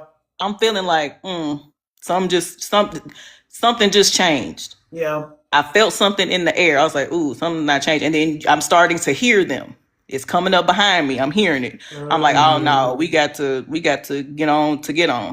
That has happened to me so many times. I say you have to listen to yourself. I have had plans to go somewhere and done paid a ticket, done a thing and been like, you know what? No, that's a donation to the arts. Y'all got that. You saying that you just make a donation to the arts. It's a donation to the arts. Merry Christmas. I hope you have a very successful career. And the next thing you know, you read a headline or you hear, oh, did y'all hear what happened down to the such and such? Did y'all hear what happened to because you have to remain sensitive. Like I said, I know we have beat discernment down to the ground. So if discernment is not the word that it makes you turn your ears off, we know discernment. If that's what makes you turn it off, sensitivity. Keep your energy sensitive. But you cannot remain sensitive if you are not remaining true to yourself. Be willing to leave. Be willing to be that person that's like, I'm not gonna stick around. I'm gonna And go. be willing to be the only one. Be willing to trust yourself enough to like, well, we stand, we paid our money. Well, be willing to come out from among y'all. Want to come out from among them and be ye separate so bad? Fine. Because I'm gonna get that money back. Don't worry about it. That's a donation to the arts. That's gonna come back to me anyway. I don't ever feel like baby, that was never my last. You don't have to worry about it. Yeah, you can have that. You can have that. These are signs that your intuition is getting sharper. Yes, ma'am. Okay, Coach T, you got anything else for us? I'm gonna let somebody else do their thing because I'm leaving it. No, I just wanted to chime in and say with the sensitivities thing, it is important to be sensitive. And I said this before, and I said it earlier, is that I am sensitive, and I have to moderate my environment to honor my sensitivities. I'm a very sensitive person. I will be, and I can be provoked to lash out in anger, especially if I feel like I'm in an unsafe situation, physically or emotionally. Don't listen. I ain't gonna be around you. I like when you tell us to moderate our environment because I'm having an all new experience with. Of course, it's not new anymore because I've been on here like actively for like 6 or 7 months, 8 months. But like when you told us that it's important for us to moderate our environments, and even like how we have to have moderators in the live stream, and how safer the live streams are when we have moderators versus when we out on our own. And so like it has given me the permission and the safety to moderate my environment, because it's something as frivolous as a TikTok group what's the shit called? Live stream needs moderation. I know my environment, my physical environment also needs moderation. And so I thank you for dropping that gem on me, girl, because that changed my life. Like that let me know that was something I was gonna have to do. Hey, Fly Girl Faith, to provide me with safety and comfort. Yep. It's something as simple as, like y'all were talking about flowers earlier. Anywhere I go, flowers have to be there. Anywhere I go, there has to be a living thing there. Flower, plant, doesn't matter. There has to be something living there to keep me grounded, because I can't, it's too much going on. Even in Native American culture, they have a practice of I forgot what it's called, but if there's like an important meeting or like it's gonna be like something going on, they have a bowl of water with flowers in it. And it's like an energetic, like cleansing, like vibratory type of thing. I forgot what the name of it is. It's a specific name that tool is called. But yeah, it's important to moderate your environment. And I have people ask me all the time, because I spend a lot of time by myself. I do a lot of stuff by myself. I go out by myself a lot. And people will be like, you feel safe as a woman going out by yourself? And I'm like, not all the time, but like I trust myself. And as soon as the energy shift, I get my stuff and I get going. As soon as it's getting a little weird, as soon as people start doing some stuff, I'm like, I'm not feeling this. I'll get my stuff in, get on out the door. A tuning fork. She said a tuning fork. No, it's not acoustic resonator, typically made of steel or aluminum, that produces a pure, constant musical pitch when struck, often used to tune instruments, medical diagnosis, and sound healing. It don't feel safe going out with no taste or smell. Oh my God. That's hard, girl. Okay, let me stay on task. Okay, Coach T. I'm gonna look up the name. I'm gonna look up the Please name do. because I have a document on it. I'm gonna try to find it and look it up. But it's a specific name. But it's literally just a bowl with water and like they put flowers in it. Okay, I appreciate it. Let me know. All right, ladies. Love you, Appreciate Coach T. y'all. Happy Mother's Day. Love y'all too. Happy Mother's Day. Okay, let me see. Happy Mother's Day. Disconnect. Okay, all right. Hidden in plain sight, girl. Thank you, Coach T. It's taking a minute for our little one to. Maybe she's not on here no more. She gone. Nubian. All right, I need to head to the gym. I'm leaving at 3:00. That's why I done held the line for 3 additional hours. We will have a lovely evening. I don't know what's gonna. Maybe Hidden in Plain Sight may not be here anymore. Valerie or Megan, do y'all want to close us out with anything specific? I think this was a good little one too. I don't have anything. You don't. Their mic may not be connected. Okay, it's okay. She already gone offline. Okay. Only thing I say is that I'm always going to be about sovereignty and self. Okay. Sovereignty and self. So much of what we find ourselves in, I don't like the word. I don't think the word complicit is always the best word to say, but we do have a part to play in some of in the experiences that we have. When we talked about Bluebeard and the younger sister, remember she was talking herself out of stuff and like his beard ain't that blue. It was Right. those subtle ways that we maybe consciously misunderstand some things, and it facilitates us going in a direction that we didn't anticipate. We think we going one way, but that choice actually contribute is a cool word. I think somebody said, yeah, participate. Just with sovereignty, your choices expand. It is not to limit you. We are too vastly different for somebody to come to you and tell you that what you want and what is available to you is not what you should have. So be careful when you're listening to people that say, oh, you can't be a wife and decenter men. You can't be a mother and care about community. You can't be in community with women who have children. You can't be in community with women that don't have children. You can't do this. You can't do that. That is patriarchy with a puss. I'm glad you got a chance to come up and say that out loud on Mother's Day, especially if you wanted to say it. But just like with Detroit's daughter, you don't have no Walmart ass shit to say. You have very boutique style teachings, and I always just want us to be prepared. I always wanted us to be present and open to your wisdom and experience, because I don't want you to be in a situation where you being taken for granted. Yeah, and I like I said, I'm sensitive to that, so I'm gonna know. Yeah, I'm gonna know when yeah. something switch. But that's why I'm always going to be like, you gotta be discerning at all levels. You have to be sensitive at all levels. You really have to guard your gates. You have to guard what you're listening to. You have to guard what you're watching. You have to guard what you're consuming. I very much that's even funny to me because I do not like Walmart. Same. I feel a way going into a Walmart, and it really has nothing to do with class. It's just Yeah, Walmart is a yeah. weird place. But Okay, I do good think lady of my life. when it comes to like beauty standards and stuff, you should be the person that is the most beautiful to you and your eye. Yeah. You should be the center of your beauty. You should be the center of your education. You should be the center of your life, your love, your joy. You're supposed to be all of it. And some people misconstrue that when they say, oh, well, you can't be everything to everyone. No, but you should be everything to someone, and that is to yourself. Yes. This is what basically what Detroit's daughter teaches in her masterclass. How to, like, your teachings, like, this is theory. When I call you professor, because you give us that theory.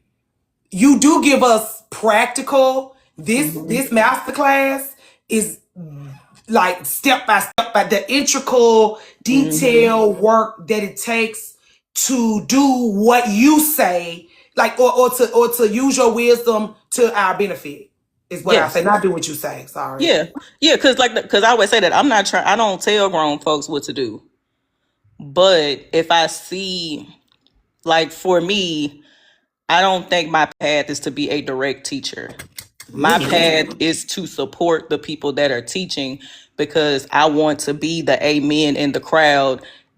If I resonate with your message, to say, hey, I'm one. I agree with that. And let me show you why. Let me show you how in my life that has shown up, so that way I can co-sign you. I'm the person that feels like I'm the person that you meet that has a gem for you.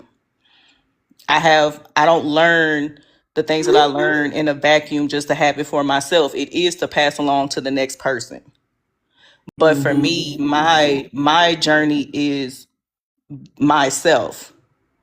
And so by me doing that, I get to be support to the people who are actually teaching it out. And that's not to say that that won't change. It's just that that's not where the wind has blown me yet, because I'm still doing so much of that inner stuff that when I get into community with women who are doing this, it's like, yes, I agree with you. And here's why. Here's my actual praxis and my study and what I've come out with. Nobody on earth is more beautiful to me than myself. Wonderful. And that's I can't be any other way, because I've had to do that work of really, if you are really centering yourself, you feel that way. And of course, that's not to say, oh, well, everybody else is just busted. And that's right. not what that means. Because, people will take it and twist stuff like that when they hear it. But that's But how you're supposed to appreciate feel another about woman's beauty yourself. because you appreciate Absolutely. yours. Absolutely. Yeah. I see women like when the trend that's going on right now, where the girls are showing off their heels, and I am living for that, because I can't wear heels. I cannot. I have spent so much money trying to find different heels, different ways, different heights, this and this. I can't do it. But the girls that step, I love a beautiful woman. I love the bohemian. I love the real elegant, the real Chanel pulled corporate girl versus the the street, hood, chic, blah, blah. The I love it customization, all. you enjoy the customization and personalization that it takes to become. Yes. Baby, that masterclass, girl. Yes. Because I tell people, I don't look at myself as something to fix. I am a Barbie. I get to exist in all the different traits and ways. When we was talking about the wigs and the hair and the lashes and the makeup, at any point, a woman can morph into whatever. And because you can't hate yourself into the changes that you want to make. You're going to have to love yourself for them to actually take shape and stay. So when I stopped seeing myself as a project and saw myself as a Barbie has been an astronaut. She's been a doctor. She's been a teacher. She's been a this. She's been a that. But at the center of it, she's still Barbie. Her name didn't change just because she put on a tracksuit versus a skirt versus being a construction worker versus I get to be. And it's not in a secondhand life way. It is, all of this is available to me, which is why I say the collective of women is my inheritance. Y'all's pain, y'all's struggles, sharing makeup tips. Exploration. That's also one of the tiers, like how to explore. Your curiosity through stories, through beauty, through experience, through shaping, through this is what my God, Megan, dog. Because seeing yourself as a Barbie, you think about a Barbie doll and you get to have her hair be this way and she gets to choose this and because you're choosing. You're not having it foisted upon you and being like, you got to be this way. You got to do this and that. We praise Barbie because she gets to do whatever. If she don't want to be in her damn dream house, she can be on the beach. I had a Baywatch Barbie. They talking about Hippolyta. They talking about Hippolyta always come up. Let me tell you something, y'all. Yep. In this work, Hippolyta comes up so much. We were supposed to watch that episode. Hippolyta, Megan, you can attest to this. Hippolyta comes up so much. There's a girl here I know. We're acquaintances. Her name is Hippolyta. Really? I know, that's what I said. Hippolyta comes up so much because the world is your oyster, young one. It really is. And when you see it from a lens of love and loving yourself and understanding that these are choices, you feel differently. I wear my Barbie pink nails because I love it. When I was reminded, someone on YouTube came up and she had the Barbie pink nails. And I was like, how have I never had Barbie pink nails? How have I never explored wearing this hot pink and doing this and that? And the next thing you know, now my phone case is pink. Now, I'm reminded of how much I love Barbie and how much, like, I had a teacher Barbie. I had the Around the World, the big poofy gowns. Like, when you come from a place of loving yourself and being able to choose, you're trying on and exploring and not feeling like it's a secondhand life. Nobody is forcing me to pick a Barbie and saying that's the lane you got to stay in. You can only be like this. You can only dress like this. You can only. I done chopped my hair off 3 times. I get way more attention with my hair cut than I do having hair. I never like hair in my face. My hair is always pulled away, always pulled up, always in a scarf or something. Cause to me, my face card is everything. Yes, take a gander, take a look. Yeah. Because I know that to me, my opinion is the only one that truly matters, and the rest is cake. Yeah, cake. Yeah. I love a compliment. I love that stuff. But if I get up in the morning and don't see myself the way people are telling me, it's gonna feel incongruent. Like I've told you before, my mom telling me I'm pretty, people telling me that I'm pretty. Nobody has ever called me ugly to my face. But I didn't think that I was attractive to people. I thought I was pretty to myself, but I didn't think people was, because my mom didn't look in mirrors. Yeah. I'm like, how is it that you can say that of course, these are subconscious conversations. It's like, how can you say that you think I'm pretty, but I look like you, but you don't look in mirrors? Did it compromise the trust? I'm in your business. Did it compromise the trust between you and her? Did that? Yes, it did compromise the trust, because it's like, how can I trust that you're seeing yourself clearly? How can you see me if you don't see you? And I came from you. So people I look like you. And I have your face. Total mind fuck. I have your face. Total mind fuck. But nobody's telling me, like, so much of what we encounter in life is so subconscious. It's those things that we tell, those stories that kind of go on in the background that we're processing because we can't name what we're experiencing. Because I think Cozy Rosie is the one that brought it up earlier, that language can be very limiting on energy and the things that we pick up. A lot of it is subconscious, body feeling, mind, thought connections that don't really have verbiage to them.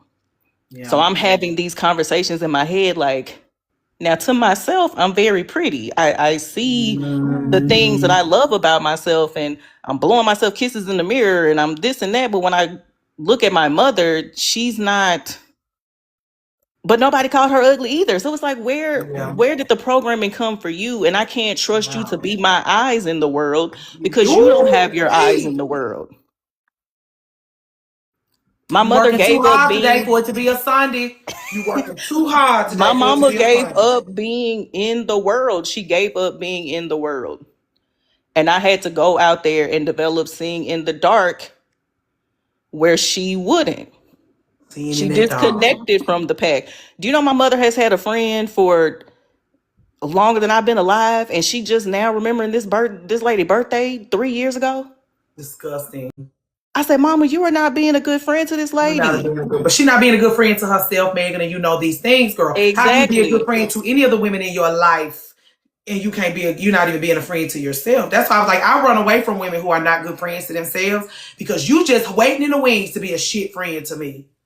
I was telling my mom, I was like, how in the world, like, how have y'all been friends for this long? And this lady knows my birthday. She knows my sister's birthday. She knows all of these things. And my mother was just so like, I'm like, Mama, she's being a great friend to you. And she was like, I know. I just needed to, why? And, trying to be like, why are you so disconnected? And it's like, because you gave up trying to see in the dark. You gave up, and I had to leave you here to be too hard. It was too hard. It was too hard. It was. And I was just like, okay, girl. And Dr. Estes talks about those girls that are afraid to take themselves on. Dr. Estes talks about those girls that are afraid to open those eyes and look at those bones and look at the blood and look at the bodies. Dr. Estes warns us about those girls and how they're unsafe. Mm-hmm. How they gonna put us in danger because they walking around aimlessly in the dark, blind, willing to be naive. And these books that we're reading, because I'm reading that, I'm reading The Heroine's Journey, I'm reading the Great Cosmic Mother. Like, all of these books are working in tandem with each other. They pretty much confirm each other. It's like if you look at it as a big house, each of them is their own door, their own window of the same house. I feel the same way. That's why that's why everybody was like, what book are we reading? We reading all of them. That's why I always say, and now what's happening is that now that we're taking in content and we're scrolling and we're listening now, because we got several books that we're reading all at once, and we're getting our information, and we're at work and we're sharing stories and we're making our connections. What we're coming to, you remember how when we first started reading, I was like, they'll never go. We need to get in these books because they'll never be able to tell us that we don't read. Yep. The more we read, the more we realize that the people do not be reading. The people don't read. People do not be reading. Even how I'm like, if you want that Patreon, you got to be waving that shit outside the gates. You got to be like, hello, y'all in there? Yes, what do you need? Like I said, I I had got to my create. book. How do we know you got your book? You'll let us know. If you're You'll not let us know. reading, you can't sit with us. Who is Bluebeard? Quickly. Quickly. What are the three things? What are the three things that make us the most like wolves, girl? What are those three things, girl, that make us the most like wolves? If you can't give us that, you can't give us nothing. You coming over here to soak up the vibes and kiki. You can meet us on TikTok for that. Remember I told you, I said how, people just try to come in the house and they'll bypass all the rest of us. Track mud in the house, track all kind of, they bleeding all over the place and trying to bypass the rest of us, sitting in the parlor, having tea, discussing and getting real deep because they trying to find you. That's why I said it's okay that you want to protect. You want to protect what you're building because they will come in there and they will track mud and blood everywhere, all on in there. Like, no, you need to come and talk to us first. Hello? That's what I'm saying. You want to get mad at me because I done south. steal those gates, and then I got women like this advising me. Take it up with Megan. That's what I said. You come and take it up with me. Because, baby, you're not finna, I'm from the South, just like you. You're not finna walk in here and you don't speak. You got to speak. You don't see us in here? You got to pay your respects to the womanhood by cracking open your goddamn text, girl. You sure do. Because that's the price of admission. This is how you pay your tithes. This is how you pay your respects. Open it up. I am sitting in this parlor with my pinky up, and I sure will very lovingly Southern escort you right on out back to your journeys and your travels. Because you just how did you get in here? How did you get in here? Hold on. You don't see us sitting here speaking? You don't see me and Chef Raquel? Is we invisible? You don't see me and Coach T? And here's the thing. If you treat these folks like they're invisible, you gonna make it a problem with me. Because I'm sure gonna call you out. Where you going? Hello, Miss Who Ma'am? sent hello? you? Darlena girl's got her hammer going. Got my pinky up in my teacup, just swirling. And a sword at your back, and a sword on your back. And ready. Because if you think I won't drop this cup and pull it right on you right then and have it at your neck, you're wrong. Correct. You're wrong. Correct.